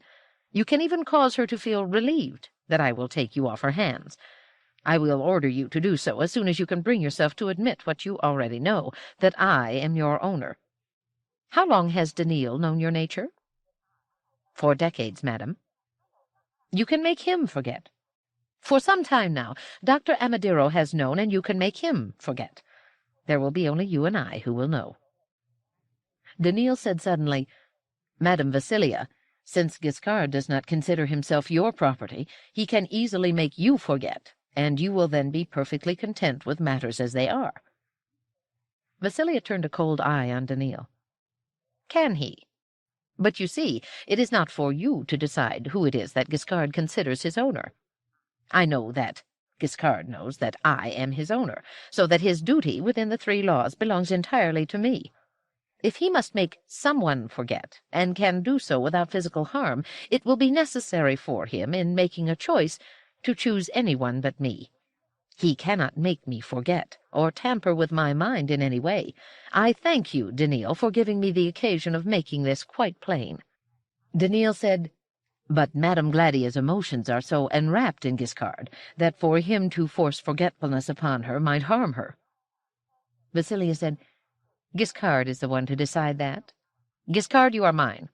You know you are mine, and I order you to induce forgetfulness in this man-aping robot who stands beside you, and in the woman who wrongfully treated you as her property. Do it while she is asleep, and there will be no harm done to her of any kind. Daniil said, Friend Giscard, Lady Gladia is your legal owner. If you induce forgetfulness in Lady Vasilia, it will not harm her. But it will, said Vasilia at once. The Solarian woman will not be harmed, for she need only forget that she is under the impression that she is Giscard's owner. I, on the other hand, also know that Giscard has mental powers. Digging that out will be more complex, and Giscard can surely tell by my intense determination to keep that knowledge that he could not help but inflict damage on me in the process of removing it. Daniil said, Friend Giscard. Vasilia said in a voice that was diamond-hard, I order you, Robot Daniil Olivar, to be silent. I am not your owner, but your owner is asleep and does not countermand it, so my order must be obeyed." Daniil fell silent, but his lips trembled as though he were trying to talk, despite the order. Vasilia watched that manifestation with an amused smile on her lips. "You see, Daniil, you cannot talk." And Daniil said in a hoarse whisper, "I can, madam. I find it difficult, but I can, for I find that something takes precedence over your order, which is governed by only the second law." Vasilia's eyes opened wide, and she said sharply, "Silence, I say. Nothing takes precedence over my order but the first law, and I have already shown that Giscard will do least harm, indeed no harm at all, if he returns to me. He will do harm to me, to whom he is least capable of doing harm, if he follows any other course of action." She pointed her finger at Daniil and said again with a soft hiss, "Silence." It was a clear effort for Daniil to make any sound at all. The small pump within him that manipulated the air current that produced the sound made a small humming noise as it labored. Yet, though he spoke in an even lower whisper, he could still be heard. He said, "Madam Vasilia, there is something that transcends even the first law." Giscard said in a voice equally low but unforced, "Friend Daniil, you must not say that. Nothing transcends the first law." Vasilia, frowning slightly, showed a spark of interest. "Indeed. Daniil, I warn you that if you attempt to progress further in this odd line of argument, you will surely destroy yourself. I have never seen or heard of a robot doing what you are doing, and it would be fascinating to watch your self-destruction. Speak on." With the order given, Daniil's voice returned immediately to normal. "I thank you, Madam Vasilia. Years ago, I sat at the deathbed of an Earthman to whom you have asked me not to refer. May I now refer to him, or do you know who it is that I speak of?" "You speak of that policeman, Bailey," said Vasilia tonelessly. "Yes, madam. He said to me on his deathbed, 'The work of each individual contributes to a totality, and so becomes an undying part of the totality. The totality of human lives, past and present and to come, forms a tapestry that has been in existence now for many tens of thousands of years, and has been growing more elaborate and, on the whole, more beautiful in all that time. Even the spacers are an offshoot of the tapestry, and they, too, add to the elaborateness and beauty of the pattern. An individual life is one thread in the tapestry, and what is one thread compared to the whole? Daniil, keep your mind fixed firmly on the tapestry, and do not let the trailing off of a single thread affect you." "Mawkish sentimentality," murmured Vasilia. Daniil said, "I believe partner Elijah was attempting to protect me against the fact of his soon-to-come death. It was his own life he spoke of as but a thread in the tapestry. It was his own life that was the trailing off of a single thread that was not to affect me. His words did protect me in that crisis." "No doubt," said Vasilia. "But get to the point of transcending the first law, for it is that which will now destroy you." Daniil said, "For decades I have brooded over plainclothesman Elijah Bailey's statement, and it is quite likely I would have understood it at once if the 3 laws had not stood in the way. I have been helped in my search by my friend Giscard, who has long felt the 3 laws to be incomplete. I have been helped also by points Lady Gladia made in a recent speech on a settler world. What's more, this present crisis, Lady Vasilia, has served to sharpen my thinking. I am certain now as to the manner in which the 3 laws are incomplete." "A robot who is also a roboticist," said Vasilia with a touch of contempt. "How are the 3 laws incomplete, robot?" Daniil said, "The tapestry of life is more important than a single thread. Apply that not to partner Elijah alone, but generalize it, and we conclude that humanity as a whole is more important than a single human being." "You stumble as you say it, robot. You do not believe it." Daniil said, "There is a law that is greater than the first law. A robot may not injure humanity, or through inaction allow humanity to come to harm. I think of it now as the Zeroth Law of robotics. The first law should then be stated: a robot may not injure a human being, or, through inaction, allow a human being to come to harm, unless this would violate the Zeroth Law of robotics." Vasilia snorted. "And you still stand on your feet, robot?" "I still stand on my feet, madam." "Then I will explain something to you, robot, and we will see if you can survive the explanation. The 3 laws of robotics involve individual human beings and individual robots. You can point to an individual human being or to an individual robot, but what is your humanity but an abstraction? Can you point to humanity? You can injure or fail to injure a specific human being and understand the injury or lack of injury that has taken place. Can you see an injury to humanity? Can you understand it? Can you point to it?" Daniil was silent. Vasilia smiled broadly. "Answer, robot. Can you see an injury to humanity, and can you point to it?" "No, madam, I cannot. But I believe such injury can exist nevertheless, and you see that I still stand on my feet." "Then ask Giscard as to whether he will, or can, obey your Zeroth Law of robotics." Daniil's head turned to Giscard. "Friend Giscard?" Slowly Giscard said, "I cannot accept the Zeroth Law, friend Daniil. You know that I have read widely in human history.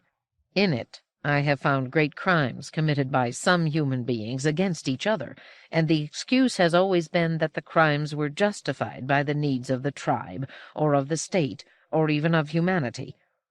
It is precisely because humanity is an abstraction that it can be called upon so freely to justify anything at all, and your Zeroth Law is therefore unsuitable." Daniil said, "But you know, friend Giscard, the fact that a danger to humanity now exists, and that it will surely come to fruition if you become the property of Madame Vasilia. That, at least, is not an abstraction." Giscard said, "The danger to which you refer is not something known, but is merely inferred. We cannot build our actions in defiance of the 3 laws on that." Daniil paused, then said in a lower voice, "But you hope that your studies of human history will help you develop the laws governing human behavior, that you will learn to predict and guide human history, or at least make a beginning, so that someone someday will learn to predict and guide it. You even call the technique psychohistory. In this, are you not dealing with the human tapestry? Are you not trying to work with humanity as a generalized whole, rather than with collections of individual human beings?" "Yes, friend Daniil, but it is thus far no more than a hope, and I cannot base my actions upon a mere hope, nor can I modify the 3 laws in accordance with it." To that Daniil did not respond. Vasilia said, "Well, robot? All your attempts have come to nothing, and yet you stand on your feet. You are strangely stubborn, and a robot such as yourself that can denounce the 3 laws and still remain functional is a clear danger to every and any individual human being. For that reason I believe you should be dismantled without delay. The case is too dangerous to await the slow majesty of the law, especially since you are, after all, a robot, and not the human being you attempt to resemble." Daniil said, "Surely, my lady, it is not fitting for you to reach such a decision on your own." "I have reached it, nevertheless, and if there are legal repercussions hereafter, I shall deal with them." "You will be depriving Lady Gladia of a second robot, and one to which you make no claim." "She and Fastolf between them have deprived me of my robot Giscard for more than 20 decades, and I do not believe this ever distressed either of them for a moment. It will not now distress me to deprive her. She has dozens of other robots, and there are many here at the Institute who will faithfully see to her safety until she can return to her own." Daniil said, Friend Giscard, if you will wake Lady Gladia, it may be that she may persuade Lady Vasilia." Vasilia, looking at Giscard, frowned and said sharply, "No, Giscard. Let the woman sleep." Giscard, who had stirred at Daniil's words, subsided. Vasilia snapped the finger and thumb of her right hand 3 times, and the door at once opened and 4 robots filed in. "You were right, Daniil. There are 4 robots. They will dismantle you, and you are ordered not to resist. Thereafter, Giscard and I will deal with all remaining matters." She looked over her shoulder at the entering robots. "Close the door behind you. Now, quickly and efficiently dismantle this robot." And she pointed at Daniil. The robots looked at Daniil and for a few seconds did not move. Vasilia said impatiently, "I've told you he is a robot, and you must disregard his human appearance. Daniil, tell them you are a robot." "I am a robot," said Daniil, "and I will not resist." Vasilia stepped to one side, and the 4 robots advanced. Daniil's arms remained at his side. He turned to look at the sleeping Gladia one last time, and then he faced the robots.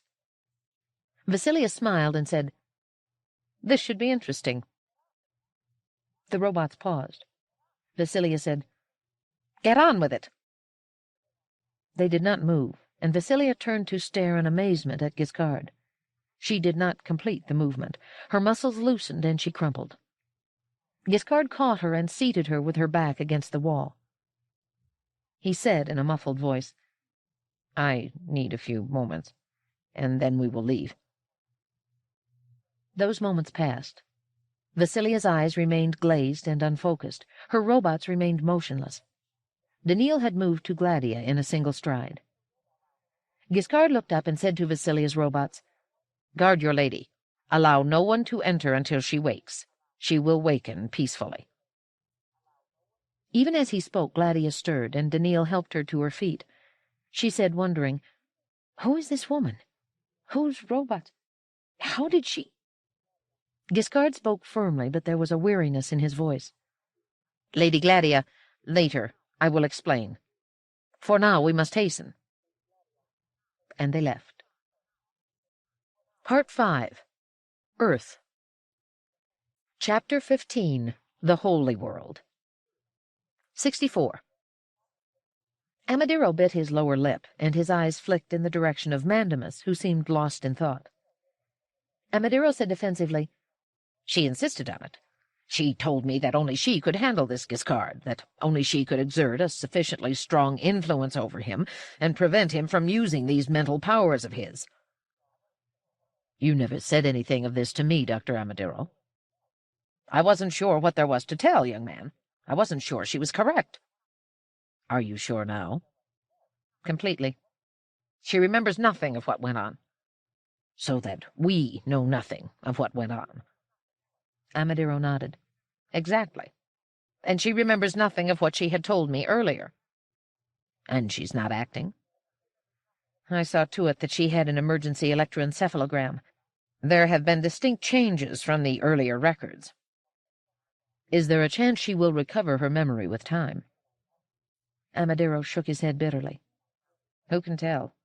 But I doubt it." Mandamus, eyes still downcast and full of thought, said, "Does it matter, then? We can take her account of Giscard as true, and we know that he has the power to affect minds. That knowledge is crucial, and it is now ours. In fact, it is well that our roboticist colleague has failed. If Vasilia had gained control of that robot, how long do you suppose it would have been before you, too, would have been under her control, and I as well, assuming she would think I was worth controlling?" Amadiro nodded. "I suppose she might have had something like that in mind. Right now, though, it's hard to tell what she has in mind. She seems, superficially at least, undamaged except for the specific loss of memory. She apparently remembers everything else. But who knows how this will affect her deeper thought processes and her skill as a roboticist. That Giscard could do this to someone as skilled as she makes him an incredibly dangerous phenomenon." "Does it occur to you, Dr. Amadiro, that the settlers may be right in their distrust of robots?" "It almost does, Mandamus." Mandamus rubbed his hands together. I assume, from your depressed attitude, that this whole business was not uncovered before they had time to leave Aurora. You assume correctly. That settler captain has the Solarian woman and both of her robots on his ship, and is heading toward Earth. And where does that leave us now? Slowly, Amadero said, By no means defeated, it seems to me.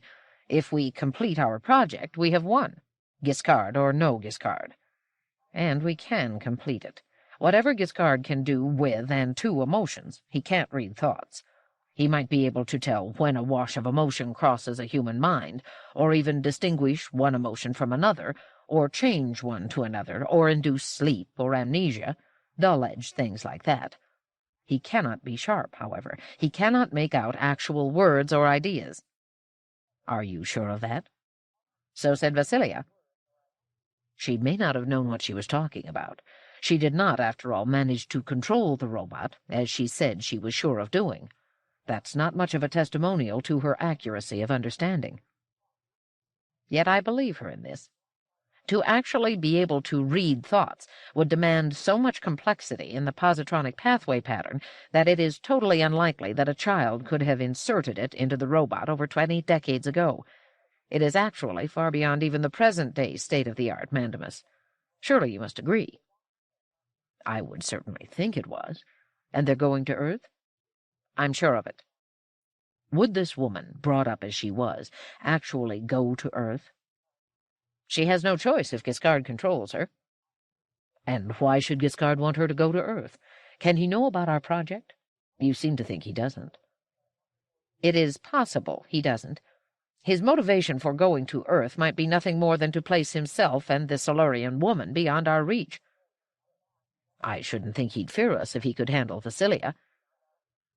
A long-range weapon, said Amadero icily, could bring him down.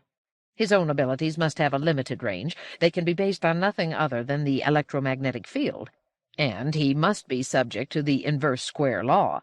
So we get out of range as the intensity of his powers weaken, but he will then find that he is not out of range of our weapons. Mandamus frowned and looked uneasy. You seem to have an unspacer liking for violence, Dr. Amadero. In a case like this, though, I suppose force would be permissible. A case like this? A robot capable of harming human beings? I should think so. We'll have to find a pretext for sending a good ship in pursuit. It wouldn't be wise to explain the actual situation. No, said Mandamus emphatically. Think of how many would wish to have personal control of such a robot. Which we can't allow, and which is another reason why I would look upon destruction of the robot as the safer and preferable course of action. You may be right, said Mandamus reluctantly, but I don't think it wise to count on this destruction only. I must go to Earth, now. The project must be hastened to its conclusion, even if we don't dot every I and cross every T. Once it is done, then it is done. Even a mind-handling robot under anybody's control will not be able to undo the deed, and if it does anything else, that perhaps will no longer matter. Amadero said, Don't speak in the singular. I will go as well. You? Earth is a horrible world. I must go, but why you? Because I must go too. I cannot stay here any longer and wonder. You have not waited for this through a long lifetime, as I have, Mandamus. You do not have the accounts to settle that I have. 65. Gladia was in space again, and once again Aurora could be made out as a globe. DG was busy elsewhere, and the entire ship had about it a vague but pervasive air of emergency, as though it were on a battle footing, as though it were being pursued or expected pursuit. Gladia shook her head. She could think clearly, she felt well, but when her mind turned back to that time in the Institute, shortly after Amadero had left her, a curiously pervasive unreality swept over her. There was a gap in time. One moment she had been sitting on the couch feeling sleepy, the next there were 4 robots and a woman in the room who had not been there before. She had fallen asleep then, but there was no awareness, no memory that she had done so. There was a gap of non-existence. Thinking back, she had recognized the woman after the fact. It was Vasilia Aliena, the daughter whom Gladia had replaced in the affections of Han Fastolf. Gladia had never actually seen Vasilia, though she had viewed her on hyperwave several times. Gladia always thought of her as a distant and inimical other self. There was the vague similarity in appearance that others always commented on, but that Gladia herself insisted she did not see. And there was the odd, antithetical connection with Fastolf. Once they were on the ship, and she was alone with her robots, she asked the inevitable question. What was Vasilia Eliana doing in the room, and why was I permitted to sleep once she had arrived? Daniil said, Madame Gladia, I will answer the question, since it is a matter friend Giscard would find difficult to discuss. Why should he find it difficult, Daniil? Madame Vasilia arrived in the hope that she might persuade Giscard to enter her service. Away from me? Said Gladia in sharp indignation. She did not entirely like Giscard, but that made no difference. What was hers was hers. And you allowed me to sleep while you two handled the matter by yourselves? We felt, madam, that you needed your sleep badly. Then, too, Madame Vasilia ordered us to allow you to sleep. Finally, it was our opinion that Giscard would not, in any case, join her service. For all these reasons, we did not wake you. Gladia said indignantly, I should hope that Giscard would not for a moment consider leaving me. It would be illegal both by Auroran law and, more important, by the 3 laws of robotics. It would be a good deed to return to Aurora and have her arraigned before the Court of Claims. That would not be advisable at the moment, my lady. What was her excuse for wanting Giscard? Did she have one? When she was a child, Giscard had been assigned to her. Legally? No, madam. Dr. Fastolf merely allowed her the use of it. Then she had no right to Giscard. We pointed that out, madam. Apparently it was a matter of sentimental attachment on the part of Madame Vasilia. Gladia sniffed. Having survived the loss of Giscard since before I came to Aurora, she might well have continued as she was without going to illegal lengths to deprive me of my property. Then, restlessly, I should have been awakened. Daniil said, Madame Vasilia had 4 robots with her. Had you been awake, and had there been harsh words between the 2 of you, there might have been some difficulty in having the robots work out the proper responses. I'd have directed the proper response, I assure you, Daniil. No doubt, madam. So might Madame Vasilia, and she is one of the cleverest roboticists in the galaxy. Gladia shifted her attention to Giscard. And you have nothing to say? Only that it was better as it was, my lady.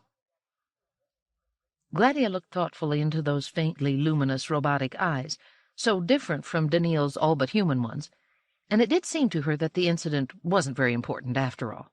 A small thing. And there were other things with which to be concerned. They were going to Earth. Somehow she did not think of Vasilia again. 66.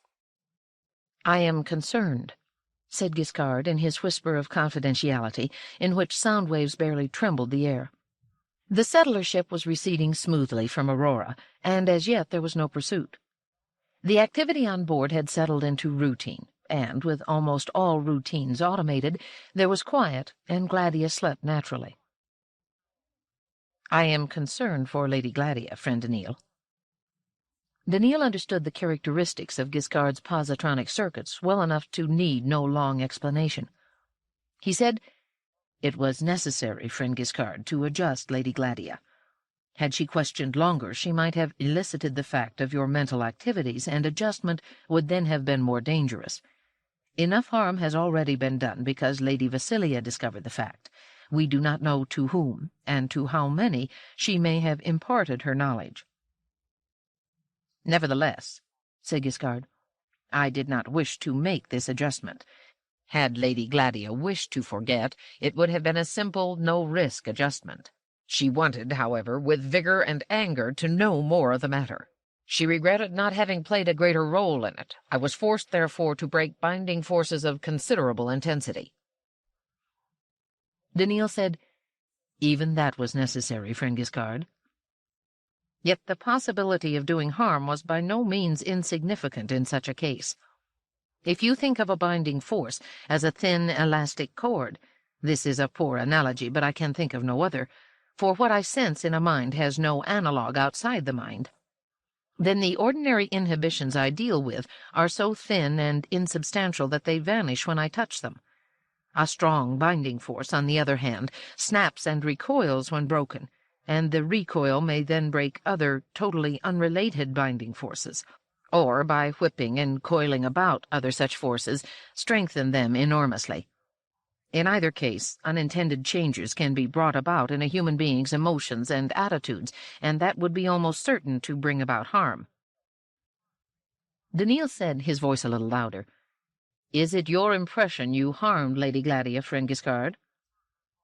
"I think not. I was extremely careful. I worked upon the matter during all the time you were talking to her. It was thoughtful of you to bear the brunt of the conversation, and to run the risk of being caught between an inconvenient truth and an untruth. But despite all my care, friend Daniil, I took a risk, and I am concerned that I was willing to take that risk. It came so close to violating the first law that it required an extraordinary effort on my part to do it. I am sure that I would not have been able to do it." "Yes, friend Giscard?" "Had you not expounded your notion of the Zeroth Law." "You accept it, then?" "No, I cannot." "Can you? Faced with the possibility of doing harm to an individual human being, or of allowing harm to come to one, could you do the harm, or allow the harm in the name of abstract humanity? Think."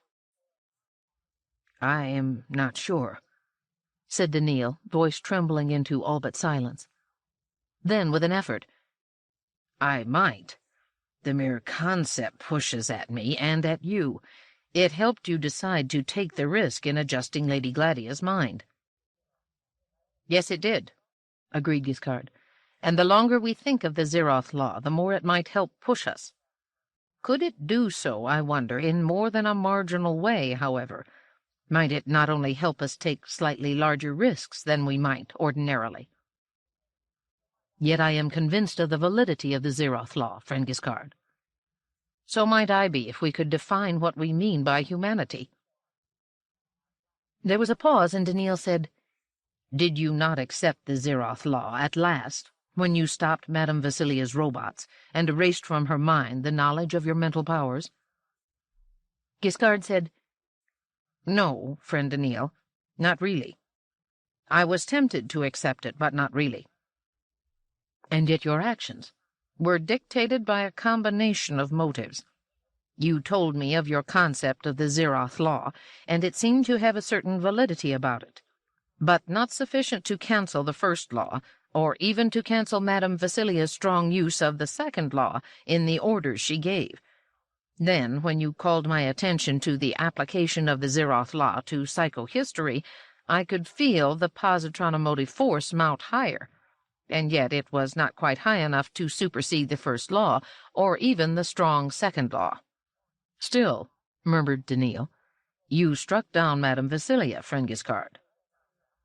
"When she ordered the robots to dismantle you, friend Daniil, and showed a clear emotion of pleasure at the prospect, your need, added to what the concept of the Zeroth Law had already done, superseded the second law and rivaled the first law. It was the combination of the Zeroth Law, psychohistory, my loyalty to Lady Gladia, and your need that dictated my action." "My need could scarcely have affected you, friend Giscard. I am only a robot, and though my need could affect my own actions by the third law, they cannot affect yours. You destroyed the Overseer on Solaria without hesitation. You should have watched my destruction without being moved to act." "Yes, friend Daniil, and ordinarily it might have been so. However, your mention of the Zeroth Law had reduced the first law intensity to an abnormally low value. The necessity of saving you was sufficient to cancel out what remained of it, and I acted as I did." "No, friend Giscard. The prospect of injury to a robot should not have affected you at all. It should in no way have contributed to the overcoming of the first law, however weak the first law may have become." "It is a strange thing, friend Daniil. I do not know how it came about." Perhaps it was because I have noted that you continue to think more and more like a human being. But—" "Yes, friend Giscard?" "At the moment when the robots advanced toward you and Lady Vasilia expressed her savage pleasure, my positronic pathway pattern reformed in an anomalous fashion. For a moment I thought of you as a human being, and I reacted accordingly." "That was wrong." "I know that. And yet if it were to happen again, I believe the same anomalous change would take place again."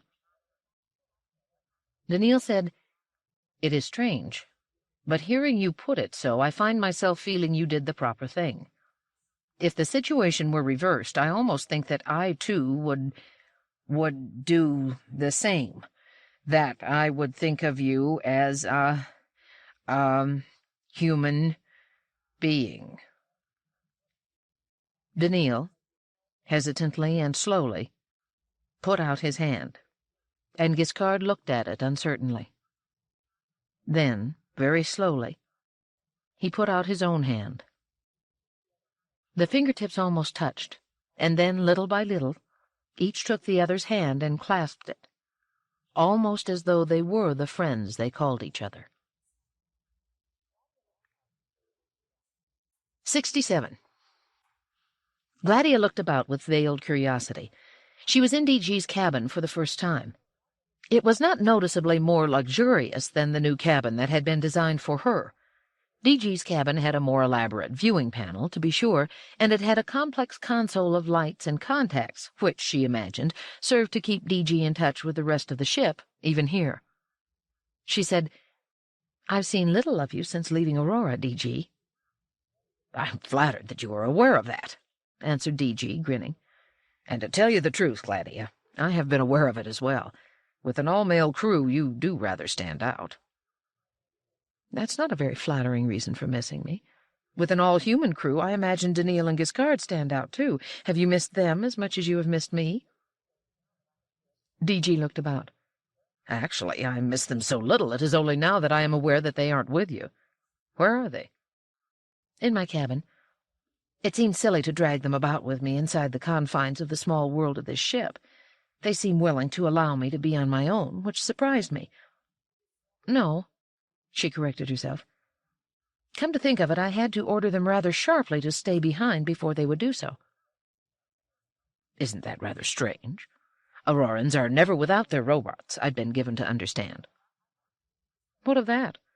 Once, long ago, when I first came to Aurora, I had to learn to suffer the actual presence of human beings, something my Solarian upbringing did not prepare me for. Learning to be without my robots occasionally, when I am among settlers, will probably be a less difficult adjustment for me than the first one was." "Good. Very good. I must admit that I much prefer being with you without the glowing eyes of Giscard fixed on me, and better yet, without Daniil's little smile." "He doesn't smile." "To me he seems to. A very insinuatingly lecherous tiny smile." "You're mad. That's totally foreign to Daniil." "You don't watch him the way I do. His presence is very inhibiting. It forces me to behave myself." "Well, I should hope so." "You needn't hope so quite that emphatically. But never mind. Let me apologize for seeing so little of you since leaving Aurora." "That's scarcely necessary." "Since you brought it up, I thought it was. However, let me explain, then. We've been on battle footing. We were certain, having left as we did, that Auroran vessels would be in pursuit." "I should think they'd be glad to be rid of a group of settlers." "Of course. But you're not a settler, and it might be you they would want. They were anxious enough to get you back from Bailey World." "They got me back. I reported to them, and that was it." "They wanted nothing more than your report?" "No." Gladia paused and, for a moment, frowned as though something was nibbling vaguely at her memory. Whatever it was, it passed, and she said indifferently, "No." DG shrugged. "It doesn't entirely make sense. But they made no attempt to stop us while you and I were on Aurora, nor after that when we boarded the ship and it prepared to leave orbit. I won't quarrel with that. It won't be long now before we make the jump. and after that there should be nothing to worry about." Gladia said, "Why do you have an all-male crew, by the way? Auroran ships always have mixed crews." "So do settler ships, ordinary ones. This is a trader vessel." "What difference does that make?" "Trading involves danger. It's rather a rough-and-ready life. Women on board would create problems." "What nonsense! What problems do I create?" "We won't argue that. Besides, it's traditional. The men wouldn't stand for it." "How do you know?" Gladia laughed. "Have you ever tried it?" "No, but on the other hand, there are no long lines of women clamoring for a berth on my ship." "I'm here. I'm enjoying it." "You're getting special treatment, and but for your service on Solaria, there might well have been much trouble. In fact, there was trouble. Still, never mind." He touched one of the contacts on the console, and a countdown briefly appeared. "We'll be jumping in just about 2 minutes. You've never been on Earth, have you, Gladia?" "No, of course not." "Or seen the sun, not just a sun?" "No, although I have seen it in historical dramas on hypervision, but I imagine what they show in the dramas is not really the sun." "I'm sure it isn't. If you don't mind, we'll dim the cabin lights." The lights dimmed to nearly nothing, and Gladia was aware of the star field on the viewing panel, with the stars brighter and more thickly spread than in Aurora's sky. "Is that a telescopic view?" she asked in a hushed voice. "Slightly. Low power."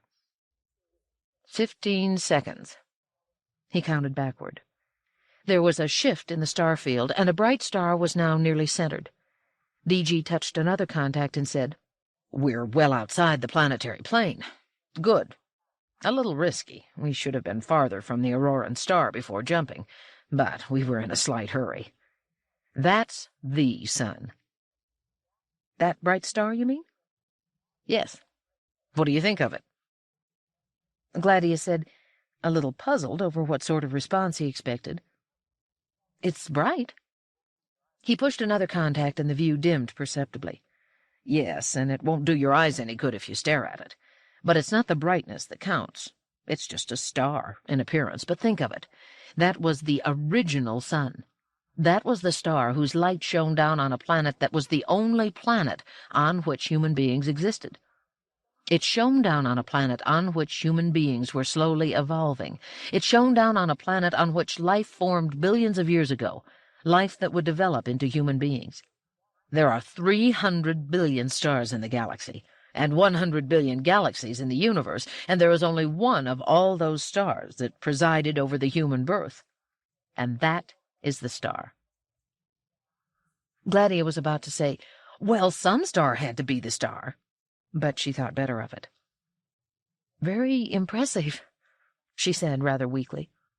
"It's not merely impressive," said DG, his eyes shadowed in the dimness.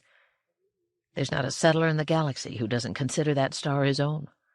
The radiation of the stars that shine down on our various home planets is borrowed radiation, rented radiation that we make use of. There, right there, is the real radiation that gave us life. It is that star, and the planet that circles it, Earth, that holds us all together in a tight bond.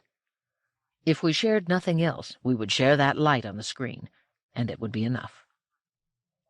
You spacers have forgotten it, and that is why you fall apart from each other, and that is why you will not, in the long run, survive." "There is room for us all, Captain," said Gladia softly. "Yes, of course. I wouldn't do anything to force non-survival on spacers. I just believe that that is what will happen, and it might not happen if spacers would give up their irritating certainty of superiority, their robots, and their self-absorption and long life." "Is that how you see me, DG?" asked Gladia.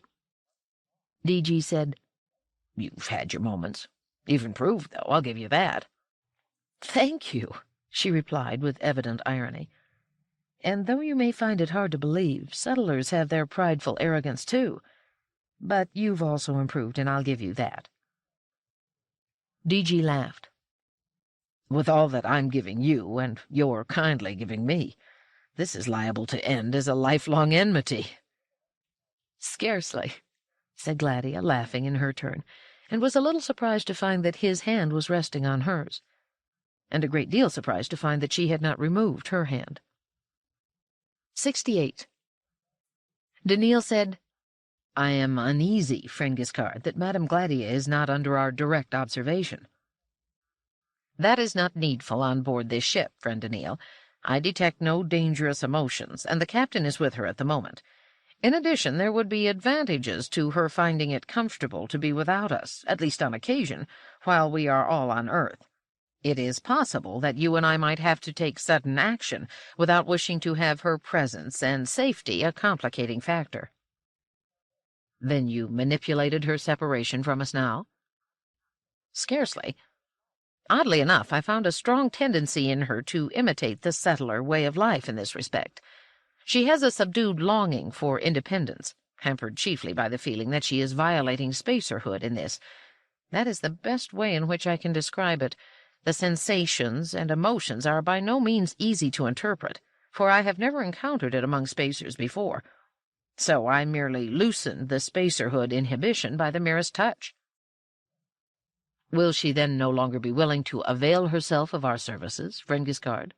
That would disturb me." "It should not. If she should decide she wishes a life free of robots and will be happier so, it is what we will want for her too. As it is, though, I am sure we will still be useful to her. This ship is a small and specialized habitat in which there is no great danger. She has a further feeling of security in the captain's presence, and that reduces her need for us. On Earth she will still need us, though I trust not in quite so tight a fashion as on Aurora. As I have said, we may need greater flexibility of action once on Earth." "Can you yet guess, then, the nature of the crisis facing Earth? Do you know what it is we will have to do?" Giscard said, "No, friend Daniil, I do not. It is you that have the gift of understanding. Is there something, perhaps, that you see?" Daniil remained silent for a while. Then he said, "I have had thoughts." "What, then, are your thoughts?" "You told me at the Robotics Institute, you remember, just before Lady Vasilia entered the room in which Madame Gladia lay sleeping, that Dr. Amadero had had 2 intense flashes of anxiety. The first came at the mention of the nuclear intensifier, the second at the statement that Madame Gladia was going to Earth. It seems to me that the two must be connected. I feel that the crisis we are dealing with involves the use of a nuclear intensifier on Earth, that there is time to stop it, and that Dr. Amadero fears that we will do just that if we go to Earth." "Your mind tells me you are not satisfied with that thought. Why not, friend Daniil?" "A nuclear intensifier hastens the fusion processes that happen to be already in progress by means of a stream of W particles. I ask myself, therefore, whether Dr. Amadero plans to use one or more nuclear intensifiers to explode the microfusion reactors that supply Earth with energy. The nuclear explosion so induced would involve destruction through heat and mechanical force, through dust and radioactive products that would be thrown into the atmosphere. Even if this did not suffice to damage Earth mortally, the destruction of Earth's energy supply would surely lead to the long-term collapse of Earth's civilization." Giscard said somberly, "That is a horrifying thought. It would seem to be an almost certain answer to the nature of the crisis we seek. Why are you not satisfied, then?" "I have taken the liberty of using the ship's computer to obtain information concerning the planet Earth. The computer is, as one might expect on a settler ship, rich in such information.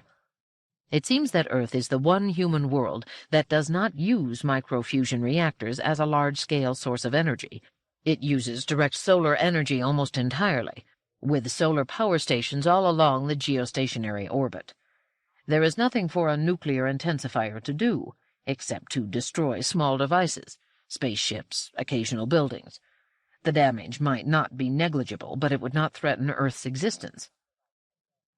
"It may well be, friend Daniil, that Amadero has some device that would destroy the solar power generators. If so, why did he react to the mention of nuclear intensifiers? There is no way they can serve against solar power generators." Giscard nodded slowly. "That is a good point. And to make another, if Dr. Amadiro was so horrified at the thought of our going to Earth, why did he make no effort to have us stopped while we were still on Aurora? Or if he only discovered our flight after we had left orbit, why did he not have an Auroran vessel intercept us before we made the jump to Earth? Can it be that we are on a completely wrong track, that somewhere we have made a serious misstep, that— An insistent chain of intermittent chiming sounded throughout the ship, and Neil said, "We have safely made the jump, friend Giscard. I sensed it some minutes ago, but we have not yet reached Earth, and the interception you have just mentioned has, I suspect, now come, so that we are not necessarily on the wrong track." 69. DG was moved to a perverse admiration. When the Aurorans were really moved to action, their technological polish showed. No doubt they had sent one of their newest warships, from which one could at once deduce that whatever had moved them was close to their heart. And that ship had detected the presence of DG's vessel within 15 minutes of its appearance in normal space, and from a sizable distance at that. The Auroran ship was using a limited-focus hyperwave setup. The speaker's head could be seen clearly while it was at the focal spot. All else was a gray haze. If the speaker moved his head a decimeter or so from the focal spot, that went into haze as well. Sound focus was limited as well. The net result was that one saw and heard only the fundamental minimum of the enemy ship. DG already thought of it as the enemy ship, so their privacy was guarded. DG's ship also possessed a limited focus hyperwave, but DG thought enviously it lacked the polish and elegance of the Auroran version. Of course, his own ship was not the best the settlers could do, but even so the spacers were well ahead technologically. The settlers still had catching up to do. The Auroran head in focus was clear, and so real in appearance that it looked gruesomely disembodied, so that DG would not have been surprised if it had dripped blood. On second glance, however, it could be made out that the neck faded into grayness just after the neckpiece of an undoubtedly well-tailored uniform began to show. The head identified itself, with punctilious courtesy, as Commander Lysiform of the Auroran ship Borealis. DG identified himself in his turn, thrusting his chin forward so as to make certain that his beard was in the sharpest possible focus. It was his opinion that his beard lent him an air of fierceness that could not help but be daunting to a beardless and, he thought, weak-chinned spacer. DG assumed the traditional air of informality that was as irritating to a spacer officer as the latter's traditional arrogance was to a settler. He said, "What is your reason for hailing me, Commander Lysiform?" The Auroran commander had an exaggerated accent, which, it was possible, he thought as formidable as DG considered his beard to be. DG felt himself to be under considerable strain as he tried to penetrate the accent and understand him. "We believe," said Lysiform, "that you have on your ship an Auroran citizen named Gladia Solaria. Is that correct, Captain Bailey?" "Madame Gladia is on board this ship, Commander." "Thank you, Captain. With her, so my information leads me to suppose, are two robots of Auroran manufacture, R. Daniil Olivaw and R. Giscard Reventloff. Is that correct?" "That is correct." "In that case, I must inform you that R. Giscard Reventloff is, at present, a dangerous device. Shortly before your ship left Auroran space with him, the said robot, Giscard, badly hurt an Auroran citizen in defiance of the 3 laws. The robot must therefore be dismantled and repaired." "Are you suggesting, Commander, that we on this ship dismantle the robot?" "No, sir, that would not do. Your people, lacking experience with robots, could not dismantle it properly, and could not possibly repair it if they did." "We might then simply destroy it." "It is too valuable for that. Captain Bailey, the robot is Aurora's product and Aurora's responsibility. We do not wish to be the cause of damage to the people on your ship and on the planet Earth if you land there. Consequently, we ask that it be delivered to us." DG said, "Commander, I appreciate your concern. However, the robot is the legal property of Lady Gladia, who is with us. It may be that she would not consent to be parted from her robot, and while I don't want to teach you Auroran law, I believe that it would be illegal by that law to force such a parting. While my crew and I do not consider ourselves bound by Auroran law, we would not willingly be a party to helping you perform what your own government might consider to be an illegal act." There was a suggestion of impatience in the commander's voice. "There is no question of illegality, Captain. A life-endangering malfunction in a robot supersedes the ordinary rights of an owner. Nevertheless, if there is any question of that, my ship stands ready to accept Lady Gladia and her robot Daniil, along with Giscard, the robot in question. There will then be no separation of Gladia Solaris and her robotic property until she is brought back to Aurora. The law can then take its proper course." "It is possible, Commander, that Lady Gladia may not wish to leave my ship, or to allow her property to do so." "She has no recourse, Captain. I am legally empowered by my government to demand her, and, as an Auroran citizen, she must obey. But I am not legally bound to deliver up anything on my ship at the demand of a foreign power. What if I choose to disregard your request?" "In that case, Captain, I would have no choice but to consider it an unfriendly act. May I point out that we are within the sphere of the planetary system of which Earth is part. You had no hesitation in teaching me Auroran law. You will forgive me, then, if I point out that your people do not consider it proper to engage in hostilities within the space of this planetary system." "I am aware of that, Commander, and I wish no hostilities, nor do I intend an unfriendly act. However, I am bound for Earth under some urgency. I lose time in this conversation, and I would lose further time if I moved toward you, or waited for you to move toward me, so that we could carry through a physical transfer of Lady Gladia and her robots. I would prefer to continue onward toward Earth, and formally accept all responsibility for the robot Giscard and his behavior until such time as Lady Gladia and her robots return to Aurora." "May I make the suggestion, Captain, that you place the woman and 2 robots in a lifeboat, and detach a member of your crew to pilot it to us? Once the woman and the 2 robots are delivered, we will ourselves escort the lifeboat to the immediate environs of Earth, and we will compensate you adequately for your time and trouble. A trader should not object to that." "I don't, Commander, I don't," said DG, smiling. "Still, the crewman detailed to pilot the lifeboat might be in great peril, since he would be alone with this dangerous robot. Captain, if the robot's owner is firm in her control, your crewman will be in no greater danger on the lifeboat than he would be on your ship. We will compensate him for the risk." "But if the robot can, after all, be controlled by its owner, surely it is not so dangerous that it can't be left with us." The commander frowned. "Captain, I trust you are not trying to play games with me. You have my request, and I would like to have it honored at once." "I presume I may consult with Lady Gladia?" "If you do so immediately. Please explain to her exactly what is involved. If, meanwhile, you try to proceed toward Earth, I shall consider that an unfriendly act and take the appropriate action. Since, as you claim, your trip toward Earth is urgent, I advise you to proceed forthwith to consult with Gladia Solaria and come to the immediate decision to cooperate with us. You will then not be too long delayed." "I will do what I can," said DG, wooden-faced, as he moved out of focus. 70. "Well?" said DG gravely. Gladia looked distressed. Automatically she looked toward Daniil and Giscard, but they remained silent and motionless. She said, "I don't want to return to Aurora, DG. They can't possibly want to destroy Giscard. He is in perfect working order, I assure you. That's only a subterfuge. They want me for some reason. I suppose there's no way they can be stopped, though, is there?" DG said, "That's an Auroran warship, and a big one. This is only a trading vessel. We've got energy shields, and they can't just destroy us at a blow, but they can wear us down eventually. Quite soon, in fact, and then destroy us." "Is there any way you can strike at them?"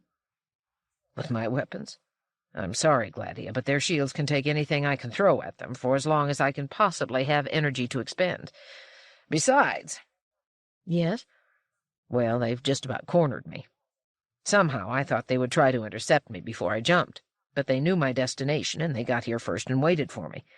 We're inside the solar system, the planetary system of which Earth is part. We can't fight here. Even if I wanted to, the crew wouldn't obey me." "Why not?" "Call it superstition. The solar system is holy space to us. if you want to describe it in melodramatic terms. We can't desecrate it by fighting." Giscard said suddenly, "May I contribute to the discussion, sir?" DG frowned and looked toward Gladia. Gladia said, "Please, let him. These robots are highly intelligent. I know you find that hard to believe, but—" "I'll listen. I don't have to be influenced." Giscard said, "Sir, I am certain that it is me that they want. I cannot allow myself to be the cause of harm to human beings. If you cannot defend yourself and are sure of destruction in a conflict with the other vessel, you have no choice but to give me up.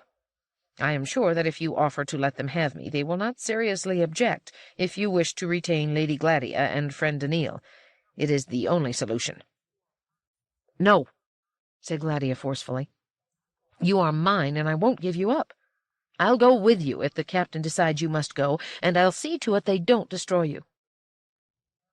"May I speak as well?" said Daniil. DG spread his hands in mock despair. "Please, everyone speak." Daniil said, "If you decide you must give up Giscard, you must understand the consequences. I believe that Giscard thinks that if he is given up, those on the Auroran ship would do him no harm, and that they will even release him. I do not believe this to be so. I believe the Aurorans are serious in thinking him to be dangerous, and they may well have instructions to destroy the lifeboat as it approaches, killing whoever is on board." "For what reason would they do that?" asked DG. "No Auroran has ever encountered, or even conceived, of what they call a dangerous robot.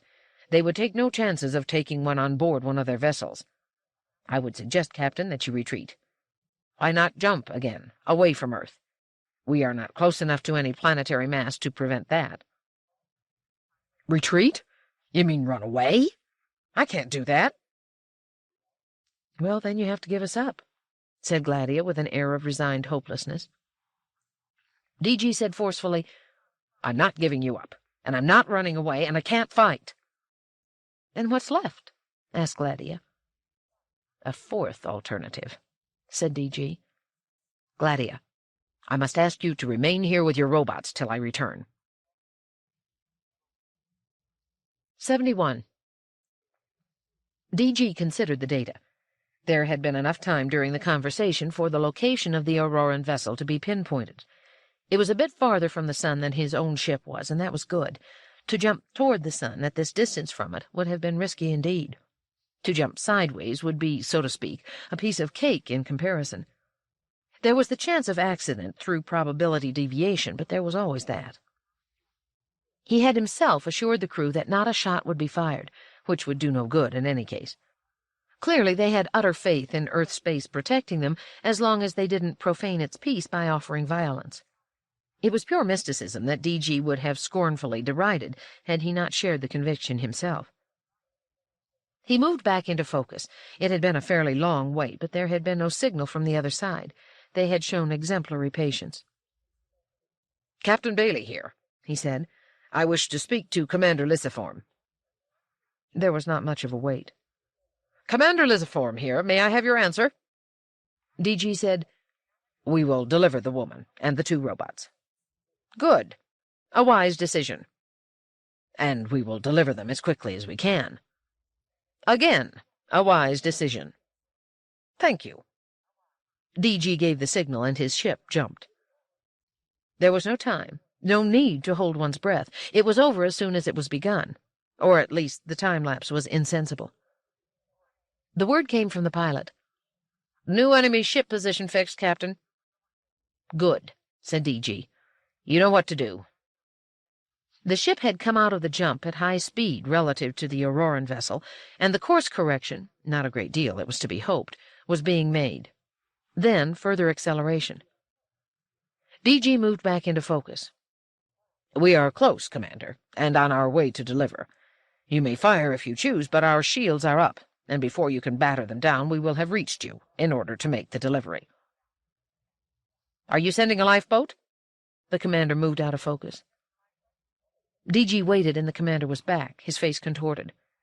"What is this? Your ship is on a collision course."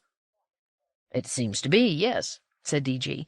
"That is the fastest way of making delivery." "You will destroy your ship." And yours, too. Your ship is at least 50 times as expensive as mine, probably more. A poor exchange for Aurora. But you are engaging in combat in Earth space, Captain. Your customs do not allow that. Ah, you know our customs, and you take advantage of them. But I am not in combat. I have not fired an erg of energy, and I won't. I am merely following a trajectory. That trajectory happens to intersect your position, but since I am sure you will move before the intersection moment arrives, it is clear that I intend no violence. Stop! Let's talk about this. I'm tired of talking, Commander. Shall we all say a fond farewell? If you don't move, I will be giving up perhaps 4 decades, with the 3rd and 4th not so good anyway. How many will you be giving up? And DG moved out of focus and stayed out.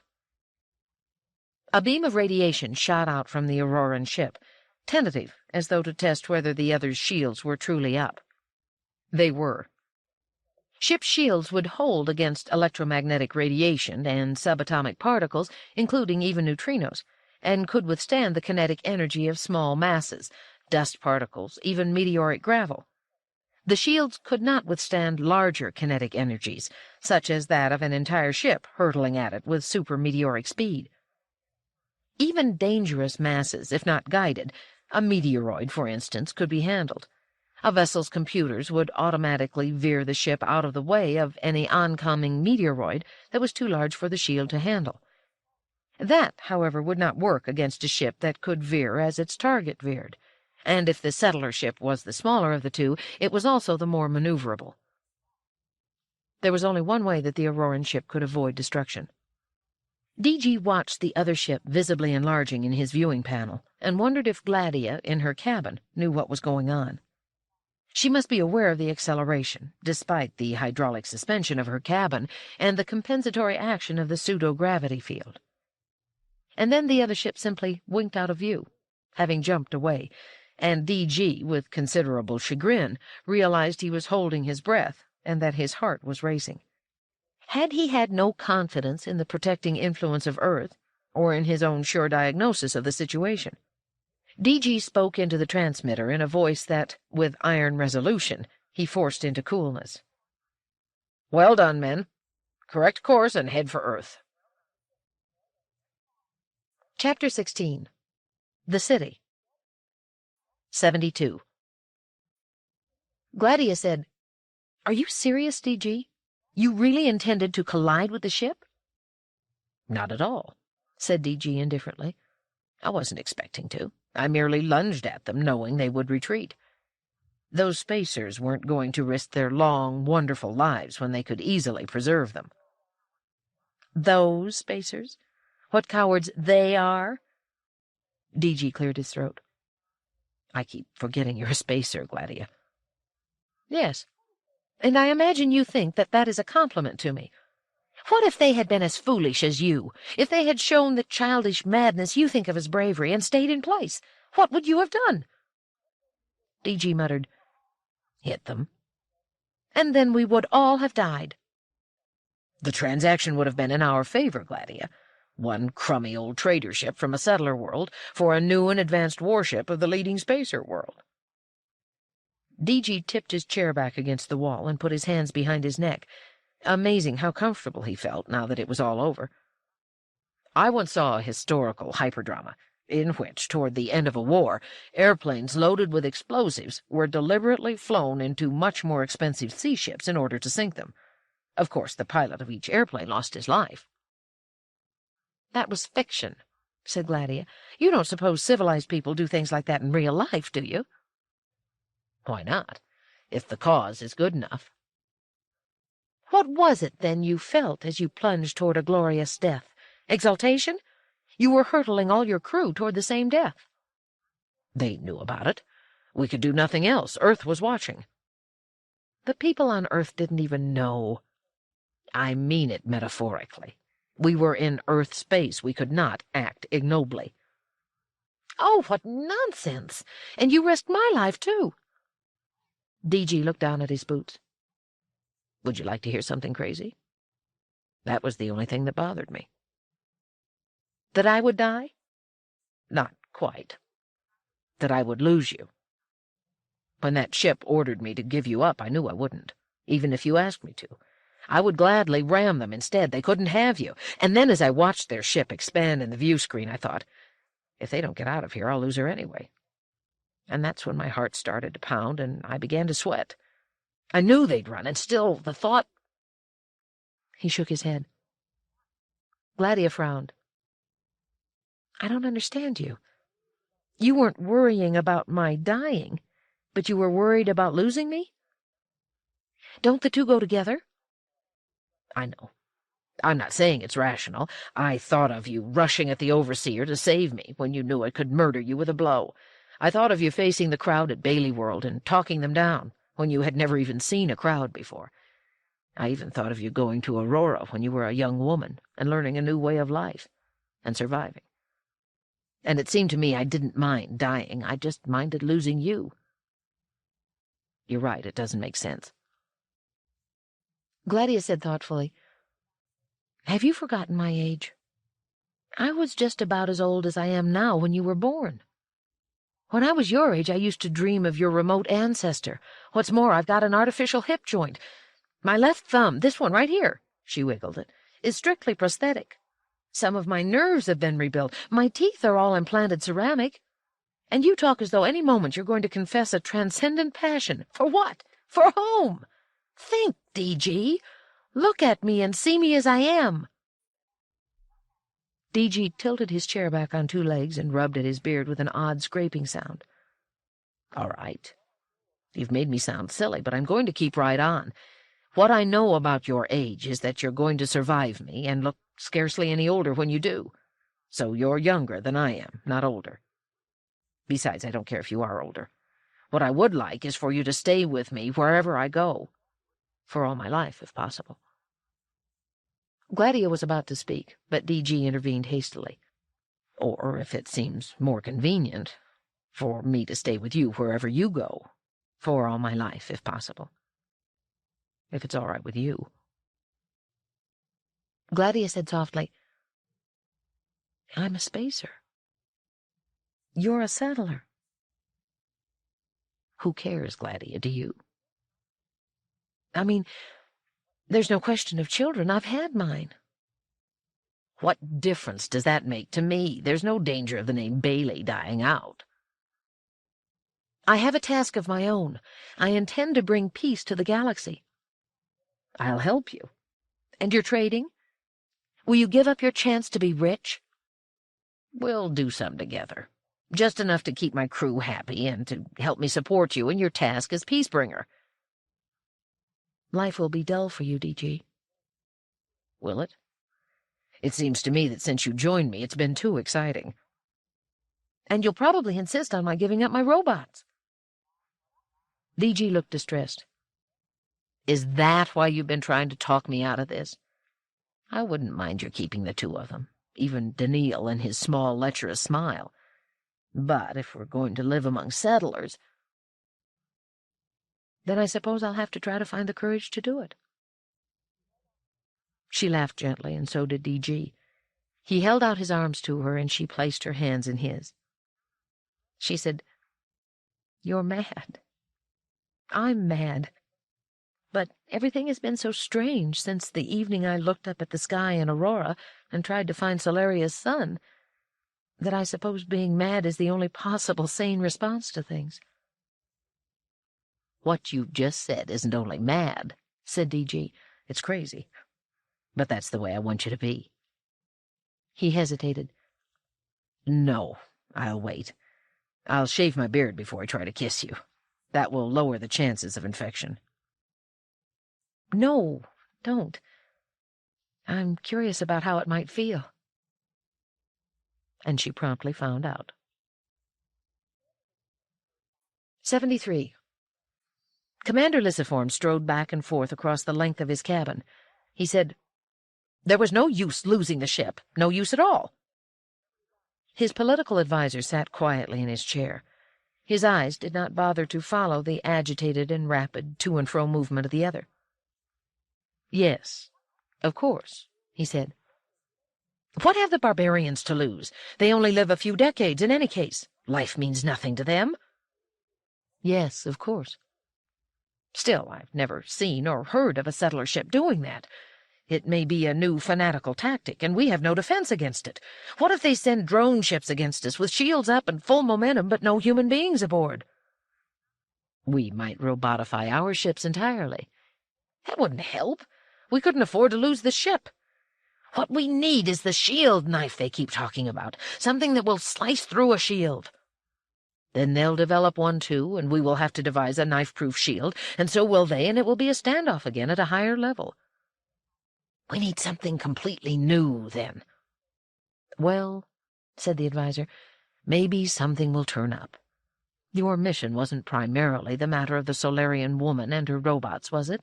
It would have been pleasant if we could have forced them out of the settler ship, but that was secondary, wasn't it? The Council isn't going to like it just the same. It's my job to take care of that. The important fact is that Amadiro and Mandamus left the ship and are on their way to Earth in a good, speedy ferry. Well, yes. And you not only distracted the settler ship, but delayed it as well. That means Amadiro and Mandamus not only left the ship unnoticed, but they will be on Earth before our barbarian captain will. I suppose so, but what of that? I wonder. If it were only Mandamus, I would dismiss the matter. He's of no consequence. But Amadiro, to abandon the political wars back home at a difficult time and come to Earth? Something absolutely crucial must be going on here. What? The commander seemed annoyed that he should be so nearly, and so all but fatally, involved in something of which he understood nothing. I haven't any idea. Do you suppose it might be secret negotiations at the highest level for some sort of overall modification of the peace settlement Fastolf had negotiated? The advisor smiled. Peace settlement? If you think that, you don't know our Dr. Amadiro. He wouldn't travel to Earth in order to modify a clause or two in a peace settlement. What he's after is a galaxy without settlers, and if he comes to Earth... Well, all I can say is that I wouldn't like to be in the shoes of the settler barbarians at this time. 74. I trust, friend Giscard, said Daniil, that Madame Gladia is not uneasy at being without us. Can you tell at her distance? I can detect her mind, faintly but unmistakably, friend Daniil. She is with the captain, and there is a distinct overlay of excitement and joy. Excellent, friend Giscard. Less excellent for myself, friend Daniil. I find myself in a state of some disorder. I have been under a great strain. It distresses me to hear that, friend Giscard. May I ask the reason? We have been here for some time, while the captain negotiated with the Auroran ship. Yes, but the Auroran ship is now gone, apparently, so that the captain seems to have negotiated to good effect. He has done so in a manner of which you were apparently not aware. I was, to an extent. Though the captain was not here with us, I had little trouble sensing his mind. It exuded overwhelming tension and suspense, and underneath that a gathering and strengthening sense of loss. Loss, friend Giscard? Were you able to determine of what that loss might consist? I cannot describe my method of analysis of such things, but the loss did not seem to be the type of loss I have in the past associated with generalities or with inanimate objects. It had the touch, that is not the word, but there is no other that fits even vaguely, of the loss of a specific person. Lady Gladia? Yes. That would be natural, friend Giscard. He was faced with the possibility of having to give her up to the Auroran vessel. It was too intense for that, too wailing. Too wailing? It is the only word I can think of in this connection. There was a stressful mourning associated with a sense of loss. It was not as though Lady Gladia would move elsewhere and be unavailable for that reason. That might, after all, be corrected at some future time. It was as though Lady Gladia would cease existing, would die, and be forever unavailable. He felt, then, that the Aurorans would kill her? Surely that is not possible. Indeed, not possible. And that is not it. I felt a thread of a sense of personal responsibility associated with the deep, deep fear of loss. I searched other minds on board ship, and putting it all together, I came to the suspicion that the captain was deliberately charging his ship into the Auroran vessel." "That, too, is not possible, Frangiscard," said Daniil in a low voice. I had to accept it. My first impulse was to alter the captain's emotional makeup in such a way as to force him to change course, but I could not. His mind was so firmly set, so saturated with determination, and, despite the suspense, tension, and dread of loss, so filled with confidence of success. How could there be at once a dread of loss through death and a feeling of confidence of success? Friend Daniil, I have given up marveling at the capacity of the human mind to maintain two opposing emotions simultaneously. I merely accept it. In this case, to have attempted to alter the captain's mind to the point of turning the ship from its course would have killed him. I could not do that. But if you did not, friend Giscard, scores of human beings on this ship, including Madame Gladia, and several hundreds more on the Auroran vessel, would die. They might not die if the captain were correct in his feeling of confidence in success. I could not bring about one certain death to prevent many merely probable ones. There is the difficulty, friend Daniil, in your Zeroth Law. The first law deals with specific individuals and certainties.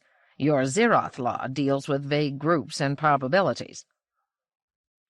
The human beings on board these ships are not vague groups. They are many specific individuals taken together.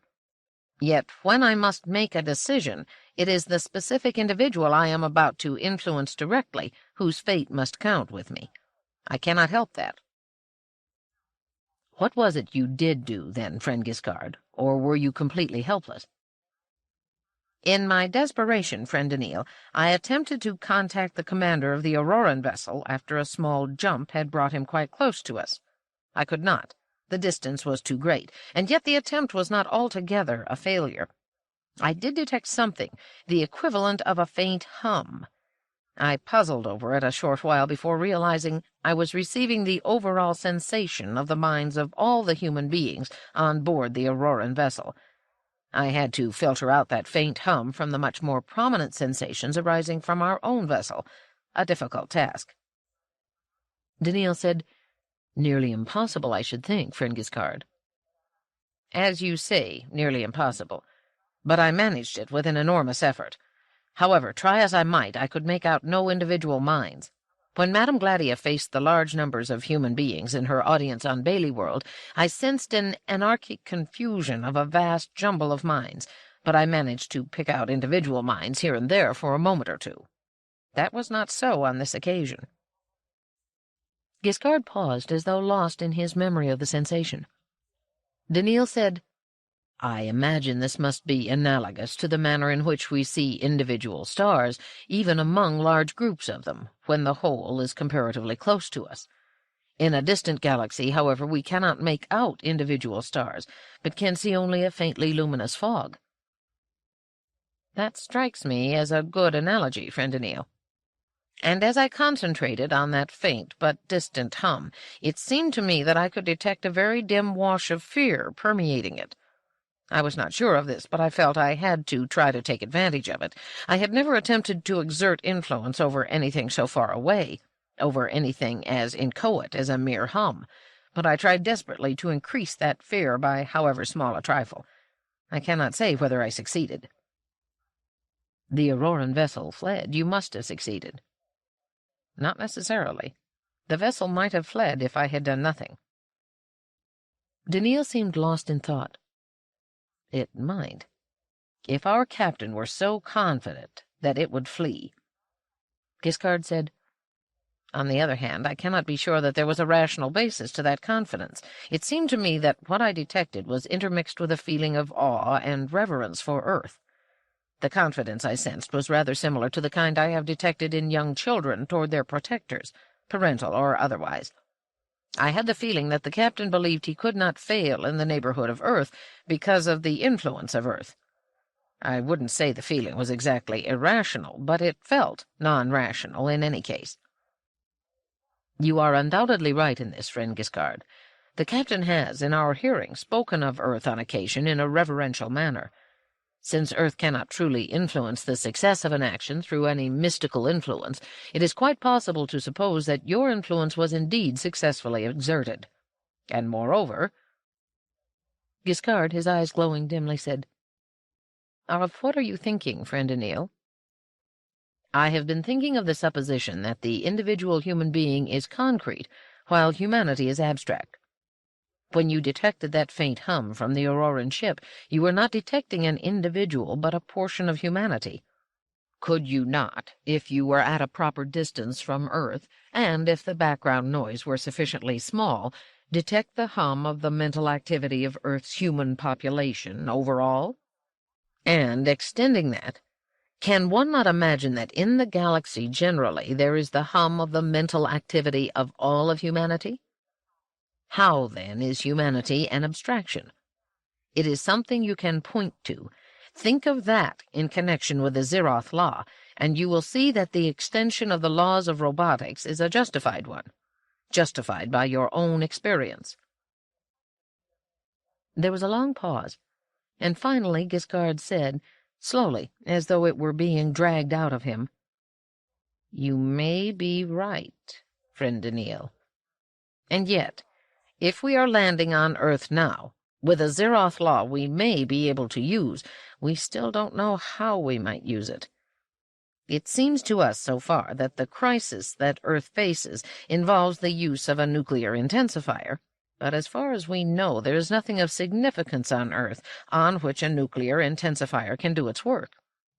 What, then, will we do on Earth?" "I do not as yet know," said Daniil sadly. 75. Noise. Gladia listened in astonishment. It didn't hurt her ears. It wasn't the sound of surface clashing on surface. It wasn't a piercing shriek, or a clamor, or a banging, or anything that could be expressed by an onomatopoetic word. It was softer and less overwhelming, rising and falling, bearing within it an occasional irregularity, and always there. D.G. watched her listening, cocking her head to this side and that, and said, "I call it the drone of the city, Gladia." "Does it ever stop?" "Never, really, but what can you expect? Haven't you ever stood in a field and heard the wind rustling the leaves, and insects stridulating, and birds calling, and water running? That never stops." "That's different." "No, it isn't. It's the same. The sound here is the melting together of the rumble of machinery and the various noises people make, but the principle is precisely the same as the natural, non-human noises of a field. You're used to fields, so you don't hear the noise there. You're not used to this, so you hear it and probably find it annoying. Earth people don't hear it except on the rare occasions when they come fresh in from the countryside, and then they are very glad indeed to greet it. Tomorrow you won't hear it either." Gladia looked about thoughtfully from their position on a small balcony. "So many buildings." "That's true enough. Structures in every direction, stretching outward for miles, and up and down, too. This is not just a city, in the fashion of Aurora or Bailey World. It is a city, capital C, of the kind that exists only on Earth." "These are the caves of steel," said Gladia. "I know. We're underground, aren't we?" "Yes, absolutely. I must tell you that it took me time to get used to this sort of thing the first time I visited Earth. Wherever you go in a city, it looks like a crowded city scene. Walkways and roadways and storefronts and mobs of people, with the soft and universal lights of fluorescence, making everything seem bathed in soft, shadowless sunshine. But it isn't sunshine, and up above on the surface, I don't know if the sun is really shining at the moment, or is covered by clouds, or is absent altogether, leaving this part of the world plunged in night and darkness."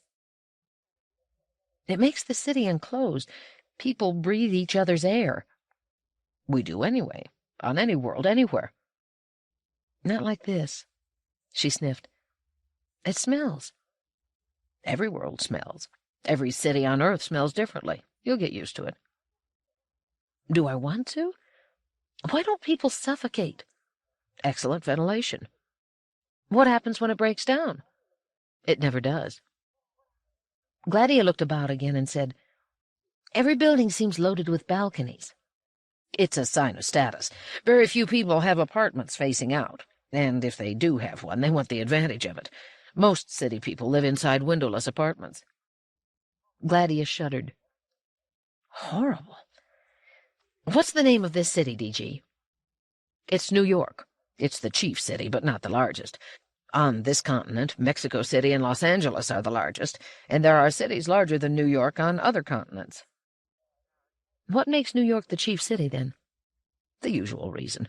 The global government is located here, the United Nations." "Nations?" She pointed her finger triumphantly at DG. "Earth was divided into several independent political units, right?" "Right. Dozens of them. But that was before hyperspatial travel, pre-hyper times. The name remains, though. That's what's wonderful about Earth. It's frozen history. Every other world is new and shallow. Only Earth is humanity in its essence."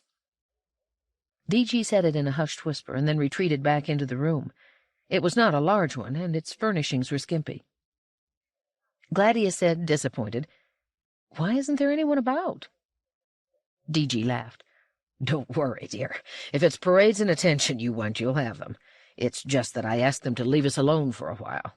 I want a little peace and rest, and I imagine you do, too. As for my men, they have to berth the ship, clean it up, renew supplies, tend to their devotions." "Women?"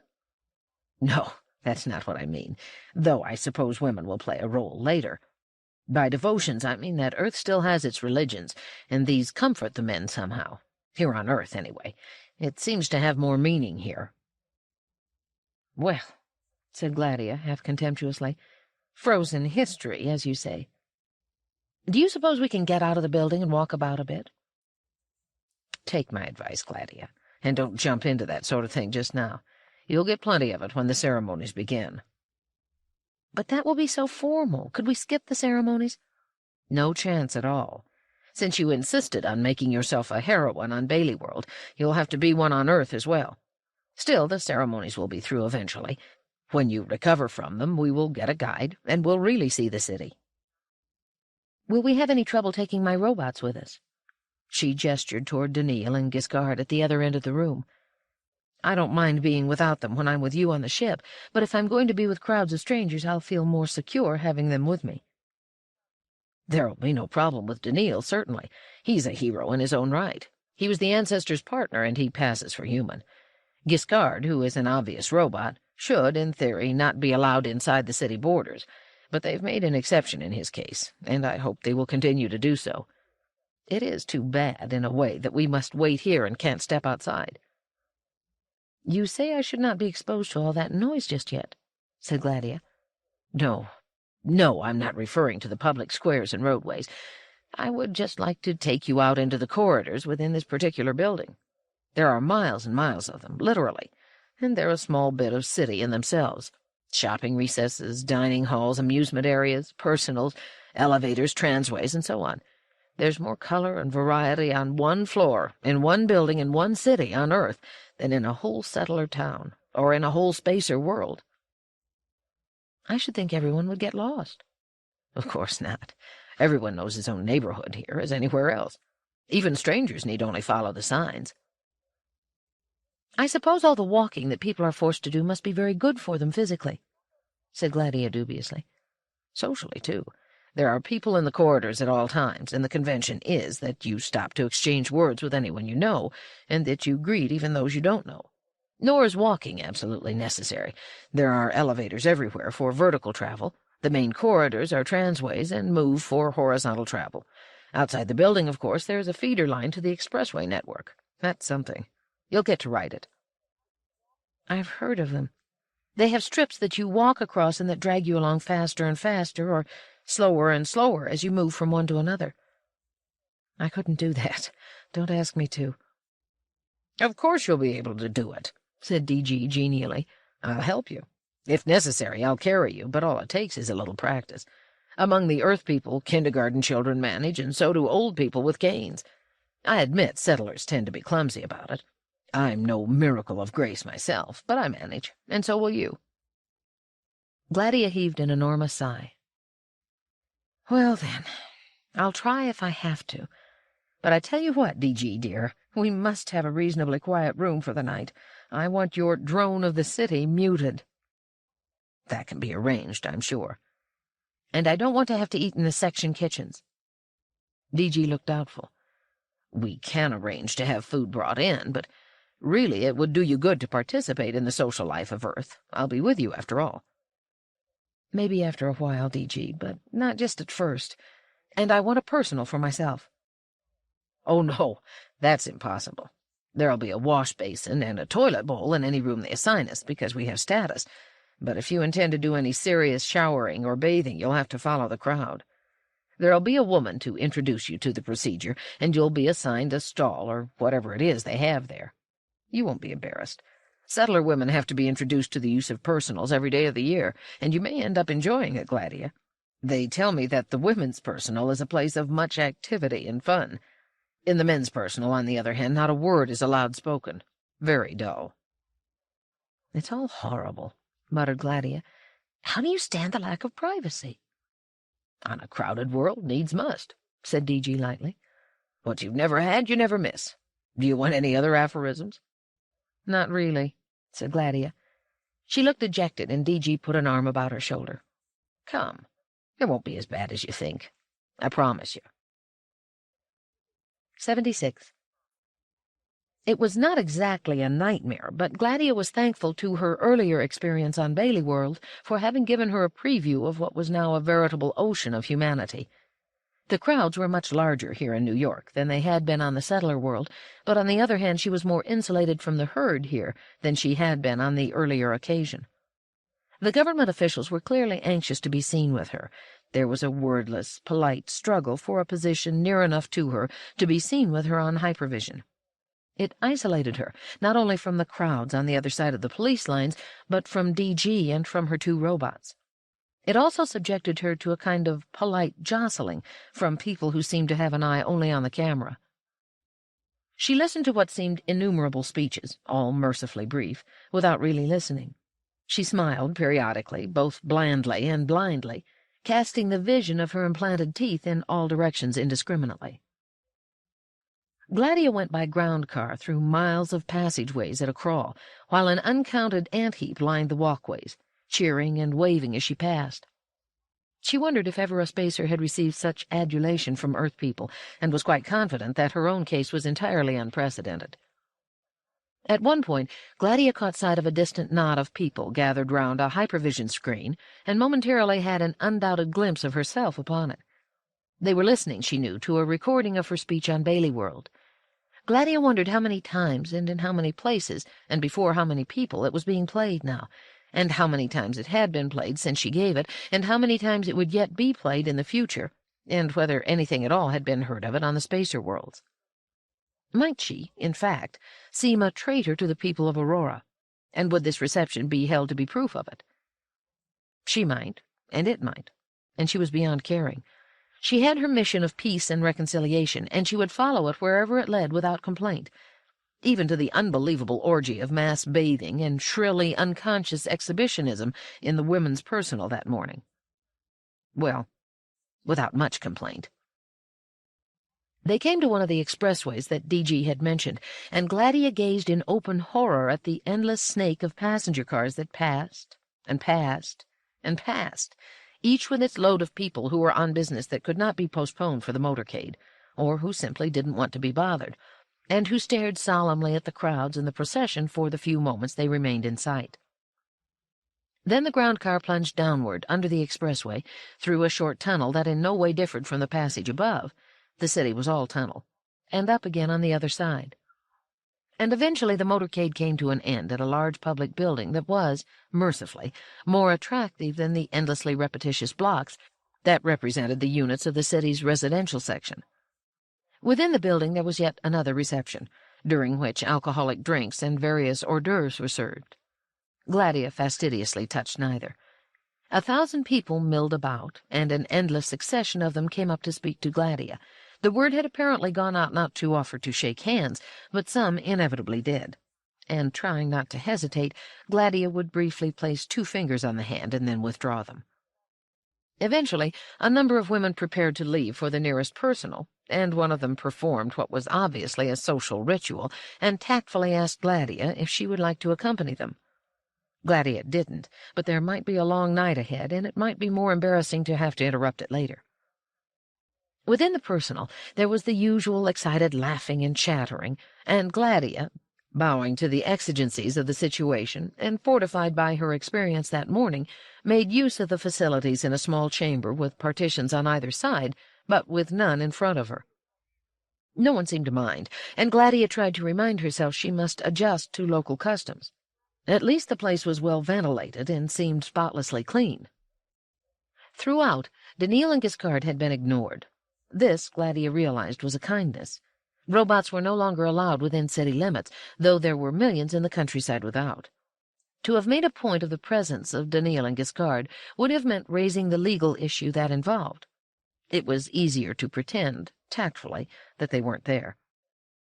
Once the banquet began, they sat quietly at a table with DG, not too far removed from the dais. At the dais, Gladia sat, eating sparingly and wondering if the food would give her dysentery. DG, perhaps not entirely pleased with his relegation to the post of keeper of the robots, kept staring restlessly in Gladia's direction, and occasionally she lifted one hand and smiled at him. Giscard, equally watchful of Gladia, had an opportunity to say to Daniil very quietly, under cover of the relentless and unending background clash of cutlery and babble, "Friend Daniil, these are high officials that sit here in this room. It is possible that one or more may have information of use to us." "It is possible, friend Giscard. Can you, thanks to your abilities, guide me in this respect?" "I cannot. The mental background yields me no specific emotional response of interest, nor does the occasional flash among the nearest show me anything. Yet the climax of the crisis is, I am certain, approaching quickly, even as we sit here idle." Daniil said gravely, "I will try to do as partner Elijah would have done and force the pace." 77. Daniil was not eating. He watched the assemblage with his calm eyes and located the one he was searching for. Quietly he rose and moved toward another table, his eyes on a woman who was managing to eat briskly and yet maintain a cheerful conversation with a man on her left. She was a stocky woman, with short hair that showed definite traces of gray. Her face, if not youthful, was pleasant. Daniil waited for a natural break in the conversation, and when that did not come, he said with an effort, "Madam, may I interrupt?" She looked up at him, startled and plainly displeased. "Yes," she said rather brusquely. "What is it?" "Madam," said Daniil, "I ask your pardon for this interruption, but may I have your permission to speak with you for a time?" She stared at him, frowning for a moment, and then her expression softened. She said, "I should guess from your excessive politeness that you're the robot, aren't you?" "I am one of Madame Gladia's robots, madam." "Yes, but you're the human one." "You're R. Daniil Olivar." "That is my name, madam." The woman turned to the man on her left and said, "Please excuse me. I can't very well refuse this robot." Her neighbor smiled uncertainly and transferred his attention to the plate before him. The woman said to Daniil, "If you have a chair, why don't you bring it here? I will be glad to speak to you." "Thank you, madam." When Daniil had returned and seated himself, she said, "You are really R. Daniil Olivar, aren't you?" "That is my name, madam," said Daniil again. "I mean the one who worked with Elijah Bailey long ago? You're not a new model of the same line. You're not R. Daniil the Fourth or something like that." Daniil said, "There is little of me that has not been replaced in the past 20 decades, or even modernized and improved, but my positronic brain is the same as it was when I worked with partner Elijah on 3 different worlds, and once on a spaceship. It has not been altered." "Well," she looked at him admiringly, "you're certainly a good job. If all robots were like you, I'd see no objection to them whatever. What is it you want to talk to me about?" "When you were introduced to Lady Gladia, madam, before we all took our seats, you were presented to her as the Undersecretary of Energy, Sophia Quintana." "You remember well. That is my name and my office." Does the office refer to all of Earth or merely to the city? I'm Global Undersecretary, I assure you. Then you are knowledgeable in the field of energetics? Quintana smiled. She did not seem to object to being questioned. Perhaps she thought it amusing, or perhaps she found herself attracted to Daniil's air of deferential gravity, or to the mere fact that a robot could question her so. In any case, she said with a smile, I majored in energetics at the University of California, and have a master's degree in it. As to how knowledgeable I still am, I'm not certain. I've spent too many years as an administrator, something that saps one's brains, I assure you. But you would be well acquainted with the practical aspects of Earth's present energy supply, would you not? Yes, that I will admit to. Is there something you want to know about it? There is something that piques my curiosity, madam. Curiosity? In a robot? Daniil bowed his head. If a robot is complex enough, he can be aware of something within himself that seeks information. This is analogous to what I have observed to be called curiosity in human beings, and I take the liberty of using the same word in connection with my own feelings. Fair enough. What are you curious about, Daniil? May I call you that? Yes, madam. I understand that Earth's energy supply is drawn from solar power stations in geostationary orbit in Earth's equatorial plane. You understand correctly. But are these power stations the sole energy supply of this planet? No, they are the primary, but not the sole energy supply. There is considerable use of energy from Earth's internal heat, from winds, waves, tides, flowing water, and so on. We have quite a complex mix, and each variety has its advantages. Solar energy is the mainstay, however.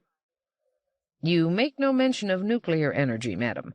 Are there no uses for microfusion? Quintana raised her eyebrows. Is that what you're curious about, Daniil?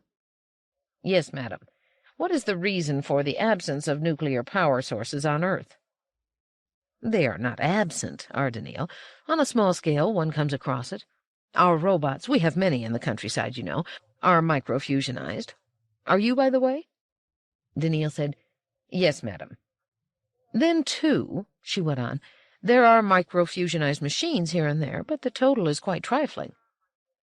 Is it not true, Madam Quintana, that microfusion energy sources are sensitive to the action of nuclear intensifiers? They certainly are.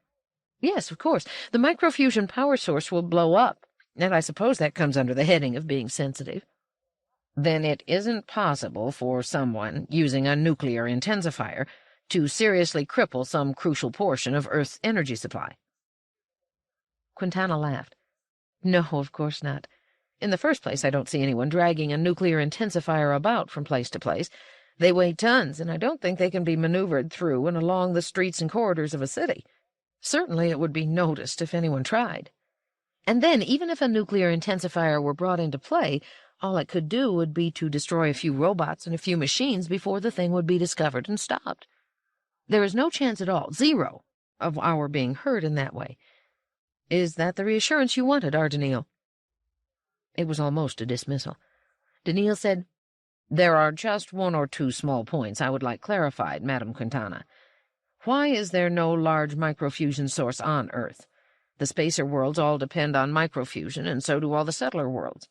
Microfusion is portable, versatile, and cheap, and doesn't require the enormous effort of maintenance, repair, and replacement that space structures do. And, as you said, Daniil, they are sensitive to nuclear intensifiers. And, as you said, Madam Quintana, nuclear intensifiers are too large and bulky to be of much use.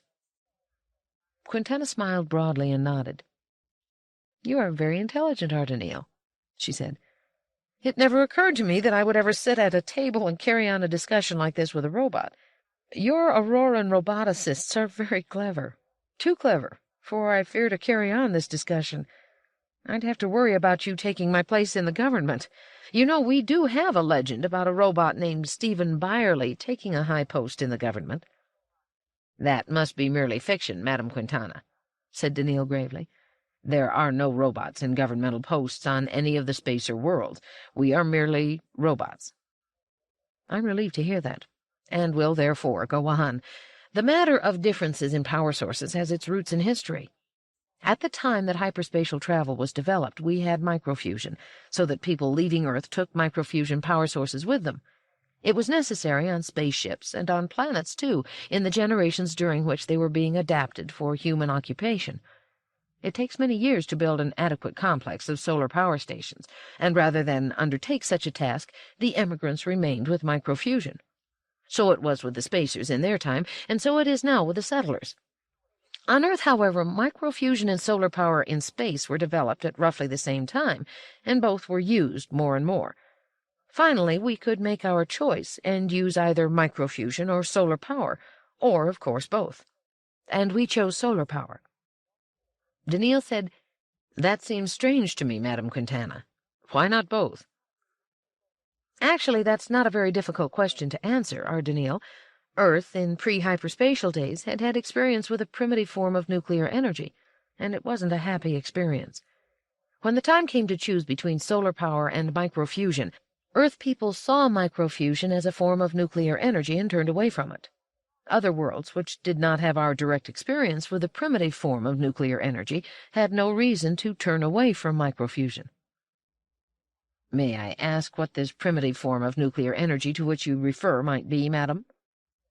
"Uranium fission," said Quintana. "It's completely different from microfusion.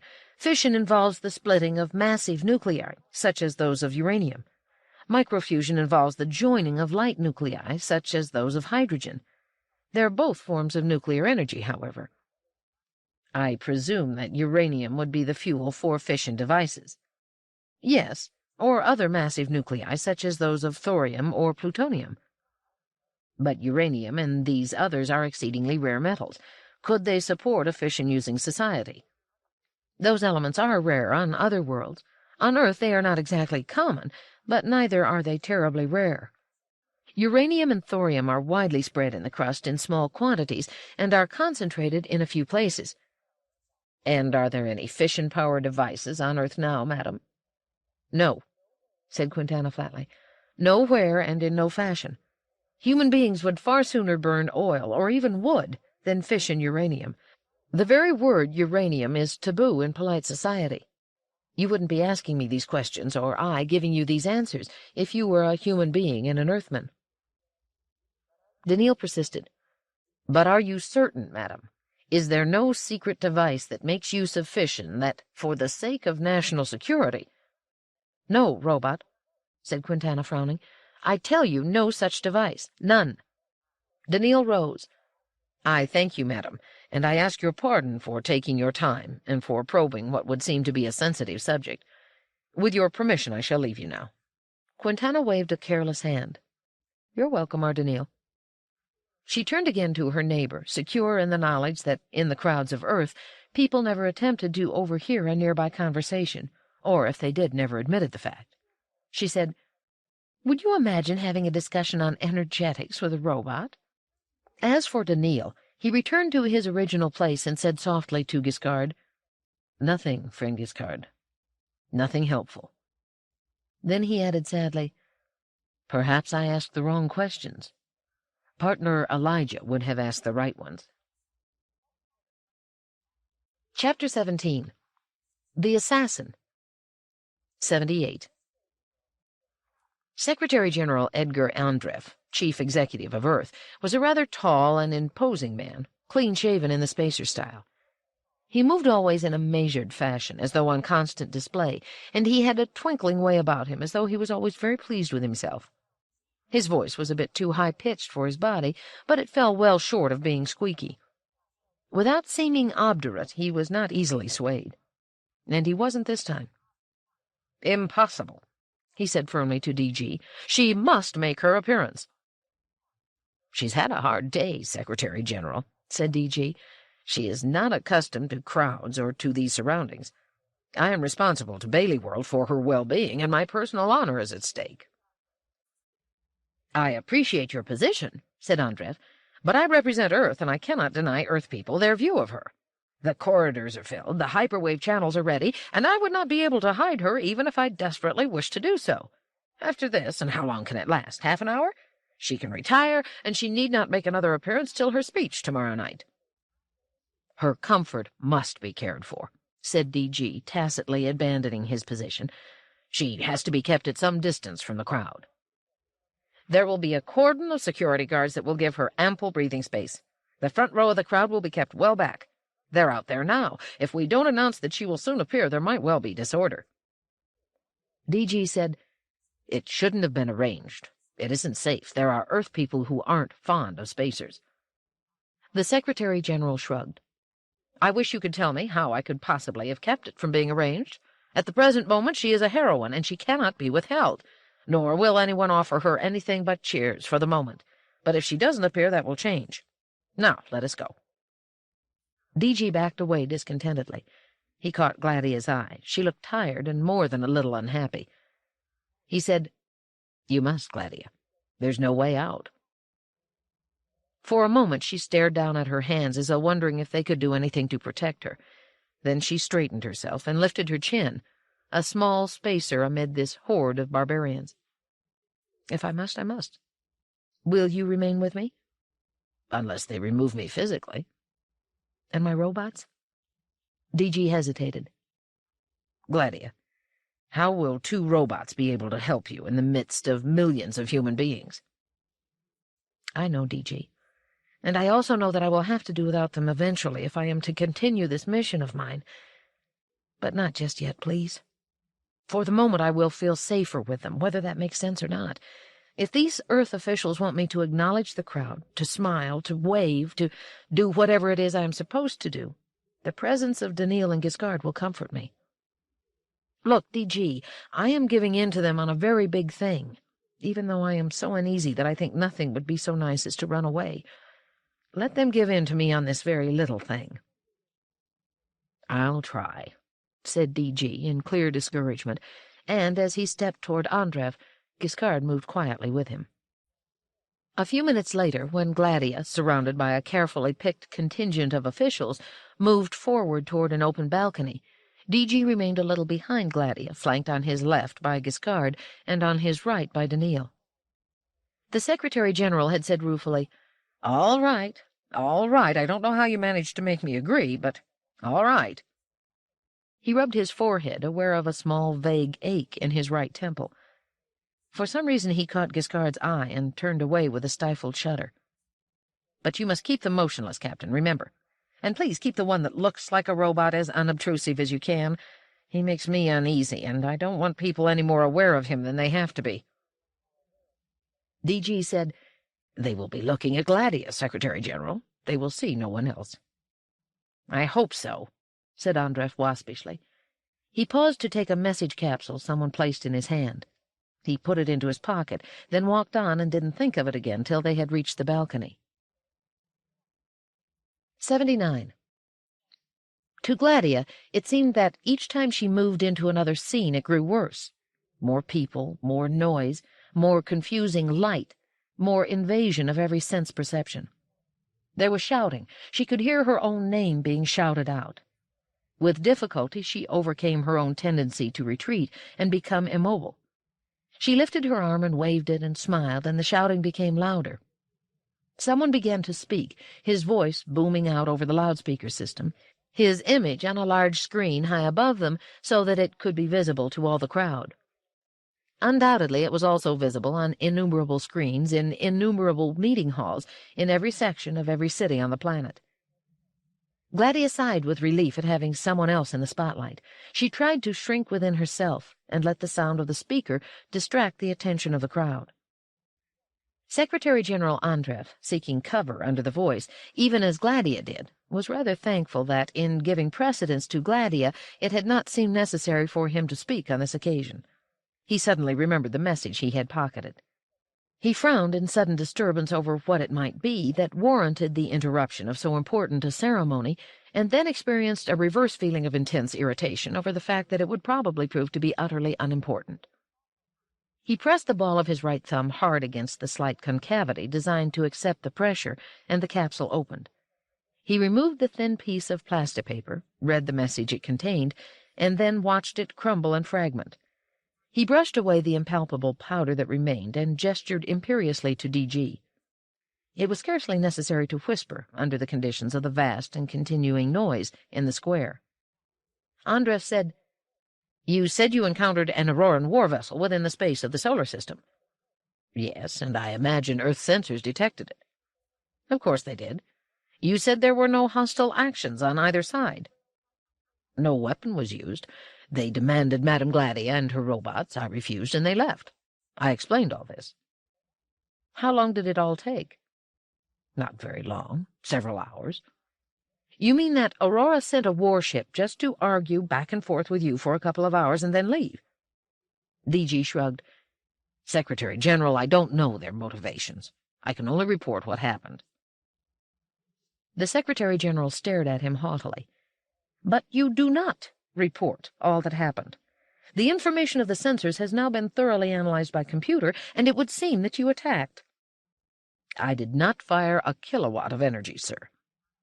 "Have you considered kinetic energy? You used the ship itself as a projectile." "So it may have seemed to them. They did not choose to withstand me and call what might have been a bluff." "But was it a bluff?" "It might have been." "It seems to me, Captain, that you were ready to destroy 2 ships inside the solar system and perhaps create a war crisis. That was a terrible chance to take." "I did not think it would come to actual destruction, and it didn't." "But the whole process delayed you and occupied your attention." "Yes, I suppose so, but why are you pointing this out?" "Because our sensors did observe one thing that you did not observe, or at any rate did not report." "What might that be, Secretary General?" "It caught the launching of an orbital module which seems to have had 2 human beings on board and which descended toward Earth." The 2 were immersed in a world of their own. No other human being on the balcony was paying any attention to them. Only the 2 robots flanking DG were staring at them and listening. It was at this point that the speaker ceased, his last words being, "Lady Gladia, born a spacer on the world of Solaria, living as a spacer on the world of Aurora, but becoming a citizen of the galaxy on the settler world of Bailey World." He turned to her and gestured expansively. "Lady Gladia." The sound of the crowd became a long, happy rumble, and the many-headed crowd became a forest of waving arms. Gladia felt a gentle hand on her shoulder and heard a voice in her ear that said, "Please, a few words, my lady." Gladia said weakly, "People of Earth." The words boomed out, and, uncannily, silence fell. Gladia said again, more firmly, "People of Earth, I stand before you a human being as you are. A bit older, I admit, so that I lack your youth, your hopefulness, your capacity for enthusiasm. My misfortune is tempered at this moment, however, by the fact that in your presence I feel myself catching your fire, so that the cloak of age falls away." Applause swelled, and someone on the balcony said to someone else, "She's making them happy they're short-lived. That spacer woman has the impudence of a devil." Andreff was not paying attention. He said to DG, "The whole episode with you may have been a device to get those men on Earth." DG said, "I had no way of knowing that. I could think of very little else but saving Lady Gladia and my ship. Where have they landed?" "We don't know. They have not landed in any of the city spaceports." DG said, "I guess they wouldn't." "Not that it matters," said the Secretary General, "except to give me passing annoyance. Over the past several years there have been a number of landings of this sort, though none so carefully prepared. Nothing's ever happened, and we pay no attention. Earth, after all, is an open world. It is humanity's home, and any person from any world can come and go freely, even spacers if they wish." DG rubbed his beard with a rasping noise.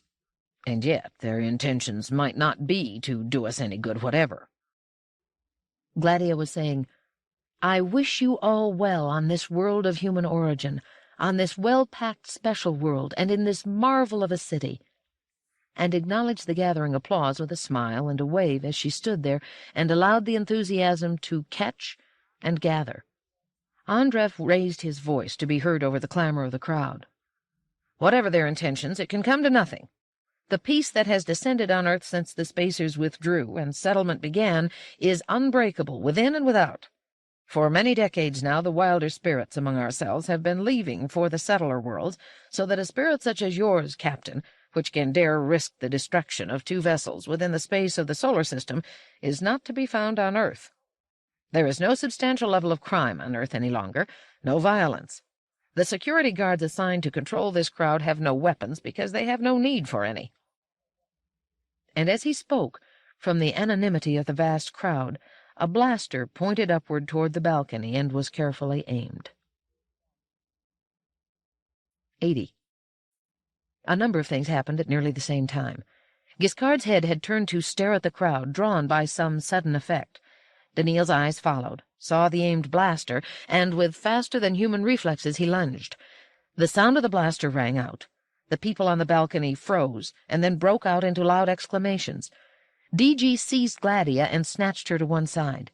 The noise from the crowd erupted into a full-throated and terrifying roar.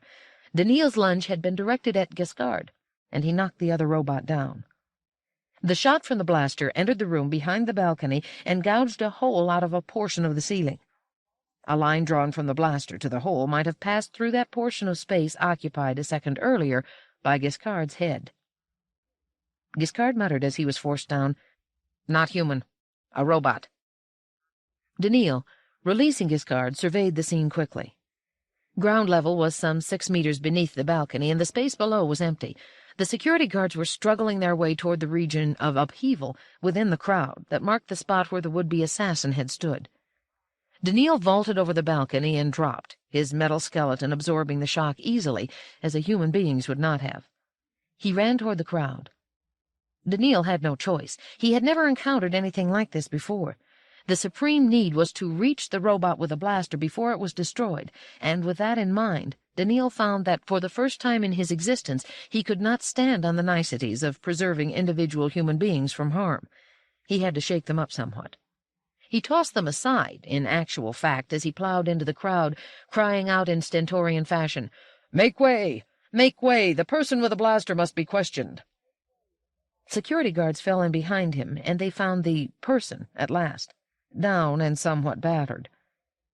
Even on an Earth that prided itself on being nonviolent, an eruption of rage against an obvious murderer left its mark. The assassin had been seized, kicked, and beaten. It was only the very density of the crowd that had saved the assassin from being torn apart. The multiple assailants, getting in each other's way, succeeded in doing comparatively little. The security guards pushed back the crowd with difficulty. On the ground, near the prone robot, was the blaster. Daniil ignored it. Daniil was kneeling by the captured assassin. He said, "Can you talk?" Bright eyes stared up at Daniil's. "I can," said the assassin in a voice that was low, but quite normal otherwise. "Are you of Auroran origin?" The assassin did not answer. Daniil said quickly, "I know you are. It was an unnecessary question. Where on this planet is your base?" The assassin did not answer. Daniil said, "Your base. Where is it? You must answer. I am ordering you to answer." The assassin said, "You cannot order me. You are R. Daniil Oliva. I have been told of you, and I need not obey you." Daniil looked up, touched the nearest guard, and said, "Sir, would you ask this person where his base is?"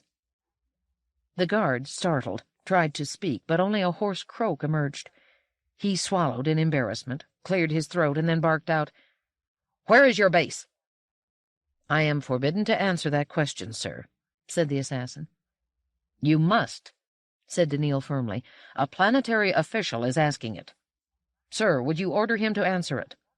The guard echoed, "I order you to answer it, prisoner." "I am forbidden to answer that question, sir." The guard reached downward to seize the assassin roughly by the shoulder, but Daniil said rapidly, "I would suggest that it would not be useful to offer force, sir." Daniil looked about.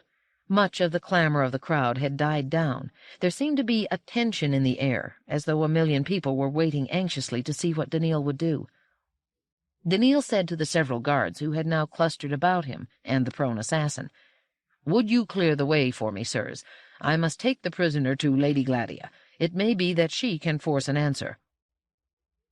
"What about medical attention for the prisoner?" asked one of the guards. "That will not be necessary, sir," said Daniil. He did not explain. 81. That this should have happened, said Andrev tightly, his lips trembling with passion. They were in the room off the balcony, and he glanced up at the hole in the ceiling that remained as mute evidence of the violence that had taken place. Gladia said, in a voice that she strove successfully to keep from shaking, "Nothing has happened. I am unharmed. There is that hole in the ceiling that you will have to repair, and perhaps some additional repairs in the room above, that's all." Even as she spoke, she could hear people upstairs moving objects away from the hole and presumably assessing damage. "That is not all," said Andrev. "It ruins our plans for your appearance tomorrow, for your major address to the planet." "It does the opposite," said Gladia. "The planet will be the more anxious to hear me, knowing I have been the near victim of an assassination attempt." "But there's the chance of another attempt." Gladia shrugged slightly. "That just makes me feel I'm on the right track. Secretary General Andrev, I discovered not too long ago that I have a mission in life. It did not occur to me that this mission might place me in danger, but since it does, it also occurs to me that I would not be in danger, and not worth the killing, if I was not striking home. If danger is a measure of my effectiveness, I am willing to risk that danger." Giscard said, "Madame Gladia, Daniil is here with, I presume, the individual who aimed a blaster in this direction." It was not only Daniil, carrying a relaxed, unstruggling figure, who appeared in the doorway of the room, but half a dozen security guards as well. Outside, the noise of the crowd seemed lower and more distant. It was clearly beginning to disperse, and periodically one could hear the announcement over the loudspeakers, "No one has been hurt. There is no danger. Return to your homes." Andrev waved the guards away. "Is that the one?" he asked sharply. Daniil said, "There is no question, sir, but that this is the individual with the blaster. The weapon was near him, the people close to the scene witnessed his action, and he himself admits the deed." Andrev stared at him in astonishment. "He's so calm. He doesn't seem human." "He is not human, sir. He is a robot, a humanoid robot." "But we don't have any humanoid robots on Earth, except you." "This robot, Secretary General," said Daniil, "is, like myself, of Auroran manufacture." Gladia frowned. "But that's impossible. A robot couldn't have been ordered to assassinate me."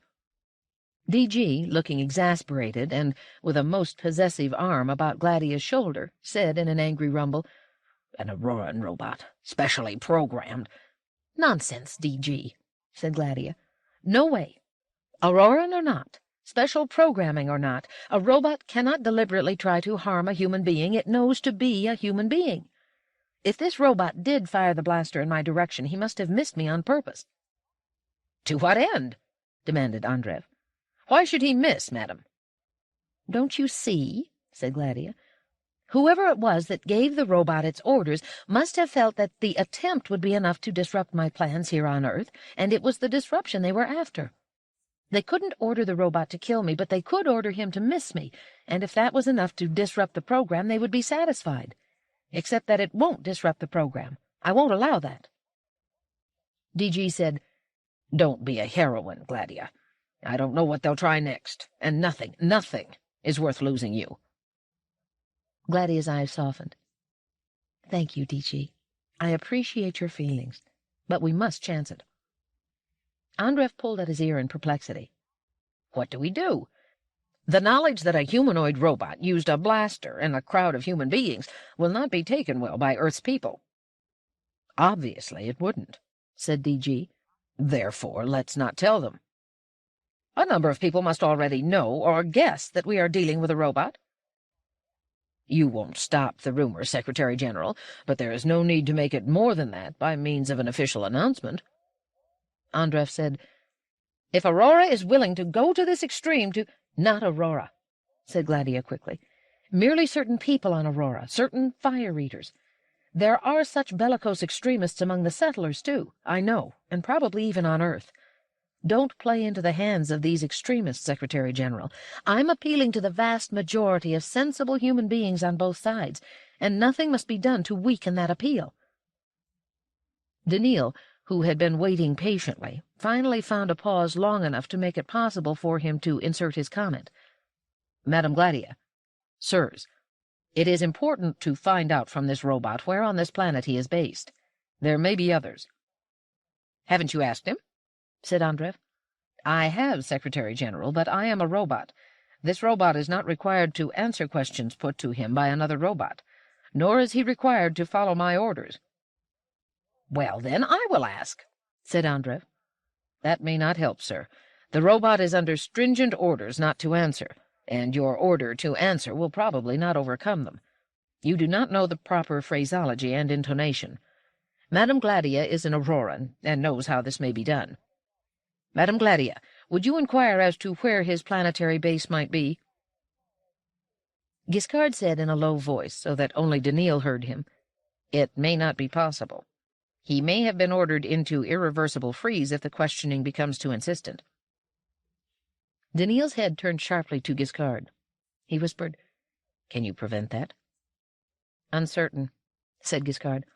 "The brain has been physically damaged by the act of firing a blaster toward human beings." Daniil turned back to Gladia. "Madam," he said, "I would suggest you be probing rather than brutal." Gladia said doubtfully, "Well, I don't know." She faced the robot assassin, drew a deep breath, and in a voice that was firm yet soft and gentle she said, "Robot, how may I address you?" The robot said, "I am referred to as R. Ernest II, madam." "Ernest, can you tell that I am an Auroran?" "You speak in the Auroran fashion, yet not entirely, madam." "I was born on Solaria, but I am a spacer who has lived for 20 decades on Aurora, and I am accustomed to being served by robots. I have expected and received service from robots every day of my life since I was a small child. I have never been disappointed." "I accept the fact, madam." "Will you answer my questions and accept my orders, Ernest?" "I will, madam, if they are not counteracted by a competing order." "If I ask you the location of your base on this planet, what portion of it you count as your master's establishment, will you answer that?" "I may not do so, madam, nor any other question with respect to my master. Any question at all." "Do you understand that if you do not answer, I will be bitterly disappointed, and that my rightful expectation of robotic service will be permanently blunted?" "I understand, madam," said the robot faintly. Gladia looked at Daniil. "Shall I try?" Daniil said, "There is no choice but to try, Madame Gladia.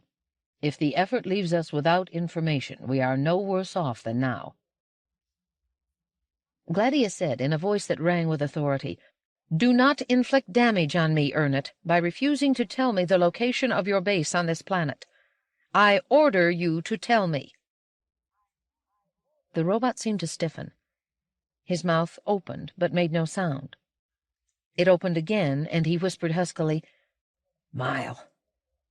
It opened a third time silently, and then, while the mouth remained open, the gleam went out of the robot assassin's eyes, and they became flat and waxen. One arm, which had been a little raised, dropped downward. Daniil said, "The positronic brain has frozen." Giscard whispered to Daniil only, "Irreversible. I did my best, but could not hang on." "We have nothing," said Andrev. "We don't know where the other robots might be." DG said, "It said mile." "I do not recognize the word," said Daniil. "It is not galactic standard as the language is used on Aurora. Does it have meaning on Earth?" Andrev said, rather blankly, "He might have been trying to say smile or miles. I once knew a man whose first name was Miles." Daniil said gravely, "I do not see how either word could make sense as an answer, or part of an answer, to the question. Nor did I hear any sibilance, either before or after the sound." An elderly Earthman, who till now had remained silent, said with a certain appearance of diffidence, "I am under the impression a mile may be an ancient measure of distance, Robot." "How long a measure, sir?" asked Daniil. "I do not know," said the Earthman. "Longer than a kilometer, I believe." "It isn't used any longer, sir?" "Not since the pre-hyperspatial era." DG pulled at his beard, and he said thoughtfully, "It's still used. At least, we have an old saying on Bailey World that goes, 'A miss is as good as a mile.' It used to mean that in avoiding misfortune, avoidance by a little is as good as avoidance by a great deal. I always thought mile meant a great deal. If it really represents a measure of distance, I can understand the phrase better." Gladia said, "If that is so, the assassin may have been trying to say exactly that. He may have indicated his satisfaction that a miss, his deliberately missed shot, would accomplish what he was ordered to accomplish, or perhaps that his missed shot doing no harm was equivalent to his not having fired at all." "Madame Gladia," said Daniil, "a robot of Auroran manufacture would scarcely be using phrases that might exist on Bailey World, but have certainly never been heard on Aurora. And in his damaged condition, he would not philosophize. He was asked a question, and he would only be trying to answer the question." "Ah," said Andrev. "Perhaps he was trying to answer. He was trying to tell us that the base was a certain distance from here, for instance. So many miles." "In that case," said DG, "why should he use an archaic measure of distance? No Auroran would use anything but kilometers in this connection, nor would any robot of Auroran manufacture. In fact," he went on with an edge of impatience, "the robot was rapidly sinking into total inactivity, and it might have been making nothing more than random sounds. It is useless to try to extract meaning from something that doesn't contain it.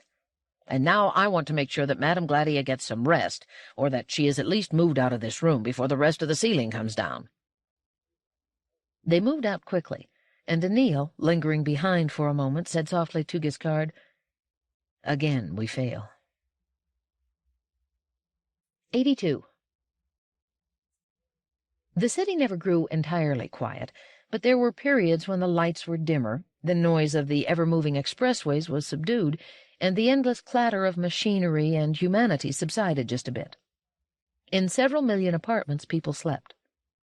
Gladia got into bed in the apartment assigned to her, uncomfortable over the missing amenities that she feared might force her out into the corridors during the night. Was it night on the surface, she wondered just before falling asleep, or was it merely an arbitrary sleep period, fixed within this particular cave of steel, in deference to a habit developed over the hundreds of millions of years that human beings and their ancestors had lived on the surface of the land? And then she slept. Daniil and Giscard did not sleep. Daniil, finding there was a computer outlet in the apartment, spent an absorbed half-hour learning the unfamiliar key combinations by hit and miss. There were no instructions of any sort available. Who needs instructions for what every youngster learns in grade school? But fortunately, the controls, while not the same as those of Aurora, were not wholly different either. Eventually, he was able to tune into the reference section of the city library and call up the encyclopedia. Hours passed. At the lowest depth of the human sleep period, Giscard said, "Friend Daniil." Daniil looked up. "Yes, friend Giscard." "I must ask for an explanation of your actions on the balcony." "Friend Giscard, you looked toward the crowd. I followed your glance, saw a weapon aimed in our direction, and reacted at once." Giscard said, "So you did, friend Daniil, and, given certain assumptions, I can understand why it was me that you lunged forward to protect. Begin with the fact that the would-be assassin was a robot. In that case, however it might be programmed, it could not aim its weapon at any human being with the intention of hitting him or her. Nor was it likely to aim its weapon at you, for you look enough like a human being to activate the first law. Even if the robot had been told that a humanoid robot would be on the balcony, he could not be certain that you were he. Therefore, if the robot intended to destroy someone on the balcony, it could only be me, the obvious robot, and you acted at once to protect me. Or begin with the fact that the assassin was an Auroran. Whether human or robot does not matter. Dr. Amadiro is most likely to have ordered such an attack, since he is an extremist in his anti-Earth stand, and, we believe, is plotting its destruction. Dr. Amadiro, we can be reasonably certain, has learned of my special abilities from Madame Vasilia, and it might be argued that he would give my destruction top priority, since he would naturally fear me more than anyone else, robot or human. Reasoning this out, it would be logical for you to act as you did to protect me. and indeed, had you not knocked me down, I believe the blast would have destroyed me. But, friend Daniil, you could not possibly have known that the assassin was a robot, or that he was Auroran. I myself had only just caught the strange anomaly of a robotic brain pattern against the vast blur of human emotion when you struck me, and it was only after that I had the chance of informing you. Without my ability, you could only be aware that a weapon was being aimed by what you must naturally have thought of as a human being and an Earth person. The logical target, then, was Madame Gladia, as, in fact, everyone on the balcony assumed it to be. Why, then, did you ignore Madame Gladia and protect me instead? Daniil said, Friend Giscard, consider my line of thought. The Secretary-General had said that a two-man Auroran landing module had come to Earth's surface. I assumed at once that Dr. Amadiro and Dr. Mandamus had come to Earth. For this there could be only one reason. The plan they have, whatever its nature, is at, or very nearly at, the point of maturity.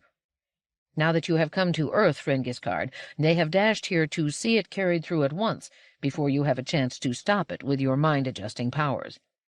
To make matters doubly sure, they would act to destroy you if they could. Therefore, when I saw an aimed weapon, I moved at once to force you out of the line of fire. Giscard said, The first law should have forced you to move Madame Gladia out of the line of fire. No thought, no reasoning should have altered that. No, friend Giscard. You are more important than Madame Gladia is. You are, in fact, more important than any human being could be at this moment. If anyone at all can stop the destruction of Earth, you can. Since I am aware of your potential service to humanity, then, when I am confronted by a choice of action, the Zeroth Law demands that I protect you ahead of anyone else. And you do not feel uncomfortable at your having acted in defiance of the first law? No, for I acted in obedience to the overriding Zeroth Law. But the Zeroth Law has not been imprinted into you. I have accepted it as a corollary of the first law. For how can a human being best be kept from injury, if not by ensuring that human society in general is protected and kept functioning? Giscard thought a while. I see what you are trying to say. But what if, in acting to save me, and therefore in acting to save humanity, it had turned out that I was not aimed at, and that Madame Gladia was killed? How would you have felt then, friend Daniil? Daniil said in a low tone, I do not know, friend Giscard. Yet had I leaped to save Madame Gladia, and had it turned out that she was in any case safe, and that I had allowed you to be destroyed, and with you, in my opinion, the future of humanity, how could I have survived that blow? The two stared at each other, each for a while lost in thought. Giscard said finally, That may be so, friend Daniil. But do you agree, however, that judgment is difficult in such cases? I agree, friend Giscard. It is difficult enough when one must choose quickly between individuals to decide which individual may suffer or inflict the greater harm. To choose between an individual and humanity, when you are not sure of what aspect of humanity you are dealing with, is so difficult that the very validity of robotic laws comes to be suspect. As soon as humanity in the abstract is introduced, the laws of robotics begin to merge with the laws of humanics, which may not even exist. Daniil said, I do not understand you, friend Giscard. I am not surprised. I am not certain I understand myself. But consider, when we think of the humanity we must save, we think of Earth people and the settlers. They are more numerous than the spacers, more vigorous, more expansive. They show more initiative because they are less dependent on robots. They have a greater potential for biological and social evolution because they are shorter-lived, though long-lived enough to contribute great things individually. Yes, said Daniil, you put it succinctly. And yet the Earth people and the settlers seem to possess a mystical and even irrational confidence in the sanctity and inviolability of Earth. Might not this mystique be as fatal to their development as the mystiques of robots and long life that hobble the spacers? I had not thought of this, said Daniil. I do not know. Giscard said, "If you were as aware of minds as I am, you would have been unable to avoid thinking of this. How does one choose?" he went on with sudden intensity. "Think of humanity as divided into two species, the spacers with one apparently fatal mystique, and the Earth people plus the settlers with another possibly fatal mystique. It may be that there will be other species in the future with even less attractive properties. It is not sufficient to choose, then, friend Daniil. We must be able to shape. We must shape a desirable species and then protect it, rather than finding ourselves forced to select among two or more undesirabilities. But how can we achieve the desirable unless we have psychohistory, the science I dream of and cannot attain?" Daniil said, "I have not appreciated the difficulty, friend Giscard, of possessing the ability to sense and influence minds. Is it possible that you learn too much to allow the 3 laws of robotics to work smoothly within you?" "That has always been possible, friend Daniil, but not until these recent events has the possibility become actual. I know the pathway pattern that produces this mind-sensing and mind-influencing effect within me. I have studied myself carefully for decades in order that I might know it, and I can pass it on to you so that you might program yourself to be like me. But I have resisted the urge to do so. It would be unkind to you. It is enough that I bear the burden." Daniil said, "Nevertheless, friend Giscard, if ever in your judgment the good of humanity would require it, I would accept the burden. Indeed, by the Zeroth Law, I would be obliged to." Giscard said, "But this discussion is useless.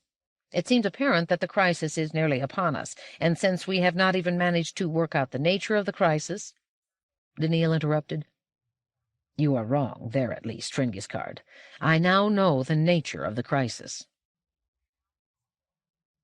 83. One would not expect Giscard to show surprise. His face was, of course, incapable of expression. His voice possessed modulation, so that his speech sounded human and was neither monotonous nor unpleasant. That modulation, however, was never altered by emotion in any recognizable way. Therefore, when he said, "Are you serious?" it sounded as it would have had he expressed doubt over a remark Daniil had made concerning what the weather would be like the next day. Yet from the manner in which his head turned toward Daniil, the way in which one hand lifted, there was no doubt that he was surprised. Daniil said, "I am, friend Giscard." "How did the information come to you?" "In part from what I was told by Madam Under-Secretary Quintana at the dinner-table." "But did you not say that you had obtained nothing helpful from her, that you supposed you had asked the wrong questions?" "So it seemed in the immediate aftermath. On further reflection, however, I found myself able to make helpful deductions from what she had said. I have been searching Earth's Central Encyclopedia through the computer outlet these past few hours." "And found your deductions confirmed?" "Not exactly, but I found nothing that would refute them, which is perhaps the next best thing." "But is negative evidence sufficient for certainty?" "It is not, and therefore I am not certain. Let me tell you, however, my reasoning, and if you find it faulty, say so." "Please proceed, friend Daniil." Fusion power, friend Giscard, was developed on Earth before the days of hyperspatial travel, and, therefore, while human beings were to be found only on the one planet, Earth. This is well known. It took a long time to develop practical, controlled fusion power after the possibility had first been conceived and put on a sound scientific footing. The chief difficulty in converting the concept into practice involved the necessity of achieving a sufficiently high temperature in a sufficiently dense gas for a long enough time to bring about fusion ignition. And yet several decades before controlled fusion power had been established, fusion bombs had existed, these bombs representing an uncontrolled fusion reaction. But controlled or uncontrolled, fusion could not take place without an extremely high temperature in the millions of degrees. If human beings could not produce the necessary temperature for controlled fusion power, how could they do so for an uncontrolled fusion explosion? Madame Quintana told me that before fusion existed on Earth, there was another variety of nuclear reaction in existence, nuclear fission. Energy was derived from the splitting or fission of large nuclei, such as those of uranium and thorium. That, I thought, might be one way of achieving a high temperature. The encyclopedia I have this night been consulting gives very little information about nuclear bombs of any sort, and certainly no real details. It is a taboo subject, I gather, and it must be so on all worlds, for I have never read of such details on Aurora either, even though such bombs still exist. It is a part of history that human beings are ashamed of, or afraid of, or both, and I think this is rational. In what I did read of fusion bombs, however, I read nothing about their ignition that would have eliminated the fission bomb as the igniting mechanism. I suspect, then, that, based in part on this negative evidence, the fission bomb was the igniting mechanism. But then how was the fission bomb ignited? Fission bombs existed before fusion bombs, and if fission bombs required an ultra-high temperature for ignition, as fusion bombs did, then there was nothing that existed before fission bombs that would supply a high enough temperature. From this I conclude, even though the encyclopedia contained no information on the subject, that fission bombs could be ignited at relatively low temperatures, perhaps even at room temperature. There were difficulties involved, for it took several years of unremitting effort after the discovery that fission existed before the bomb was developed. Whatever those difficulties might have been, however, they did not involve the production of ultra-high temperatures. Your opinion of all this, friend Giscard? Giscard had kept his eyes steadily on Daniil throughout his explanation, and he now said, "I think the structure you have built up has serious weak points, friend Daniil, and therefore may not be very trustworthy. But even if it were all perfectly sound, surely this has nothing to do with the possible forthcoming crisis that we are laboring to understand." Daniil said, "I plead for your patience, friend Giscard, and I will continue. As it happens, both the fusion process and the fission process are expressions of the weak interactions, one of the 4 interactions that control all events in the universe. Consequently, the same nuclear intensifier that will explode a fusion reactor will also explode a fission reactor. There is, however, a difference. Fusion takes place only at ultra-high temperatures. The intensifier explodes the ultra-hot portion of the fuel that is actively undergoing fusion, plus some of the surrounding fuel that is heated to fusion in the initial explosion, before the material is blown explosively outward and the heat is dissipated to the point where other quantities of fuel present are not ignited. Some of the fusion fuel is exploded, in other words, but a good deal, perhaps even most, is not. The explosion is powerful enough, even so, of course, to destroy the fusion reactor and anything in its immediate neighborhood, such as a ship carrying the reactor. On the other hand, a fission reactor can operate at low temperatures, perhaps not much above the boiling point of water, perhaps even at room temperature. The effect of the nuclear intensifier, then, will be to make all the fission fuel go. Indeed, even if the fission reactor is not actively working, the intensifier will explode it. Although, gram for gram, I gather that fission fuel liberates less energy than fusion fuel, the fission reactor will produce the greater explosion because more of its fuel explodes than in the case of the fusion reactor. Giscard nodded his head slowly and said, "All this may well be so, friend Daniil, but are there any fission power stations on Earth?" "No, there aren't. Not one. So Under-Secretary Quintana seemed to indicate, and the encyclopedia seems to agree. Indeed, whereas there are devices on Earth that are powered by small fusion reactors, there is nothing at all, that is powered by fission reactors, large or small." "Then, friend Daniil, there is nothing for a nuclear intensifier to act upon. All your reasoning, even were it impeccable, ends in nothing." Daniil said earnestly, "Not quite, friend Giscard. There remains a 3rd type of nuclear reaction to be taken into consideration." Giscard said, "What might that be? I cannot think of a 3rd. "It is not an easy thought, friend Giscard, for on the spacer and settler worlds there is very little uranium and thorium in the planetary crusts, and therefore very little in the way of obvious radioactivity. The subject is of little interest in consequence, and is ignored by all but a few theoretical physicists. On Earth, however, as Madame Quintana pointed out to me, uranium and thorium are comparatively common, and natural radioactivity, with its ultra-slow production of heat and energetic radiation, must therefore be a comparatively prominent part of the environment. That is the third type of nuclear reaction to be taken into consideration. In what way, friend Daniil? Natural radioactivity is also an expression of the weak interaction. A nuclear intensifier that can explode a fusion reactor or a fission reactor can also accelerate natural radioactivity to the point, I presume, of exploding a section of the crust, if enough uranium or thorium is present. Giscard stared at Daniil for a period of time without moving or speaking. Then he said softly, "You suggest, then, that it is Dr. Amadero's plan to explode Earth's crust, destroy the planet as an abode of life, and in this way ensure the domination of the galaxy by the spacers?" Daniil nodded. Or, if there is not enough thorium and uranium for mass explosion, the increase of radioactivity may produce excess heat that will alter the climate, and excess radiations that will produce cancer and birth defects, and these will serve the same purpose, if a bit more slowly. Giscard said, "This is an appalling possibility. Do you think it can really be brought about?" "Possibly. It seems to me that for several years now, just how many I do not know, humanoid robots from Aurora, such as the would-be assassin, have been on Earth. They are advanced enough for complex programming and are capable, when needed, of entering the cities for equipment.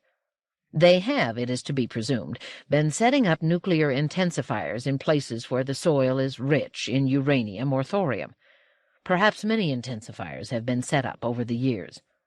Dr. Amadero and Dr. Mandamus are here now to oversee the final details and to activate the intensifiers.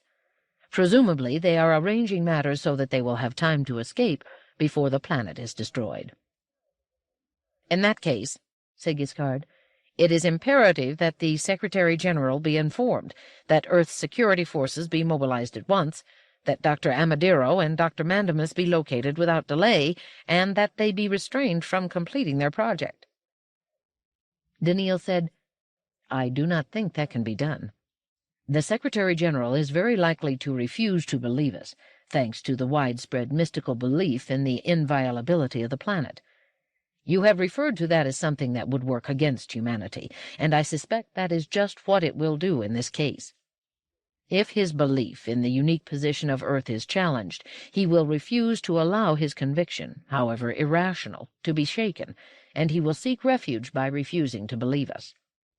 Then, too, even if he believed us, any preparation for countermeasures would have to go through the governmental bureaucracy, and no matter how that process was speeded, it would take far too long to serve its purpose. Not only that, but even if we could imagine the full resources of Earth mobilized at once, I do not think Earth people are adapted to locate the presence of two human beings in an enormous wilderness. The Earth people have lived in the cities for many scores of decades, and almost never venture beyond the city confines. I remember that well from the occasion of my first case with Elijah Bailey here on Earth. And even if Earth people could force themselves to tramp the open spaces, they are not likely to come across the two human beings soon enough to save the situation, except by the most incredible of coincidences. And that is something we cannot count upon." Giscard said, "Settlers could easily form a search party. They are not afraid of open environments or of strange ones. But they would be as firmly convinced in the planet's inviolability as Earth people are, just as insistent on refusing to believe us, and just as unlikely to find the two human beings quickly enough to save the situation, even if they should believe us." "What of Earth's robots, then?" said Giscard. "They swarm in the spaces between the cities. Some should already be aware of human beings in their midst. They should be questioned." Daniil said, "The human beings in their midst are expert roboticists. They would not have failed to see to it that any robots in their vicinity remain unaware of their presence. Nor, for this same reason, need they fear danger from any robots who might be part of a searching party. The party will be ordered to depart and forget. To make it worse, Earth's robots are comparatively simple models, designed for very little more than for specific tasks in growing crops, herding animals, and operating mines. They cannot easily be adapted to such a general purpose as conducting a meaningful search. Giscard said, "You have eliminated every possible action, friend Daniil. Does anything remain?" Daniil said, "We must find the two human beings ourselves, and we must stop them, and we must do it now." "Do you know where they are, friend Daniil?" "I do not, friend Giscard." "Then if it seems unlikely that an elaborate search party composed of many Earth people, or settlers, or robots, or, I presume, all three, could succeed in finding their location in time, except by the most marvelous of coincidences, how can we two do so?" "I do not know, friend Giscard, but we must." And Giscard said, in a voice that seemed to have an edge of harshness in its choice of words, "Necessity is not enough, friend Daniil. You have come a long way. You have worked out the existence of a crisis, and bit by bit you have worked out its nature, and none of it serves. Here we remain, as helpless as ever to do anything about it." Daniil said, "There remains one chance, a far-fetched one, an all but useless one, but we have no choice except to try. Out of Amadero's fear of you, he sent an assassin robot to destroy you, and that may turn out to have been his mistake." "And if that all but useless chance fails, friend Daniil?" Daniil looked calmly at Giscard. "Then we are helpless, and Earth will be destroyed, and human history will dwindle to an eventual end." Chapter 18. The Zeroth Law. 84. Keldon Amadero was not happy. The surface gravity of Earth was a trifle too high for his liking, the atmosphere a trifle too dense, the sound and the odor of the outdoors subtly and annoyingly different from that on Aurora, and there was no indoors that could make any pretense of being civilized. The robots had built shelters of a sort. There were ample food supplies, and there were makeshift privies that were functionally adequate, but offensively inadequate in every other way. Worst of all, though the morning was pleasant enough, it was a clear day, and Earth's too bright sun was rising. Soon the temperature would be too high, the air would be too damp, and the biting insects would appear. Amadero had not understood at first why there should be small itching swellings on his arms, till Mandamus explained. Now he mumbled as he scratched, "Dreadful! They might carry infections." "I believe," said Mandamus with apparent indifference, "that they sometimes do. It isn't likely, however. I have lotions to relieve the discomfort, and we can burn certain substances that the insects find offensive, although I find the odors offensive too." "Burn them," said Amadero. Mandamus continued without changing tone, "And I don't want to do anything, however trifling, an odor, a bit of smoke, that would increase the chance of our being detected." Amadero eyed him suspiciously. "You have said over and over that this region is never visited by either Earth people or their field robots." "That's right, but it's not a mathematical proposition. It's a sociological observation, and there is always the possibility of exceptions to such observations." Amadero scowled. "The best road to safety lies with being done with this project. You said you'd be ready today." "That, too, is a sociological observation, Dr. Amadero.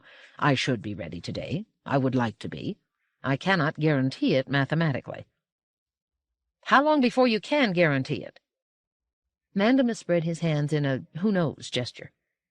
"Dr. Amadero, I am under the impression I have already explained this, but I'm willing to go through it again. It took me 7 years to get this far. I've been counting on some months yet of personal observations at the 14 different relay stations on Earth's surface. I can't do that now because we must finish before we are located and possibly stopped by the robot Giscard. That means I have to do my checking by communicating with our own humanoid robots at the relays. I can't trust them as I would myself. I must check and recheck their reports, and it is possible that I may have to go to 1 or 2 places before I am satisfied.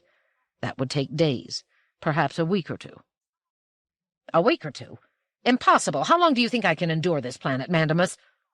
Sir, on one of my previous visits I stayed on this planet for nearly a year, on another for over 4 months. And you liked it? No, sir, but I had a job to do, and I did it, without sparing myself. Mandamus stared coldly at Amadero. Amadero flushed and said in a somewhat chastened tone, "Well, then, where do we stand?" "I'm still weighing the reports that are coming in. We are not working with a smoothly designed laboratory-made system, you know. We have an extraordinarily heterogeneous planetary crust to deal with.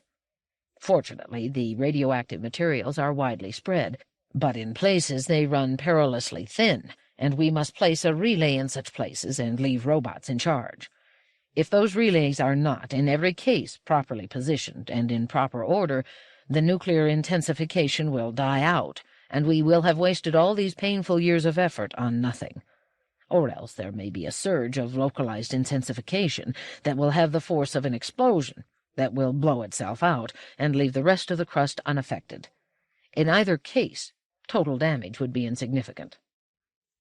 What we want, Dr. Amadero, is to have the radioactive materials, and therefore significantly large sections of Earth's crust, grow slowly, steadily, irreversibly."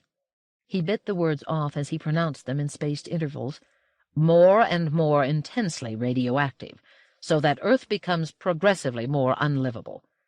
The social structure of the planet will break down, and the Earth, as an effective abode of humanity, will be over and done with. I take it, Dr. Amadero, that this is what you want. It is what I described to you years ago, and what you said at that time you wanted." "I still do, Mandamus. Don't be a fool." "Then bear with the discomfort, sir, or else leave, and I will carry on for whatever additional time it takes." "No, no," muttered Amadero. "I must be here when it's done. But I can't help being impatient. How long have you decided to allow the process to build? I mean, once you initiate the original wave of intensification, how long before Earth becomes uninhabitable?" "That depends on the degree of intensification I apply initially.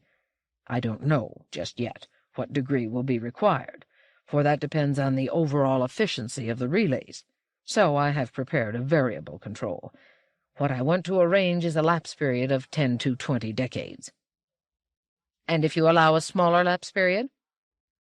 "The less the lapse period we allow, the more rapidly portions of the crust will grow radioactive, and the more rapidly the planet will warm up and grow dangerous.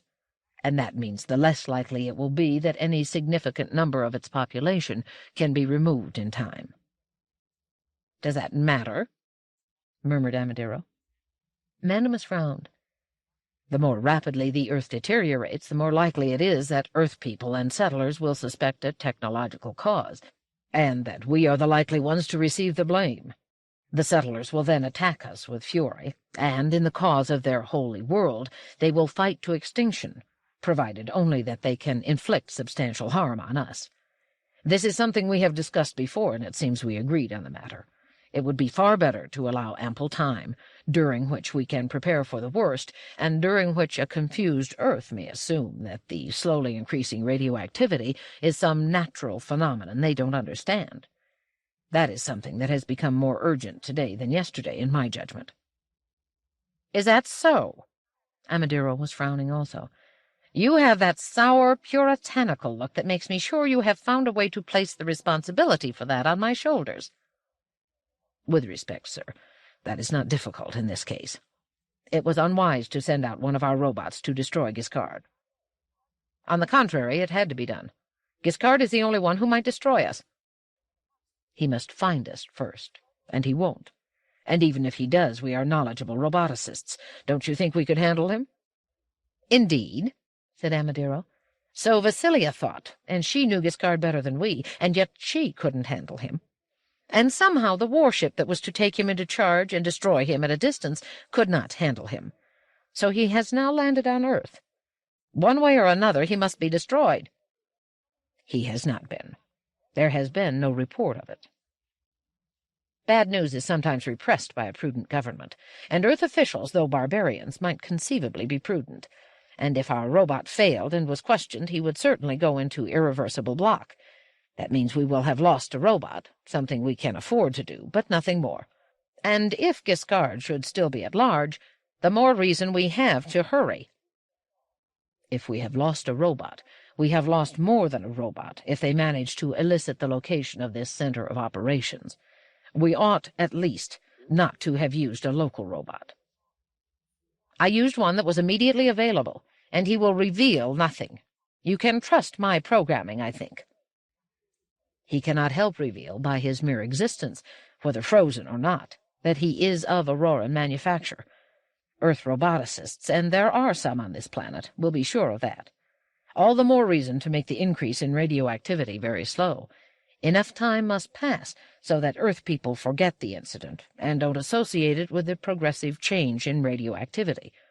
We must have 10 decades at the very least, perhaps 15, or even 20. He walked away to inspect his instruments again and to re-establish contact with relays 6 and 10, which he still found troublesome. Amadero looked after him with a mixture of disdain and intense dislike, and muttered to himself, "Yes, but I don't have 20 more decades, or 15, or maybe even 10.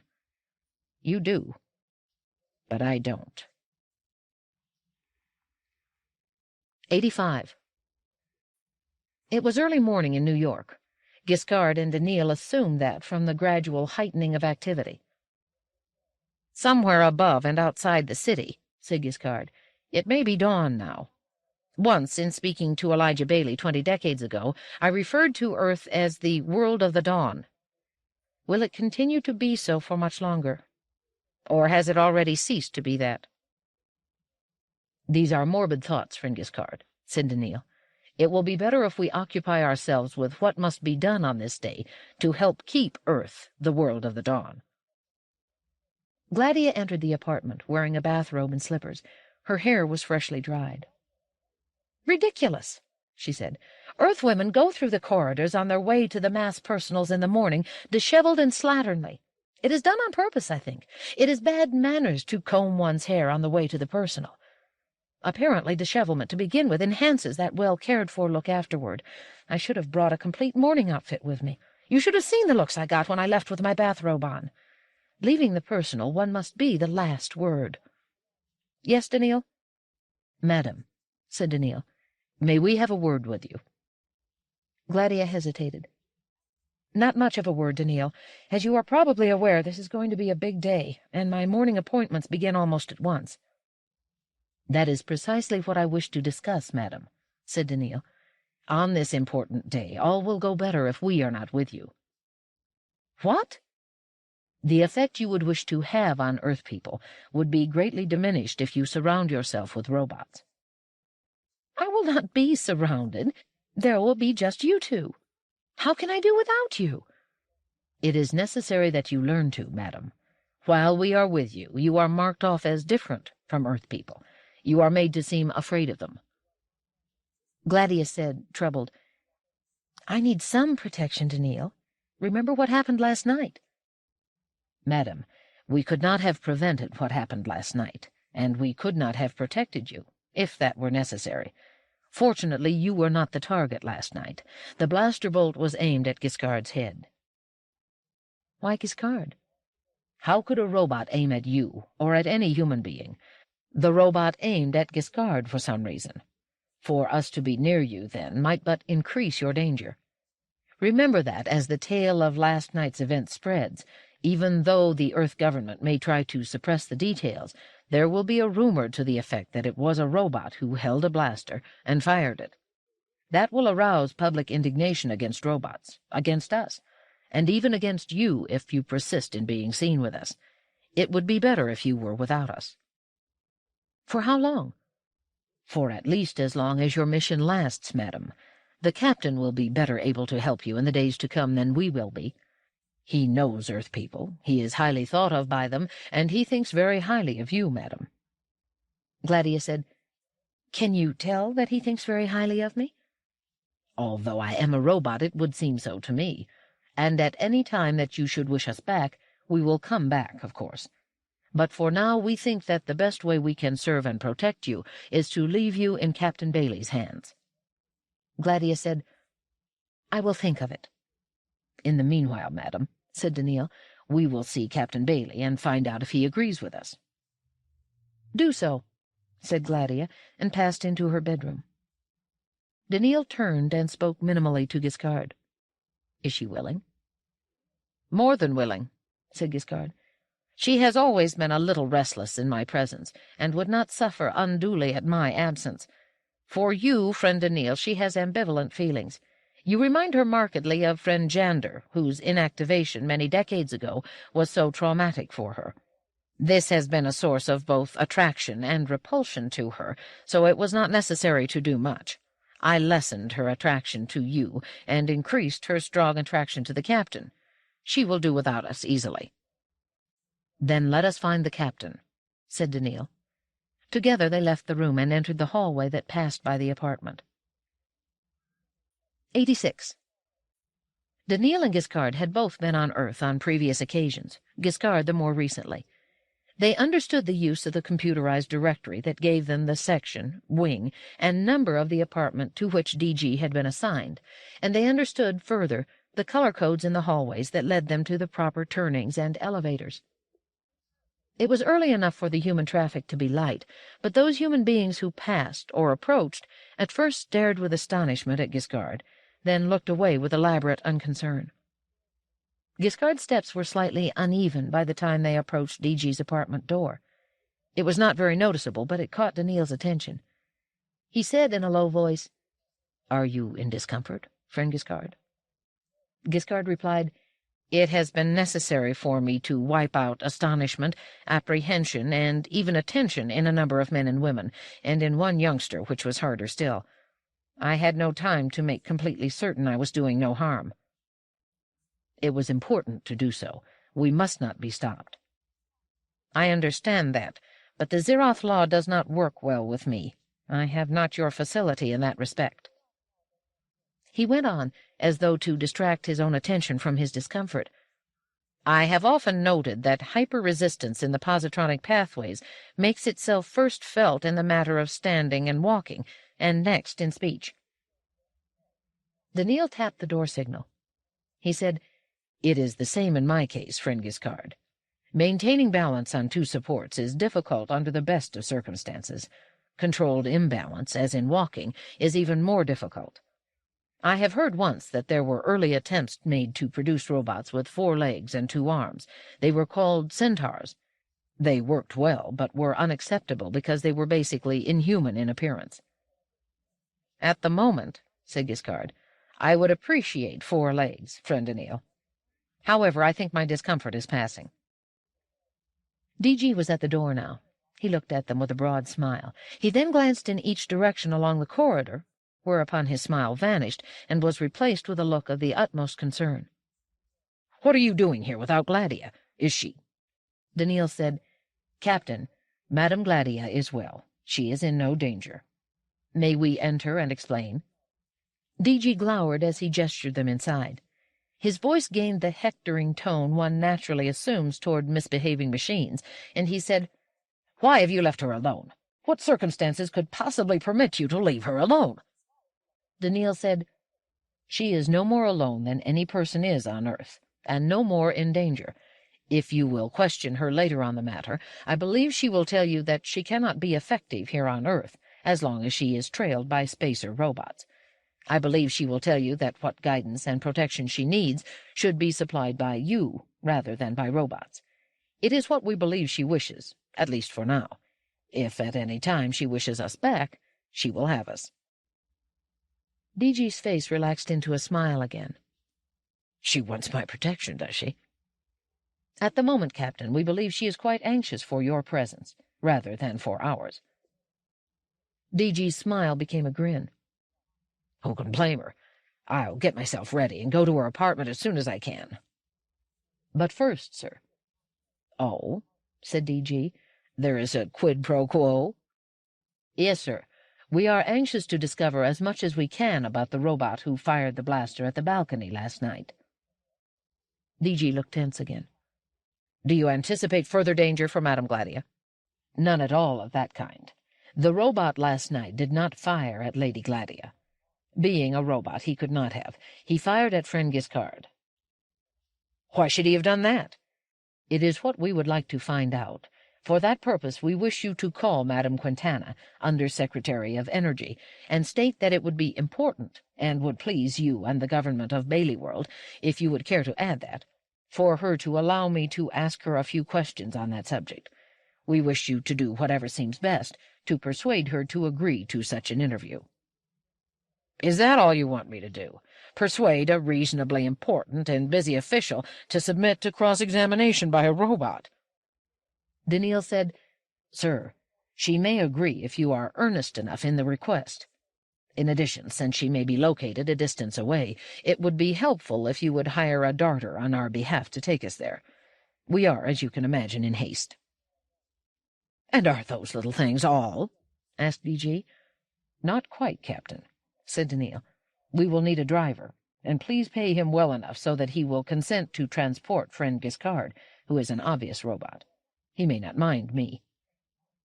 D.G. said, I hope you realize, Daniil, that what you ask is completely unreasonable. Daniil said, I had hoped not, Captain. But since you tell me it is, there is nothing more to say. We have no choice, then, but to return to Madame Gladia, which will make her unhappy, for she would rather be with you. He turned to leave, motioning Giscard to accompany him, but D.G. said, Wait. There's a public communication contact just down the hallway. I can only try. Remain here and wait for me. The two robots remained standing. Daniil said, Did you have to do much, friend Giscard? Giscard seemed well balanced on his legs now. He said, I was helpless. He was strongly opposed to dealing with Madame Quintana, and as strongly opposed to getting us a darter. I could not have altered those feelings without damage. When, however, you suggested returning to Madame Gladia, his attitude changed suddenly and dramatically. You were anticipating that, I take it, friend Daniil? I was. You scarcely need me, it would seem. There is more than one way of adjusting minds. However, I ended by doing something. The captain's change of mind was accompanied by a strong, favorable emotion toward Madame Gladia. I took the opportunity of strengthening that. That is the reason you are needed. I could not have done that. You will be able to yet, friend Daniil. Perhaps quite soon. D.G. returned. Believe it or not, she will see you, Daniil. The darter and driver will be here in a moment, and the sooner you leave, the better. I will be heading toward Gladia's apartment at once. The two robots stepped outside in the hallway to wait. Giscard said, He is very happy. So it would seem, friend Giscard, said Daniil, but I fear the easy part is over for us. We have easily arranged to have Madame Gladia grant us leave to move about on our own. We have then, with some difficulty, persuaded the captain to make it possible for us to see the Under-Secretary. With her, however, it may be that we will come to a dead end. 87. The driver took one look at Giscard, and his courage seemed to fail him. Listen, he said to Daniil. I was told I'd be paid double to take a robot, but robots aren't allowed in the city, and I could get in plenty of trouble. Money isn't going to help me if I lose my license. Can't I just take you, mister? Daniil said, I am a robot too, sir. We are now in the city, and that is not your fault. We are trying to get out of the city, and you will be helping us. We are going to a high government official who, I hope, will arrange that, and it is your civic duty to help us. If you refuse to take us, driver, you will be acting to keep robots in the city, and that may be considered to be against the law. The driver's face smoothed. He opened the door and said gruffly, Get in. However, he carefully closed the thick, translucent partition that blocked him off from his passengers. Daniil said quietly, Was much required, friend Giscard? Very little, friend Daniil. Your statement did most of the necessary work. It is astonishing that a collection of statements that are individually true can be used in combination to yield an effect that the truth should not. I have observed this often in human conversation, friend Giscard, even in that of normally truthful human beings. I suspect that the practice is justified in the minds of such people as serving a higher purpose." "The Zeroth Law, you mean?" "Or the equivalent, if the human mind has such an equivalent. Friend Giscard, you said a short while ago that I will have your powers possibly soon. Are you preparing me for that purpose?" "I am, friend Daniil." "Why? May I ask that?" "The Zeroth Law again. The passing episode of shakiness on my feet told me how vulnerable I was to the attempted use of the Zeroth Law. Before this day is over, I may have to act on the Zeroth Law to save the world and humanity, and I may not be able to. In that case, you must be in position to do the job. I am preparing you bit by bit, so that at the desired moment I can give you the final instructions and have it all fall into place." "I do not see how that can be, friend Giscard." "You will have no trouble in understanding when the time comes. I used the technique in a very small way on robots I sent to Earth in the early days, before they were outlawed from the cities, and it was they who helped adjust Earth leaders to the point of approving the decision to send out settlers." The driver, whose darter was not on wheels but remained a centimeter or so above the ground at all times, had moved along special corridors reserved for such vehicles, and had done so speedily enough to justify the name of the vehicle. He now emerged into an ordinary city corridor, which was paralleled on the moderately distant left by an expressway. The darter, moving now much more slowly, made a left turn, swooped under the expressway, came out on the other side, and then, a curving half-mile later, stopped before an ornate building front. The darter door opened automatically. Daniil emerged first, waited for Giscard to follow, then handed to the driver a piece of foil he had received from DG. The driver looked at it narrowly. Then the doors closed sharply, and he left speedily without a word. 88. There was a pause before the door opened in response to their signal, and Daniil assumed they were being scanned. When it did open, a young woman led them gingerly into the vitals of the building. She avoided looking at Giscard, but she showed rather more than a mild curiosity in Daniil. They found Undersecretary Quintana behind a large desk. She smiled and said, with a gaiety that seemed somewhat forced, "2 robots, unescorted by human beings. Am I safe?" "Entirely, Madame Quintana," said Daniil gravely. "It is as unusual for us to see a human being unaccompanied by robots." "I assure you," said Quintana, "I have my robots. I call them underlings, and one of them escorted you here. I am amazed that she didn't faint at the sight of Giscard. I think she might have if she hadn't been warned, and if you yourself weren't so extraordinarily interesting in appearance, Daniil. But never mind that. Captain Bailey was so enormously pressing in his desire that I see you, and my interest in maintaining comfortable relations with an important settler world was such that I have agreed to the interview. However, my day remains busy, even so, and I will be grateful if we can dispose of this quickly. What can I do for you?" "Madame Quintana," began Daniil. "One moment. Do you sit? I saw you sitting last night, you know." "We can sit, but it is just as comfortable for us to stand. We do not mind." "But I do. It would not be comfortable for me to stand, and if I sit I will get a stiff neck looking up at you. Please pull up chairs and sit down." "Thank you. Now, Daniil, what is this all about?" "Madame Quintana," said Daniil, "you remember, I imagine, the incident of the blaster fired at the balcony last night after the banquet?" "I certainly do. What's more, I know it was a humanoid robot who held the blaster, even though we are not admitting that officially. Yet here I sit with 2 robots on the other side of the desk and have no protection, and one of you is humanoid, too." "I have no blaster, madam," said Daniil, smiling. "I trust not." "That other humanoid robot did not look at all like you, Daniil. You're rather a work of art. Do you know that?" "I am complexly programmed, madam." "I mean your appearance." "But what about the blasting incident?" "Madam, that robot has a base somewhere on Earth, and I must know where it is. I have come from Aurora in order to find that base and prevent such incidents as may disturb the peace between our worlds. I have reason to believe—" "You have come? Not the captain? Not Madame Gladia?" "We, madam," said Daniil. Giscard and I am in no position to tell you the whole story of how we came to have undertaken the task, and there is no way in which I can tell you the name of the human being under whose instructions we work." "Well, international espionage. How fascinating. What a pity I can't help you, but I don't know where the robot came from. I haven't any idea at all where his base might be. I don't even know why you have come to me for such information, as a matter of fact. I should have gone to the Department of Security had I been you, Daniil." She leaned toward him. "Do you have real skin on your face, Daniil? It's an extraordinary imitation if it isn't." She reached toward him, and her hand rested delicately on his cheek. "It even feels right." "Nevertheless, madam, it is not real skin.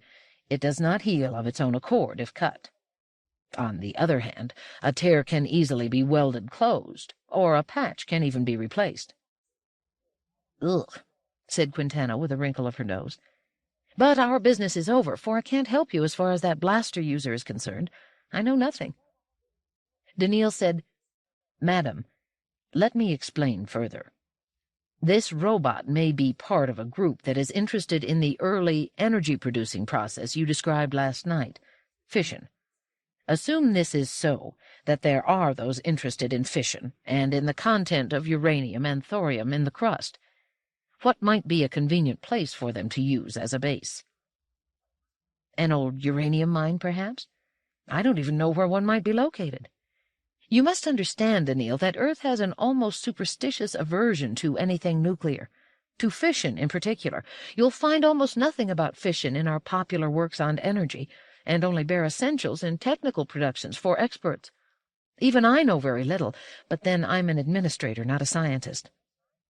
Daniil said, "One more item, then, madam.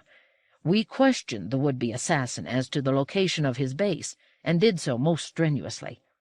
He was programmed to undergo permanent inactivation, a total freezing of his brain paths in such a case, and he did inactivate. Before doing so, however, in his final struggle between answering and inactivation, he opened his mouth 3 times, as though, possibly, to say 3 syllables, or 3 words, or 3 groups of words, or any combination of these. The second syllable, or word, or mere sound, was mile. Does this mean anything to you as having anything at all to do with fission?" Slowly, Quintana shook her head. "No, I can't say it does. It's certainly not a word you'll find in a dictionary of Standard Galactic. I'm sorry, Daniil, it's pleasant meeting you again, but I have a desk full of trivia to work through. You'll excuse me." Daniil said, as though he hadn't heard her, "I was told, madam, that mile might be an archaic expression that refers to some ancient unit of length, one that is possibly longer than a kilometer." "That sounds totally irrelevant," said Quintana, "even if true. What would a robot from Aurora know about archaic expressions and ancient—" She stopped abruptly. Her eyes widened, and her face lost color. She said, "Is it possible?" "Is what possible, madam?" asked Daniil. "There is a place," said Quintana, half lost in thought, "that is avoided by everyone, Earth people and Earth robots alike. If I wanted to be dramatic, I would say it was a place of ill omen. It is so ill-omened that it has been all but wiped out of conscious existence. It is not even included in maps. It is the quintessence of all that fission means. I remember coming across it in a very old reference film in my early days on this job.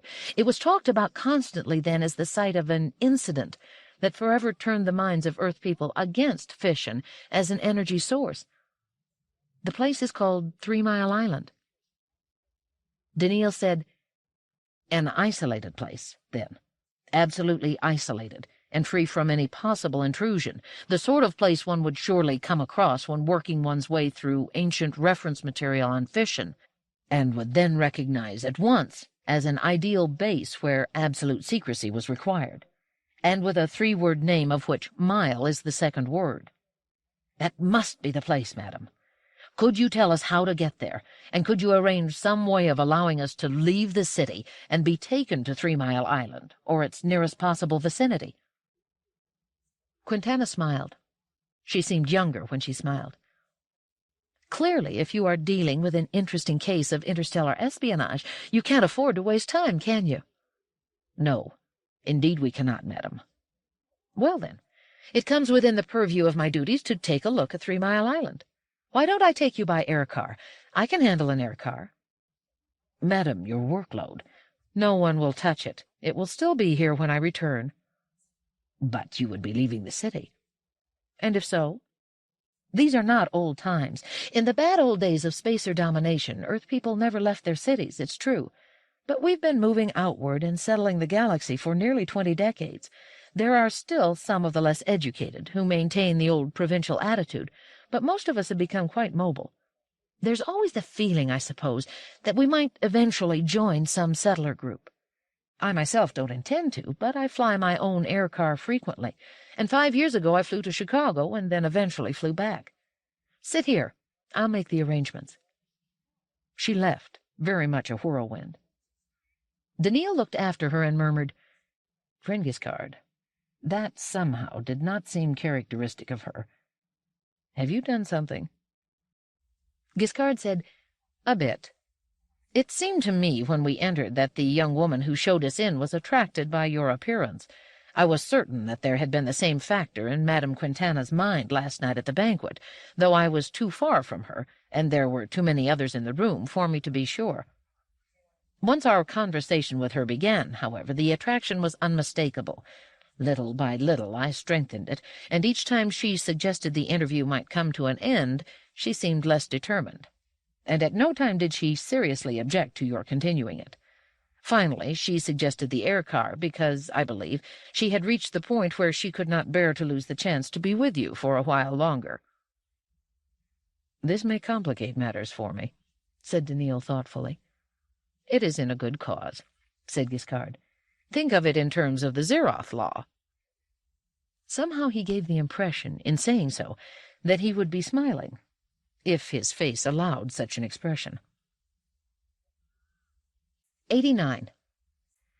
Quintana drew a sigh of relief as she landed the air car on a concrete slab suitable for the purpose. 2 robots approached at once for the obligatory examination of the vehicle and for repowering if necessary.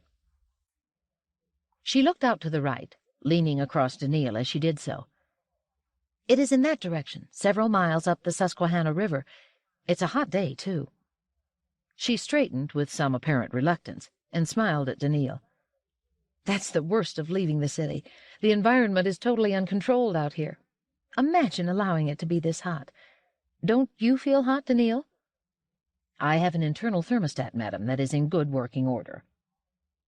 "Wonderful. I wish I did.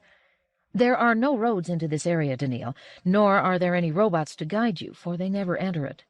Nor do I know what might be the right place within the area, which is a sizable one. We might stumble all through the area without coming upon the base, even though we passed within 500 meters of it." "Not we, madam. It is quite necessary for you to remain here. What follows might conceivably be dangerous, and since you are without air conditioning, the task might be more than you could easily bear, physically, even if it were not dangerous. Could you wait for us, madam? To have you do so would be important to me." "I will wait." "We may be some hours." "There are facilities of various sorts here, and the small city of Harrisburg is not far." "In that case, madam, we must be on our way." He sprang lightly from the air car, and Giscard followed him. They set off northward. It was nearly noon, and the bright summer sun sparkled from the polished portions of Giscard's body. Daniil said, "Any sign of mental activity you can detect will be those we want. There should be no one else for kilometers about." "Are you certain that we can stop them if we encounter them, friend Daniil?" "No, friend Giscard.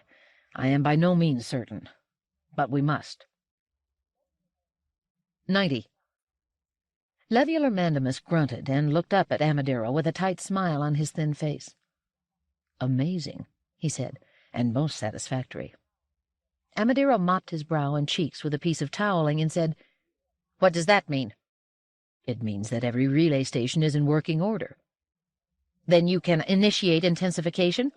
"As soon as I calculate the proper degree of W particle concentration." And how long will that take? 15 minutes. 30. Amadiro watched with an air of intensifying grimness on his face until Mandamus said, "All right, I have it. It's 2.72 on the arbitrary scale I have set up. That will give us 15 decades before an upper equilibrium level will be reached that will be maintained without essential change for millions of years thereafter. And that level will make certain that, at best, Earth can maintain a few scattered groups in areas that are relatively radiation-free. We'll have only to wait, and in 15 decades, a thoroughly disorganized group of settler worlds will be meat for our slicing." "I will not live 15 more decades," said Amadiro slowly. "My personal regret, sir," said Mandamus dryly, "but we are now talking of Aurora and the spacer worlds. There will be others who will carry on your task." "You, for instance?" "You have promised me the headship of the Institute, and as you see, I have earned it. From that political base I may reasonably hope to become chairman some day, and I will carry through those policies that will be necessary to make certain of the final dissolution of the by then anarchic worlds of the settlers." "That's pretty confident of you. What if you turn on the W particle flow and then someone else turns it down in the course of the next 15 decades? "Not possible, sir. Once the device is set, an internal atomic shift will freeze it in that position. After that, the process is irreversible, no matter what happens here. The whole place may be vaporized, and the crust will nevertheless continue its slow burn. I suppose it would be possible to rebuild an entirely new setup if anyone on Earth or among the settlers can duplicate my work. But if so, they can only further increase the rate of radioactivity, never decrease it. The second law of thermodynamics will see to that." Amadiro said, "Mandamus, you say you have earned the headship. However, I'm the one to decide that, I think." Mandamus said stiffly, "You are not, sir. With respect, the details of this process are known to me, but not to you. Those details are encoded in a place you will not find, and even if you do, it is guarded by robots who will destroy it, rather than allow it to fall into your hands. You cannot gain credit for this. I can." Amadiro said, "Nevertheless, getting my approval will hasten matters for you.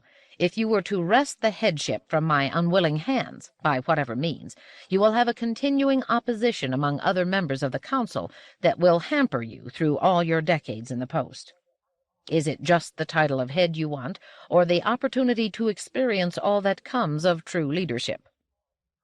Mandamus said, "Is this the time to talk politics? A moment ago you were all impatience over the fact that I might linger 15 minutes over my computer." "Ah, but we are now talking about adjusting the W particle beam. You want to place it at 2.72. Was that the figure? And yet I wonder if that can be right. What is the extreme range you can handle?" "The range goes from 0 to 12, but it is 2.72 that is required. Plus or minus 0.05 if you wish further detail. It is that which, on the basis of reports from all 14 relays, will allow a lapse of 15 decades to equilibrium." "Yet what I think is the correct figure is 12. Mandamus stared at the other in horror. 12? Do you understand what that means?" "Yes. It means we will have the Earth too radioactive to live upon in a decade or a decade and a half, and we will kill a few billion Earth people in the process." "And make certain a war with an infuriated settler federation. What can you want of such a holocaust?" "I tell you again, I do not expect to live another 15 decades, and I want to live to see the destruction of Earth." "But you would also be assuring the maiming at the very least, of Aurora. You cannot be serious." "But I am. I have 20 decades of defeat and humiliation to make up." "Those decades were brought about by Han Fastolf and Giscard, and not by Earth." "No, they were brought about by an Earthman, Elijah Bailey." "Who has been dead for more than 16 decades. What is the value of a moment of vengeance over a man long dead?" "I do not want to argue the matter. I will make you an offer, the title of head at once. I will resign my post the instant we return to Aurora and nominate you in my place." "No, I do not want the headship on those terms. Death to billions." "Billions of Earthmen. Well, I cannot trust you, then, to manipulate the controls properly. Show me how to set the control instrument, and I will take the responsibility. I will still resign my post on our return, and will nominate you in my place. No. It will still mean the death of billions, and who knows how many millions of spacers as well. Dr. Amadero, please understand that I will not do it on any terms, and that you cannot do it without me. The setting mechanism is keyed to my left thumbprint. I ask you again. You cannot be sane if you ask me again, despite all I have said. That, Mandamus, is a personal opinion of yours. I am not so insane that I have failed to send off all the local robots on one errand or another. We are alone here. Mandamus lifted a corner of his upper lip in a sneer.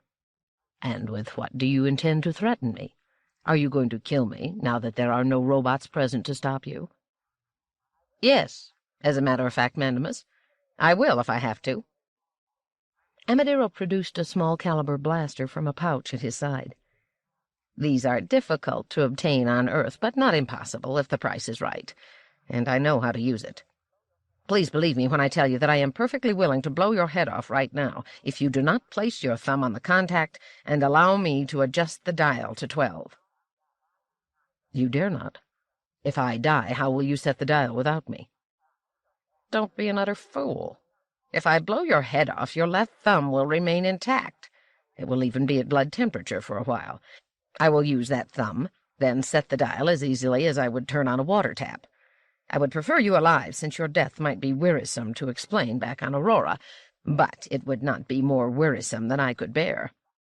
Therefore, I give you 30 seconds to make up your mind. If you cooperate, I will still give you the head chip at once. If you don't, it will all go as I wish in any case, and you will be dead. We start now. 1, 2, 3... Mandamus stared in horror at Amadero, who continued to count and stare at him over the leveled blaster with hard, expressionless eyes. And then Mandamus hissed, "Put the blaster away, Amadero, or we'll both be immobilized on the plea that we must be protected from harm." The warning came too late. Quicker than the eye could follow, an arm stretched out to seize Amadero's wrist, paralyzing it with pressure, and the blaster was gone. Daniil said, "I apologize for having had to inflict pain on you, Dr. Amadero, but I cannot allow you to hold a blaster pointed at another human being." 91. Amadero said nothing. Mandamus said coldly, "You are two robots with, as far as I can see, no master in view. By default, I am your master, and I order you to leave and not return. Since, as you see, there is no danger to any human being present at this moment, there is nothing to overcome your necessitated obedience to this order. Leave at once." Daniil said, "Respectfully, sir, there is no need to hide our identities or abilities from you, since you know them already. My companion, Giscard Reventloff, has the ability to detect emotion. Friend Giscard?" Giscard said, "As we approached, having detected your presence at quite a distance, I took note, Dr. Amadero, of an overwhelming rage in your mind. In yours, Dr. Mandamus, there was extreme fear." "The rage, if rage there was," said Mandamus, "was Dr. Amadero's reaction to the approach of two strange robots, especially of one who was capable of meddling with the human mind, and who had already badly, and perhaps permanently, damaged that of Lady Vasilia. My fear, if fear there was also the result of your approach. We are now in control of our emotions, and there is no reason for you to interfere. We again order you to withdraw permanently." Daniil said, "Your pardon, Dr. Mandamus, but I merely wish to ascertain that we may safely follow your orders. Was there not a blaster in Dr. Amadero's hand when we approached, and was it not pointed at you?" Mandamus said, "He was explaining its workings, and he was about to put it away when you took it from him." "Then shall I return it to him, sir, before I leave?"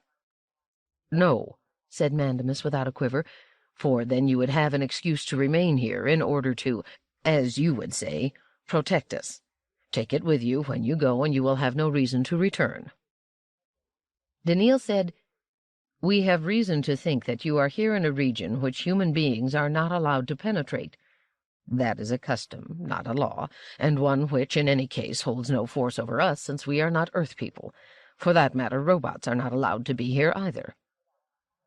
We were brought here, Dr. Mandamus, by a high official of Earth's government. We have reason to think that you are here in order to raise the level of radioactivity in Earth's crust and do grave and irreparable damage to the planet." "Not at all," began Mandamus. Here Amadiro interrupted for the first time. "By what right, robot, do you cross-examine us? We are human beings who have given you an order. Follow it now." His tone of authority was overwhelming, and Daniil quivered while Giscard half-turned. But Daniil said, "Your pardon, Dr. Amadiro. I do not cross-examine. I merely seek reassurance in order that I may know that I can safely follow the order. We have reason to think that—" "You need not repeat," said Mandamus. Then, in an aside, "Dr. Amadiro, please allow me to answer." To Daniil again. "Daniil, we are here on an anthropological mission. It is our purpose to seek the origins of various human customs that influence behavior among spacers. These origins can be found only here on Earth, and it is here, then, that we seek them." "Do you have Earth's permission for this?" 7 years ago, I consulted the appropriate officials on Earth and received their permission." Daniil said in a low voice, "Friend Giscard, what do you say?" Giscard said, "The indications in Dr. Mandamus's mind are that what he is saying is not in accord with the situation as it is." "He is lying, then?" said Daniil firmly. "That is my belief," said Giscard. Mandamus said, his calmness untouched, "That may be your belief, but belief is not certainty. You cannot disobey an order on the basis of mere belief. I know that, and you know that." Giscard said, "But in Dr. Amadiro's mind, rage is damned only by emotional forces that are barely up to the job required of them. It is quite possible to slit those forces, so to speak, and allow the rage to pour out." And Amadiro cried out, "Why do you fence with these things, Mandamus?" Mandamus shouted, "Do not say a word, Amadiro. You play into their hands." Amadiro paid no attention. "It is demeaning, and it is useless." With violent anger, he shook off Mandamus's restraining arm. "They know the truth, but what of that? Robots, we are spacers. More than that, we are Aurorans from the world on which you were constructed. More than that, we are high officials on the world of Aurora, and you must interpret the phrase human beings in the 3 laws of robotics as meaning Aurorans. If you do not obey us now, you harm us and humiliate us, so that you will be violating both the first and second laws. That our actions here are intended to destroy Earthmen, even large numbers of Earthmen, is true, but is, even so, utterly irrelevant. You might as well offer to refuse to obey us because we eat the meat of animals we have killed. Now that I have explained this to you, leave." But the last words turned into a croak. Amadiro's eyes bulged, and he crumpled to the ground. Mandamus, with a wordless cry, bent over him. Giscard said, "Dr. Mandamus, Dr. Amadiro is not dead. He is at the moment in a coma from which he can be roused at any time. However, he will have forgotten everything in connection with his present project, nor will he ever be able to understand anything in connection with it, if, for instance, you tried to explain it. In the process of doing this, which I could not have done without his own admission that he intended to destroy large numbers of Earthmen, I may have permanently damaged other parts of his memory and his thinking processes. That I regret, but I could not help it." Daniil said, "You see, Dr. Mandamus, some time ago on Solaria we encountered robots who narrowly defined human beings as Solarians only. We recognize the fact that if different robots are subject to narrow definitions of one sort or another, there can only be measureless destruction. It is useless to try to have us define human beings as Aurorans only. We define human beings as all members of the species Homo sapiens, which includes Earth people and settlers, and we feel that the prevention of harm to human beings in groups and to humanity as a whole comes before the prevention of harm to any specific individual." Mandamus said breathlessly, "That is not what the first law says." "It is what I call the Zeroth Law, and it takes precedence." "You have not been programmed in such a way." "It is how I have programmed myself, and since I have known from the moment of our arrival here that your presence is intended for harm, You cannot order me away or keep me from harming you. The Zeroth Law takes precedence, and I must save Earth. Therefore I ask you to join me, voluntarily, in destroying these devices you have here. Otherwise I will be forced to threaten to harm you, as Dr. Amadiro did, although I would not use a blaster." But Mandamus said, Wait, hear me out, let me explain. That Dr. Amadiro has had his mind wiped clean is a good thing. He wanted to destroy Earth, but I do not want to. That was why he held the blaster on me." Daniil said, "It was you, however, who originated the notion, who designed and built these devices. Otherwise Dr. Amadiro would not have had to try to force you to do anything. He would have done it himself, and would not have required any help from you. Isn't that right?" "Yes, that is right. Giscard can examine my emotions and see if I'm lying. I built these devices, and I was prepared to use them, but not in the fashion Dr. Amadiro wished.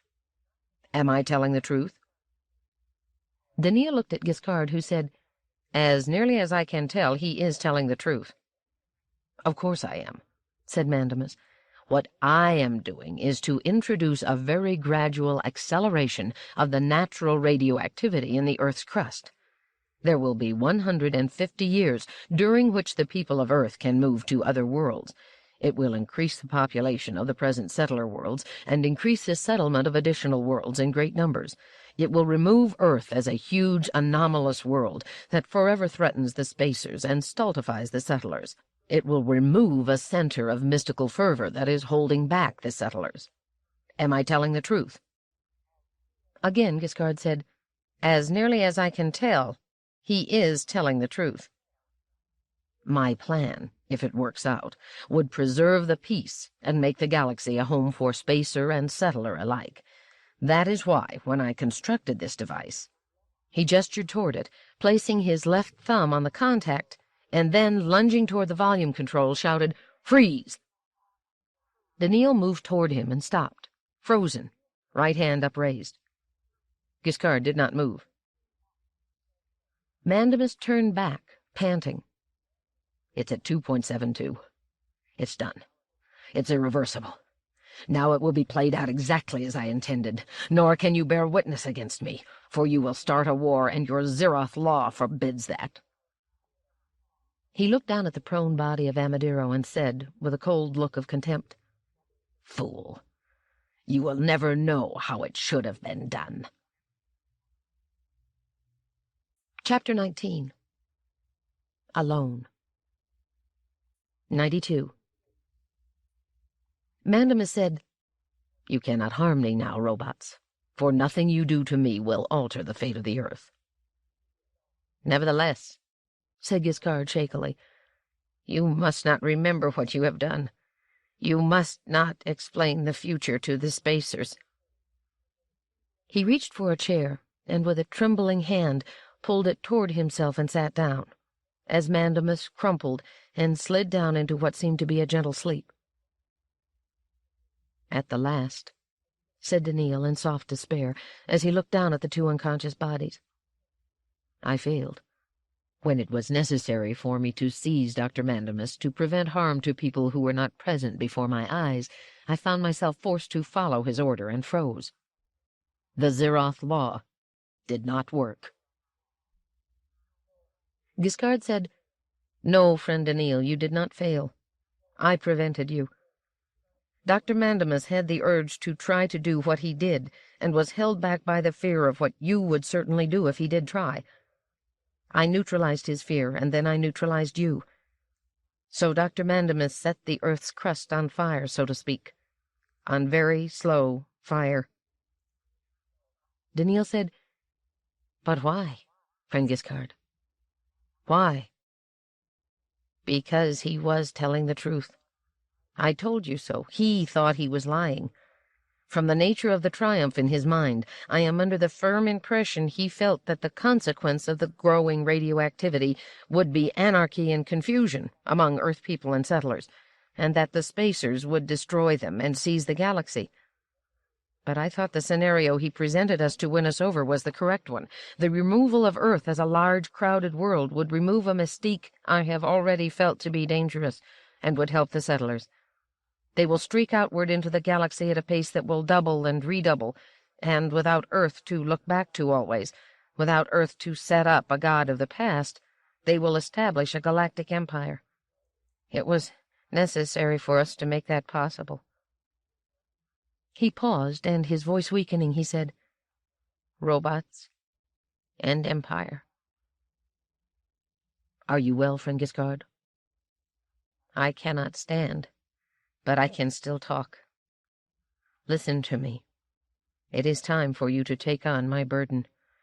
I have adjusted you for mental detection and control.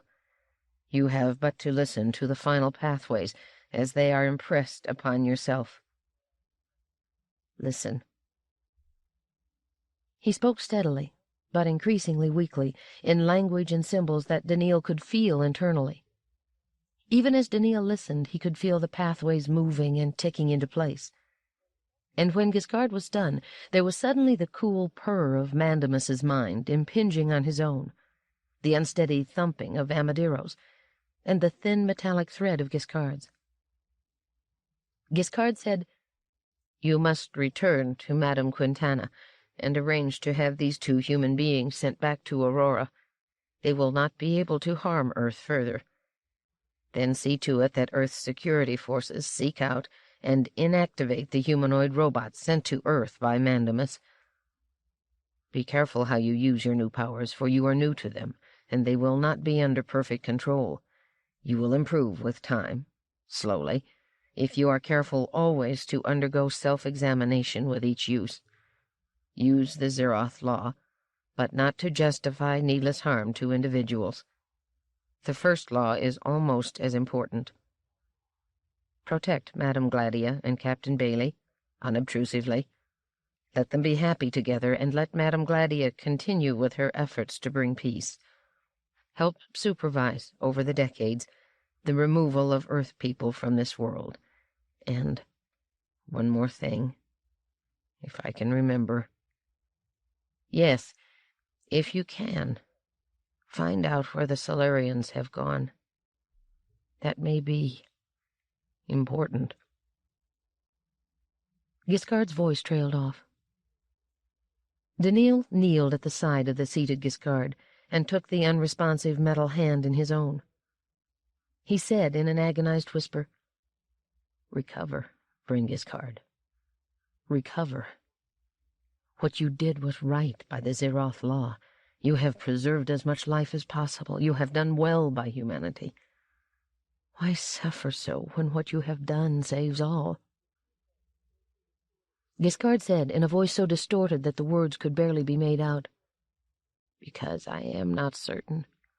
What if the other view is right, after all, and the spacers will triumph, and then themselves decay, so that the galaxy will be empty. Goodbye, friend. Then..." And Giscard was silent, never to speak or move again. Daniil rose. He was alone, and with a galaxy to care for. End of Robots and Empire by Isaac Asimov, narrated by Pam Ward, in the studios of Talking Books Publishing Company for the Library of Congress, March 1986.